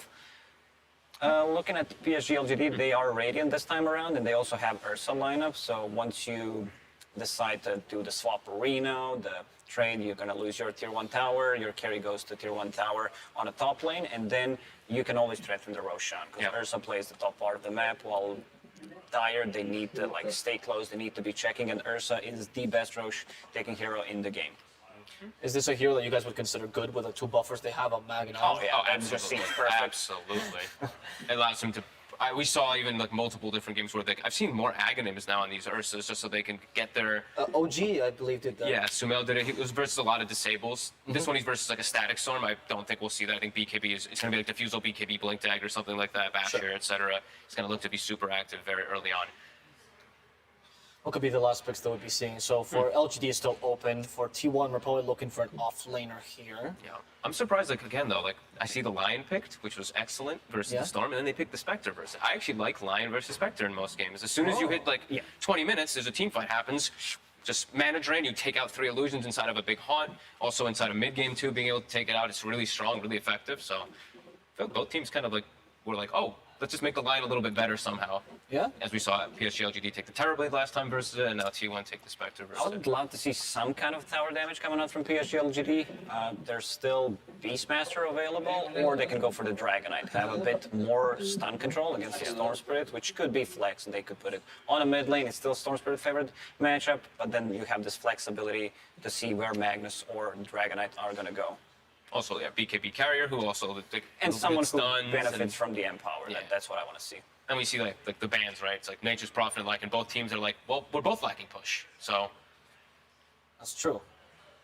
Well, I can touch on the Lion a bit earlier again. Do you think the Spectre, as you said, it's about jumping the backlines. There's an idea that you can overwhelm the Lion, perhaps, that you can't deal with both Storm and Spectre at the same time, and they see the value of him as a counter to the Storm with a Hex? Yeah, definitely. I mean, that could be another thing, too. And Spirit's always really good to scout, too, so they'll always know where he is in the fights, even if Haunt isn't up. So, yeah, maybe if you double down, right, it makes it a lot harder. And we did end up getting the Ember, so that was the other one that we were kind of mentioning for nothing to say. Yeah, now looking at the bans, it makes a lot of sense, because Necro just completely dominates Ember Spirit in the lane. You can play on his high ground. And Ursa, one of the heroes that loves to play on low HP. One Reaper site could change quite a lot. There is a save from Io potentially, but now looking at the bans from PSG LGD, they make quite a lot of sense. And Jenkins' fact of the day from this morning also, right? He said the Heartstopper aura goes through in Rage. There you go, Jenkins. I'll give you that one. Oh, useful. So, but yeah, there was those bans are definitely looking to make a lot of sense from PSG LGD with the way they set it up. And maybe they were thinking about that Ember for quite a long time, but waiting for until the end. How's the matchup between Storm and Ember, though, in the mid lane? Oh, Storm Spirit just completely dominates, I Okay. would say. I've seen it go both ways, depending, but it's very skilled matchup. Still, I'd give 60, maybe even 65 to 35 for Ember. I've heard in the game, though, Ember does do better because his Searing Chains can stop Storm. Yeah, it's purely laning stage, 7-8 minutes. Storm Spirit just has an upper hand. Right. Well, could see rotations early, though. That's what I see a lot of teams with Io do. They make the move early to mid lane, pre-6, so they think, look to perhaps set up a kill and also look on the runes. So maybe we could see PSG LGD look to set up something like that. T1, what is the Cuckoo hero? What do you lane against the Ursa? That's always a tough one. Do you prioritize the lane here or the game? I was thinking about something like a Legion Commander, but then it's not that great of a counter. Ursa is not so strong, level 1, level 2, level 3 against certain melee heroes. So we'll see. Okay, there's the lane. I think the reason I was saying lane is because they already have late game and mid game secured with like Spectre, Storm, ET. They have so much team fight. I wanted something that just makes sure they don't get run over. Because I think that's what the potential of IO Ursa gives. So, and this is a really good solution versus Ursa. This is perfect, pretty much. You ruin Ursa's game, and you're also Spirit Vessel carrier. This is your primarily item against IO. So you kind of have 2 flies killed by one hit, pretty much. I love the Venomancer pick. I'm leaning towards T1 here. Yeah? Yeah. I'm just seeing a bit of limited disable without like heavy commitment for the Ember Spirit. So I feel like Ursa now is addressed because of this Venomancer, but I'm worried about the Ember Spirit going crazy because I only see like one way to actually catch him, and it's Static Storm right now. Stomp is very difficult. If Storm has a good timing and a good game, he could get an Orchid. So I'm going to be looking at Carl, looking at the mid lane, looking at how good these lanes actually will go for T1 to see how they're going to be able to handle this Ember Spirit, because I do think that Ursa is maybe just, you know, now you're scared of Ursa. We saw Nisha the other day also too, is, hey, we're also scared of this carry. Boom, Nisha goes crazy as Ember, and I think this hero can do that. Well, I'm the host, so I can't lean any way, but I really want to know what BSJ has to say for his last word. Thank you, Avo. As this game is called Defense of the Ancients, I think this specific game should be called Defense of the Roshan, as it is the paramount objective for LGD to be taking this game, as the panel did highlight. But I want to emphasize what T1 did in order to address this exact thing, and that is the vision game that they have from long range. They have the Venomancer wards to scout, the Spectral Dagger from the Spectre in order to scout, the ET Spirit, as well as the Kinetic Field from Disruptor. They have so many ways of gaining information in order to get that initiation on LGD when they try to force their objectives, that if they can manage to keep the distance, manage to take the fights on their own terms, T1 will have no problem taking this game. However, they have Ember and the Ursa empowered by the Mag to get up in their faces, low cooldown, run at you, Dota. If LGD can take that first Roshan, snowball it into a second one, they should have no problem taking this game. Winner of this game secures top 6 and another $800,000 in the international, and I'm going to let you guys take it away, Sunsfan and Syndering. Thank you, BSJ. We have game number 3, LGD versus T1. You just heard BSJ break it down, Synderen. I mean, pretty much everything he said was correct. T1, a lot of vision, a lot of ways to contest Roche, but LGD are the ones that can actually kill Roche really quickly. So I think that's going to be a very important factor in this game. But what are your thoughts on these lineups? We get to see, you called the Venomancer. I'm going to give you credit. You said it, and it came true. Yeah, it is a really good Venomancer game for a time, at least. And I think what T1 needed here was a way to slow down the Ursa IO lane from just getting too far ahead. We've seen empowered Ursa in a secret series earlier and some during the groups. My concern outside of that, I think T1's laning state should be really good. I think their lanes are very nice. Like the Veno ET lane is very strong bottom against Ursa +1. Yep. They're even starting as 3 right now, leaving Savage alone up top, 23 Savage on the Spectre. This is not going to be how they keep their lanes, of course.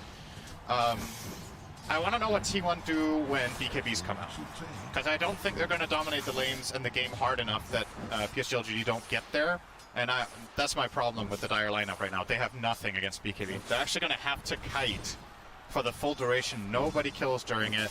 All you have is a little bit of right-click from Storm and Spectre, unless your Elder Titan somehow finds the most amazing Astral Spirit in the fight. So I think, as far as, you know, the metagame between these two teams with how they play overall in terms of tempo, how late they want the games to go, I do like LGD's prospects after 20 minutes. So I think the challenge for T1 here is to get far enough ahead that they can handle that stage of the game. So all about the BKB timings for PSG LGD. And yeah, you're right. We've seen that Empower Ursa kind of just snowball. That's the one thing that Ursa kind of struggles with is farm, and when you can give him Empower. I mean, there's even a time where Ursa, no first blood this time. And Zephyr is going to get skewered back into the tier. Oh, no! So first blood technically goes the way of T1. A little bit of miscommunication. But a little gift. Oh, you don't see that every day. That's funny. I'll say it. That's funny. So Zephyr getting first blood, he gets full Tranquil boots off of this on his Elder Titan. Is going to make his way down toward the bottom lane. Y doesn't get anything except a long, slow walk up to top. Faith Beyond, I think, got about half the gold of that kill, roughly. Is eyeing up a Hallo the Dominator. Cuckoo bottom. Yep, in a bit of trouble here. He's going to get right-click a couple more times. The Echo Stomp comes through, but Ame looks to be just fine. Although Zephyr, on here. That's a lot of damage. He's going to try to Earth Shock to safety, and you can see just ticking away slightly thanks to Cuckoo. Very, very annoying here to deal with, as has been his trajectory in Dota history, actually. Of course, some changes made to him recently. Poison Nova doing percentage-based damage, so technically scales better than he used to. I mean, how much of a difference has that made from the games that you've seen from Veno in this patch? It's one of those things that's hard to see, right? Because the damage is so slow. It's like, it's not really noticeable until you look at the post-game and compare it to like similar games historically. I don't remember the exact numbers, but for the most part, especially when you reach the mid-late portions of the game, even against agility heroes, the new Poison Nova is better than the old one, but it's primarily tanky heroes that suffer a lot more. And there aren't that many specifically high health heroes in LGD. I think the Venomancer is more about the vision and the lane power that it would bring, the reason they picked at this game. Unfortunately for Cuckoo, he's not really pressuring the Io Ursa that much just yet, but level 3 is a big turning point for Veno usually. Get a lot more damage on that Poison Sting. A skill that has a very special scaling, actually. I find it very unique the way it scales in 3 aspects like this: duration, DPS, and slow with every skill point. So effectively, you know, most skills in Dota scale in a linear fashion. Yep. This is very different. It gets so much better on level 3 and 5 for the Venomancer, obviously level 2 and 3 on the skill compared to level 1. So for comparison, level 1 is 36 damage, level 2 is over 100, and level 3 is 250. Why don't we go through every skill in the game? You can read the tooltips. Sure. Which are available. Right. Going to the menu. First hero hero is is Adam. Missed point. You guys can't see, but he actually opened up the Heroes tab. You can see everybody's really happy either with the pause being unpaused now or Cinderin stopped talking. Not sure. We'll have to find out another time on this segment of Cinderin +1. Or -1, depending on your perspective again. Wyatt, Thunder Strike from Whitemon. Looks like Carl's going to secure the Water Rune for himself. Already queuing up the Orchid, which obviously no big surprise. Pretty much the standard. As you can see, Zephyr preventing Nothing to Say from getting a second Water Rune, so Carl gets a double whammy this time around. Yeah. And look at the CS, 26-7 to the 22-4. Talked, I mean, the draft panel kind of discussed that matchup overall. Do you think that, I mean, Ember seems to be doing pretty decent, all things considered. It's I would say it's a slightly Storm-favored lane overall. Not by a lot. What Ember's going to do is exactly what Nothing to Say is doing here. Oh, why? Actually gets the spike. He actually runs right back into it. Hex to follow. TP is going to be canceled because that is a super easy kill for LGD. Kill. Yeah, so what Ember does in this lane is we're going to see a glimpse. I think Faith Beyond will be okay here. I've never heard that before. Okay, you might be right. They're out of mana, and surely he can't die. You're right, it was very close. He only had 310 health left, Suns fan. That was very close. Is very tanky. The crowd goes wild. I mean, he's sick escape. He's part rhino. I'm pretty sure that's the lore. So very thick skin. Very thick boy. So what I was going to say was Ember against Storm in mid. What Ember will generally do is he will max out Sleight of Fist. And try to harass the Storm back that way. The problem with going max Flame Guard is that you can still get it broken too easily by Storm's Overload and Static Remnant charges, and at that point, you have stifled your ability to go and gank other lanes by maxing Flame Guard over Sleight, which is clearly the stronger offensive build in most situations. So I do like to see this build coming out from Nothing to Say, and yeah, that kill from Lion helps a lot. As far as T1 goes, we're still doing great on CS, both top and mid, but bottom Echo Stomp's not going to connect. Ame gets a couple right clicks off on Cuckoo, which is always scary when you're a big bad bear. Top lane. Oh, why? Looks like he's going to try to deny himself, but 23 Savage with, the Arcana kill streak. Good to see. Very good. They're making progress on that. Probably has like 1,000 more games to go before unlocking it. Very good news for T1 here that 23 Savage is top net worth on Spectre. This hero is crazy when it is ahead. I want to say, just as a gut feeling, maybe one of the highest win rate carries of all time when it's top net worth at like minute 20. It's just crazy how well Spectre scales. Well, in a to lot be of games. fair, it did used to farm really poorly.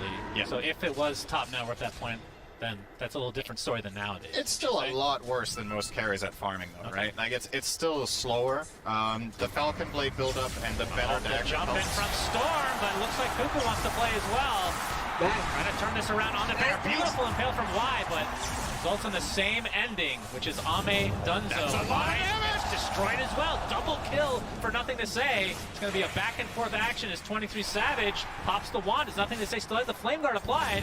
And another beautiful sleight of fist as a triple kill for nothing to say. Looked really bad for LGD. Yeah, that was a but great nothing to say. start of Great that rotation. play. T1 with a very, very good one there, but damn, that Spirit Bomb from nothing to say. Triple Remnant, I think that was, into 4 heroes. Double damage rune and slight. Ooh. It's just not fair, you know? Why do you have to have a double damage too? He's just better. Ridwan.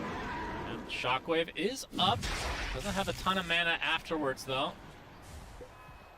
We'll just throw it out for good measure, as Ame has now made his way to the top lane. This is going to give nothing to say a lot of value. Obviously, getting those 3 kills, he's now 4-0. He's going to grab himself Phase Boots as well as Orb of Venom. Going to finish Orb of Corrosion soon, as they're trying to get him this bottom rune, which could get a little dicey. Yeah. It's top. And it is top indeed. It's an illusion, so mostly just for filling up the bottle purposes. Not a ton of kill potential.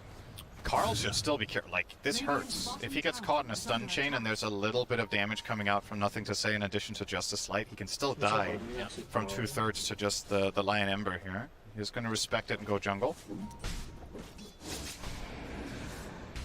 As you see, 23 Savage in the jungle, farming to his heart's content. So Aghanim Scepter will be the choice after the Falcon Blade. That seems to be the standard. We talked about this before, but before this tournament, we saw some Echo Saber. Like there's some differences between builds. We see some Orchid as well, but for the most part, we're seeing this same one that this game will have again.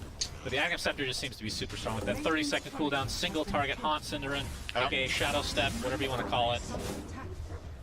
Do want to point out an interesting detail here from LGD as we are seeing the mid push, but Jinkyu has a really early level 6. He was level 6 minute 8 on the IO, and he was playing bottom lane alone against the creep wave, while Ame was alone top against the creep wave. So these two heroes were not playing together, and they were just still managing to maximize, finding farm in both lanes at the same time. And now this mid tower, uncontested. Really surprised that T1 didn't try to do something here with their Elder Titan and maybe Venno defending, but they just willingly give up the biggest tower in the early game. Well, let's talk about Venno. I mean, Cuckoo, we're going to see the Earth Spike come out first. Relocate on the way with nothing to say. RP from Faith Beyond. Down goes Spectre. Big kill for LGD as Kara looks to be at least trying to clean up the residual damage here. So it ends up being a trade of supports after the fact, but the big kill obviously on the Spectre for 23 Savage. And they relocate back to mid, and they're going to find more. Maybe Carl. Yeah, he gets caught with the Searing Chains. He's completely surrounded. Not a ton of mana to work with. Cannot get to the low ground. Shockwave and completely surrounded. But Echo Stomp is there. Nice dodge from nothing to say. Another kill goes his way, Cinderin. This is quite possibly the best start that I've seen him have this tournament. This is God tier status right now. Yeah, he's had enough of playing DP. Now it's time to go. It's like, all right, we gave you one. I mean, do you know if the DP, the one that they lost against Secret, is that the only other time they picked DP? I don't know if it was nothing to say playing it or Faith Beyond. I actually don't remember, but I know they played it in that game. I don't know if it was the only other DP game they've had. Gotcha. He's popping off in this game, that's for sure. Cuckoo is next. Cuckoo, and the finger of death from Y.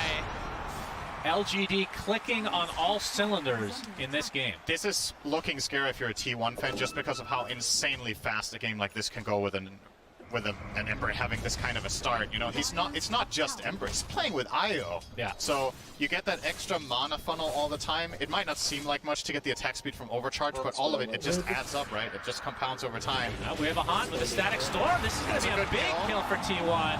And they find Ame. Nothing to say has arrived. He's too late. Ame has had a pretty good game up until this point. Talk about it in just a moment to see if more action comes here as Zephyr, nothing to say, has the Empower. There's the Searing Chains. Trying to dodge the Echo Stomp, but will not be able to. Zephyr with the TP out. So, all right, forget about this last kill for a second here, Cinderin. Cuckoo, Venomous, you talked about one of the big reasons. I know it's not the only reason, but one of the big reasons you pick it in this game is because Ursa has a hard time against it. They just switched lanes, and Ame has had a really good game in terms of farming, all things considered. Was this worth the Veno pick, or is there still more to come that we should look forward to? I think this is already concerning.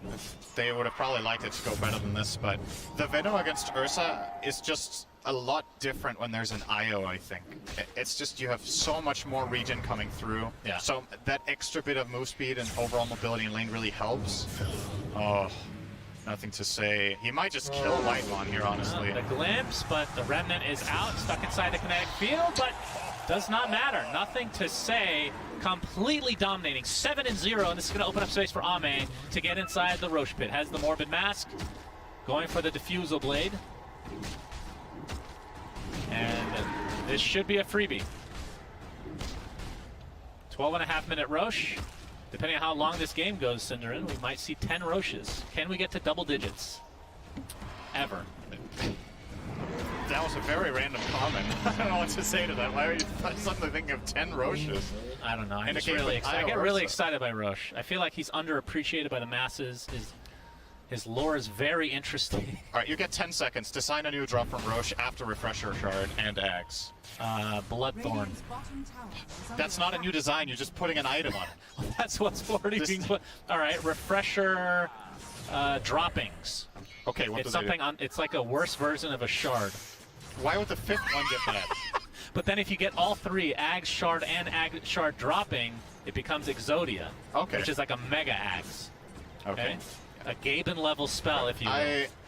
You cannot complain about any of my suggestions ever again. Great. Spirit Vessel on Cuckoo. I can't do worse than. I actually can't come up with anything worse. So That's what we thought about the Aghanim Scepter on Lycan. But Slax is a genius.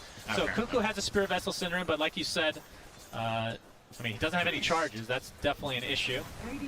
Hasn't really been participating in a ton of fights right now.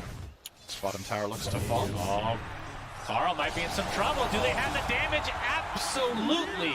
With the Finger of Death and the nice setup continuing to happen with nothing to say's changed. Again, Carl's voice line usage is just not, like, you just got burst. Why do you love it?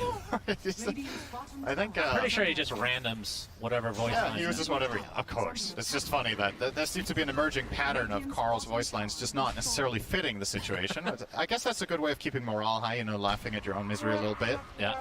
That one fits a lot better. Yeah, that's I like a little that.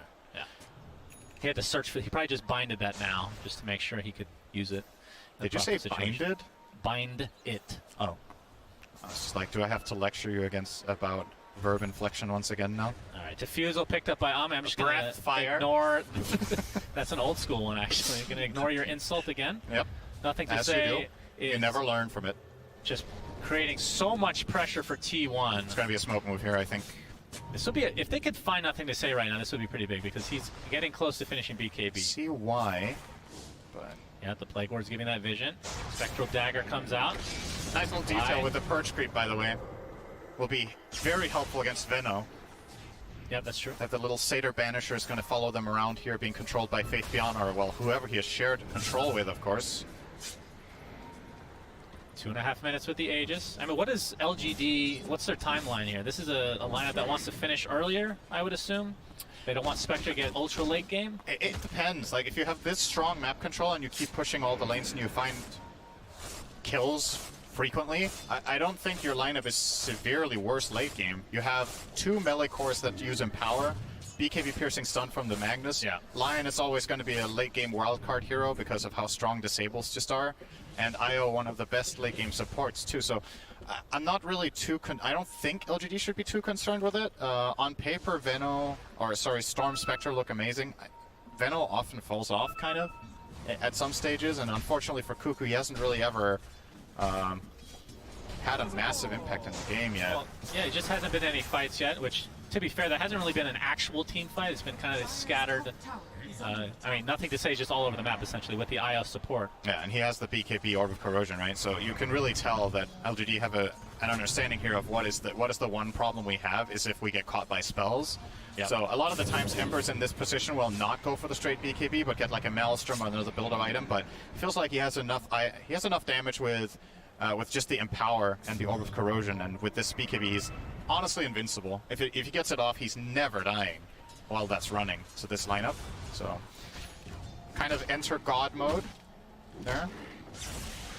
And with this Aegis, I mean, I'm guessing there's no pressure from LGD to try to use this Aegis in any specific way. Just continue with map control, try to get some objectives, but you don't have to go ham, so to speak. Of course, Spectre is getting close to Ags here. Do you think they're going to try to do something with this 40-second timer? Maybe if they find a fight bottom and the relocate here, they could consider diving tier 1, but I don't think tier 1 is even going to give them a fight for that tier 1 tower. I think it's just going to concede it here. They know that they're in a very disadvantageous position right now, and once Aegis is out, you have a little bit more of a clear plan, I think, for how to fight. White Bond, going to get caught soft. Yep, White gets off the Earth Spike, and Ame doing the... although Jin Q takes it, all right.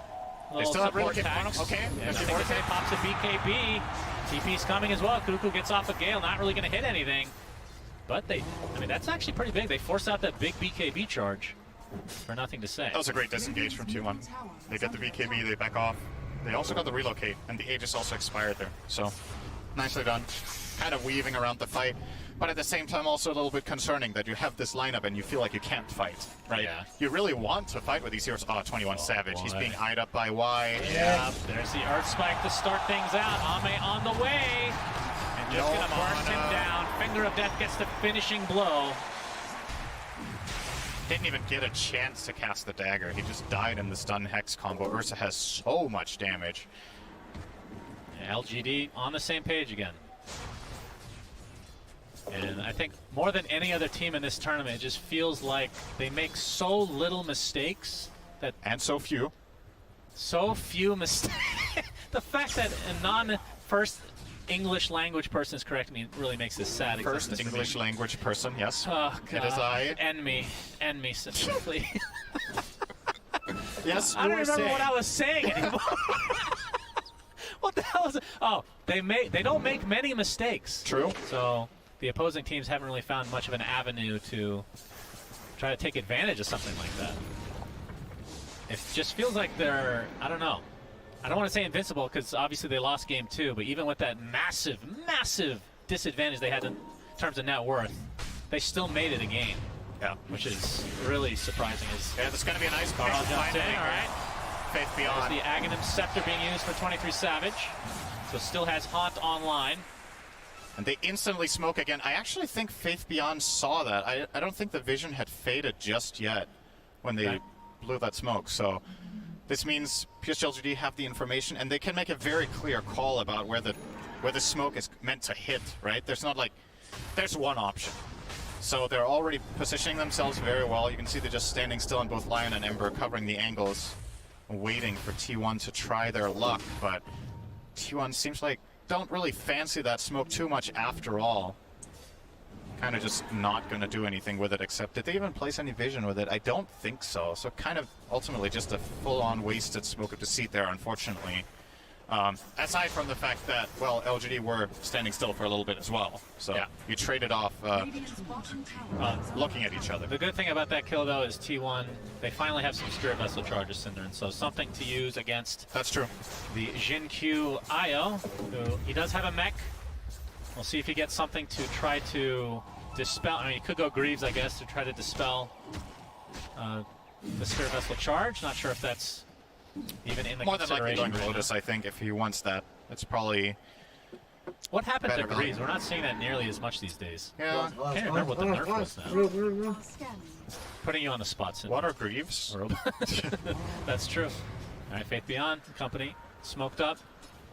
You can see Ame has just picked up his BKB, as speaking of that, nothing to say, pops his second charge.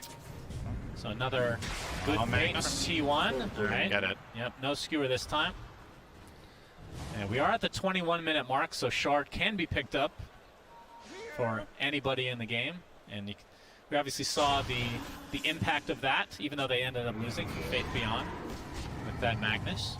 And even though this move from PSG LGD doesn't really get them any kills, they get control, right? They bully the enemy team out of this outpost area. They start setting up for Roche control, which is going to spawn right now. Why we'll see that. And I think, okay, this is a really crucial moment for T1. This has to work. If they lose the second Roche with no contention, they're not in a good position at all. Yep. And that shard, almost certainly, if they get it, will go to Ame. One of the best shards in the game for sure. Very good. This is the beauty of having a Venomancer. You get that vision with the Plague Wars in the pit. And obviously, Elder Titan we talked about last game. So this won't be a freebie for LGD. But Roche is getting relatively low. Just waiting for the right time to pounce. Haunt's still, literally every spell is online. So it's all about the timing and execution here. The Haunt. Nope, that was the Shadow Step.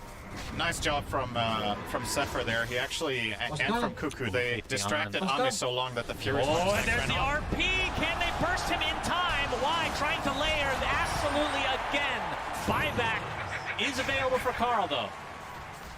Yeah, it doesn't matter that the Fury Swipe stacks fall off if you kill the enemy mid. You can just go again. Yeah, continuing to try to dodge these really annoying Echo Stomps. Will they force the buyback, or will this just be given up? Looks like they're just giving this up. So second Roche the way of LGD, and Ame with the shard, which he's not actually putting in his inventory yet. There we go. Maybe they want to give it to Ember? No, this one's way too good. This is very, top 5 very shard good. in the game. It is. Every time he Earth Shocks, he will get an Enrage for a second and a half. Yeah, I remember when the shard came out, you rated this the absolute best, I think. Well, it was 2 seconds or more. I can't remember. Was it 2 seconds? It was better before, yeah. That's crazy. I think the cooldown of Earthshock might have also been lower then. Yeah, they nerfed that aspect as well. Okay. So there have been some slight nerfs, of course, but still extremely strong. I mean, just being able to preserve your ult, because so many times we see Enrage popped, and then everybody backs away and tries to kite Ursa, whereas you have more options now. It's kind of... I'm looking at the scoreline right now, right? Wait for it, Cinderman. Static Storm after the Yules. All right. Looks like they're going to try. Well, actually use the Shadow Step, but Whitemon gets out in time, just barely. So they force out a ton of TPs for LGD. Nicely done from T1, baiting that. Yep. Of course, it did cost Static Storm. A big rotation. Sure, all as well. Isn't it weird for you to see Ursa so far ahead on the net worth with 0 kills? I feel like that's such an uncharacteristic Ursa game nowadays. And power time, I guess. And power and just the overall, you know, they got Roches, they got towers. I was like, I wonder what his KD is. He's 0, 2, and 4. Ame's just been farming a crazy amount because of the map control they've gained, but the kills, more or less all of them going on nothing to say. Also, I picked up Fey Grenade. That's actually not too bad. It gives them the extra movement speed, and obviously any additional procs of your passive is going to be very nice to have, especially at range for a melee here that can get kited so easily. Okay. Carl is setting up top, but this play doesn't really exist. He can't solo the Ursa. He's just going to leave. Yeah, and this lead is just continuing to balloon. So 8K now for LGD. You can see their win probability at 73% currently. But T1, I mean, they have options. We talked about the high ground defense of Elder Titan. Spectre is obviously god tier late game, same with Stormstreet. The only question mark, really, in my mind, is Veno, because we just haven't seen a ton of this hero in this patch. Is Faith Beyond? Shadow Step was there, but... And let's keep in mind, we saw a game of IG versus Spirit with what Spectre Storm can do when they're doing well. If you do equalize this game somehow, there are so many ways of finding kills with these two heroes together. Once the Spectre gets the Aghanims, which he obviously has, but they're just unfortunately too far behind to really take initiative right now. Yeah, Whitemon spotted out. Easy kill.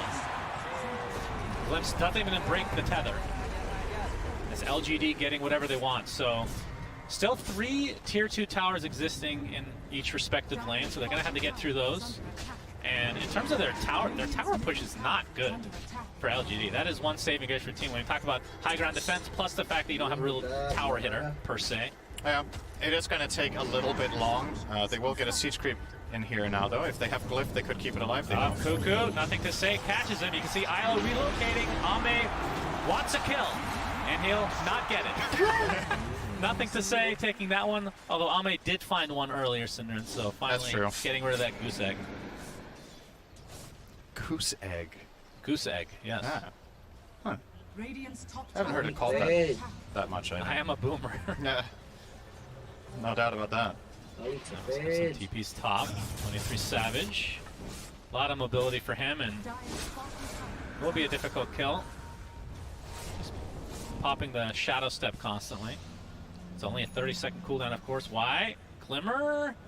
Oh my god, if he finds Savage here. Oh, he glimpsed it for a second. Oh, the horsey. Not enough. Not fast enough. But he does force out Haunt, which is a huge deal. That's true. That was not the Shadow Step that time. He used the Shadow Step just to kind of harass and be annoying. But yeah, I'm sure he's regretting that one. Dire's bottom tower is under attack. And now with Haunt down, well, I was going to say LGD is going to try to force something, but Aegis is running out now.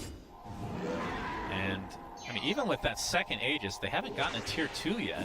But still, not the end of the world, because they're just farming the entire map, and the lead is continuing to grow. Dire's middle tower is under attack. Need to clean up these pesky plague wards that Kuku's going to keep placing. Like his itemization, by the way. I think the Halberd Force Staff is very good this game. Yeah. You want that against Ursa. You need a repositioning tool, and you need the disarm. So. Oh, see the jumping. Carl pops the BKB just to ensure a kill, but it's only wide for now. Trying to force out the BKB from Nothing to Say, but he's not going to get baited this time. 2 times is enough for him. And now that the Aegis is gone, we'll see if T1 want to try to force something, especially with the advantage in a 5v4 right now. But like you said, Kuku, I mean, his farm is pretty decent. I mean, Venos do get relatively farmed. Has the Force Staff in addition to everything else. Thank you. Glimpse. Just felt like saying it. Heard the sound. Yep. What did he actually glimpse? He glimpsed Magnus. Oh, all right. Orchid onto Nothing to Say. Do they have the damage to bring him down? Nope. That's the BKB charge again. Continuing on. No mana at all for Carl.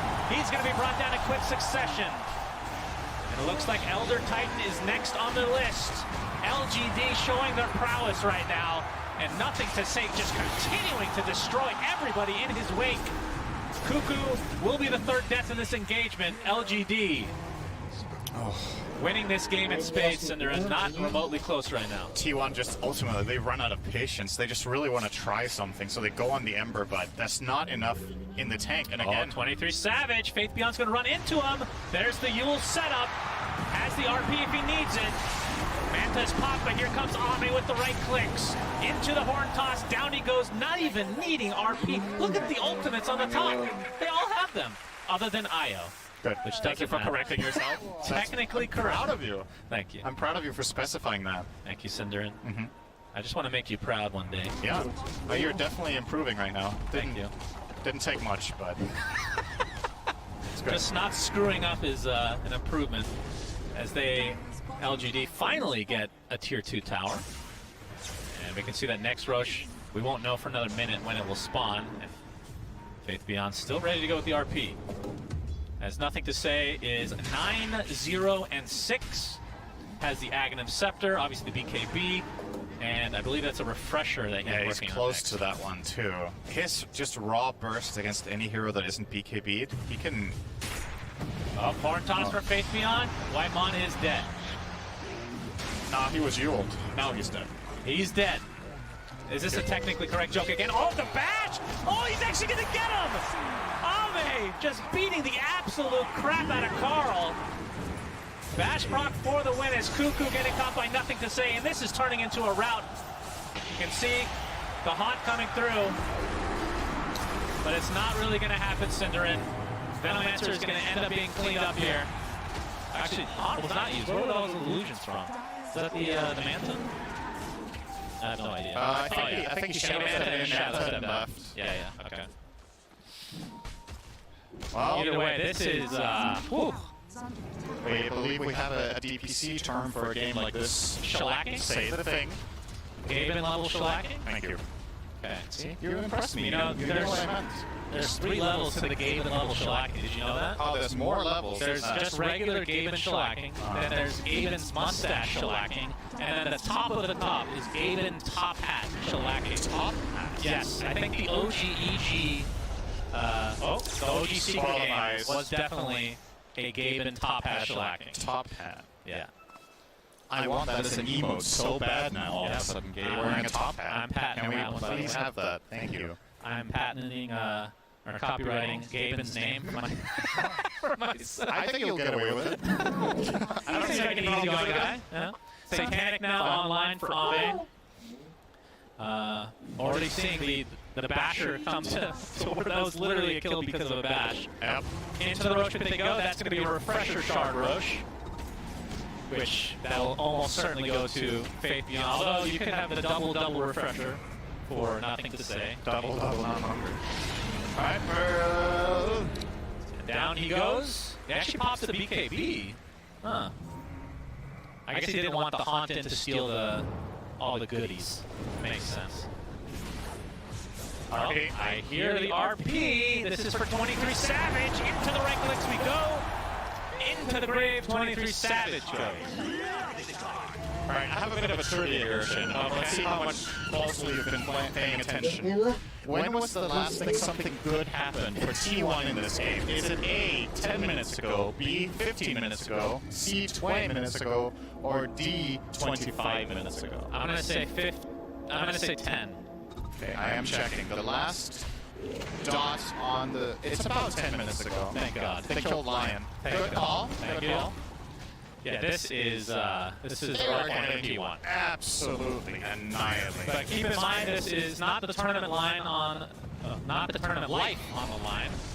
True. If T1 were to lose this, they will face up against Alliance, and LG will continue on to play. I believe it's the winner of Vichy versus VP, which, regardless of that outcome, if that ends up being the case, will be a really hype one. BKB now online for Faith Beyond. And onto the high ground potentially we go here soon for LGD.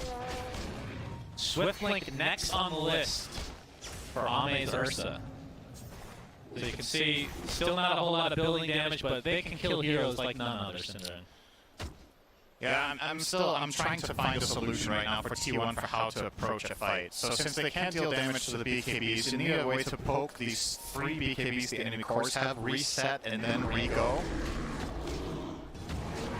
I think it's going to have to come down to some sort of crazy static storm that they get set up through maybe an Ag Storm Vortex. Oh, the jump in. They'll get that one. The final one. It's been 10 minutes since he died, apparently. Yep. So it was reset the counter. Something good happened for T1. When did T1killlast.com? The clock is now 0. Relocate is coming, but he's going to zip away. Zephyr probably not going to be so lucky. He gets whipped into oblivion, and the bash ensures the kill for Ame. Going to be relocated back here to the mid lane. Picking up some illusions. You know what they could use is a leveler. True. That drop. That might be the best item to get for PSG LGD right now. Up to the high ground. Indeed. Spectral Dagger with the Gale. Ursa doesn't care. Skewer in from Faith Beyond, and that's going to be a freebie for the kill on Cuckoo. Does have buyback. I didn't know. Have we seen Poison over this game? I don't think it's been cast. That's... Wow. Unreal. I'm glad we theory crafted whether it's better than before. Right now it's the same, I guess. Yeah. It looks like they'll get this Rax, and T1, without the Elder Titaness, will be difficult to defend, even with... Oh, the Tether! Alright. Tether stun comes through with the bash. Carl takes the tumble. So that's the shard online for the IO. Oh, that is truly unfortunate. Ursula comes inside the static storm with the bash inside as well. It's enraged with the BKB. Ame super healthy. Just going to focus on the buildings now. That is very unfortunate for T1. Great pickup by Jinkyu. There's the Searing Chains. Alright, into the skewer. This is going to be a dieback for Cuckoo. And LGD absolutely crushing their way to a Game 3 victory here. 5 versus 3, as we see the Shadow Step come out as well, but Zephyr is dead, still has buyback. And now more buildings to go for LGD. 45 seconds with the Aegis. And again, their building damage is quite bad, but there, again, the Skewer with the Horn Toss setup. Do they have enough to actually take out 23 Savage? Indeed. He does have buyback as well, though. Fate Bell will be fully healed by the cheese as well, so it almost looks like PSG haven't even been fighting yet. They have full resources on every hero except Lion, missing a little bit of mana, pretty much. And that is 2 full sets of racks down. Are we approaching the top now? This is maybe mustache level. Mustache level. Yeah, this is mustache level. I mean, they do have 9 kills, so. Notice the voice chat line being used by Cuckoo there. Nothing touches the heart like my Venom. Arguably, your Venom doesn't touch anything, rather. Yeah, I would like to see the Poison Nova used. Yeah. One Poison Nova before it's over, please. Let's go. To jump in. Io's taking a lot of damage, but they're turning it onto Carl instead. He pops BKB, zips away to safety. Nothing to say, trying to pursue. Meanwhile, Ursa just eating everybody alive. Gigi is called. Poison Nova not cast.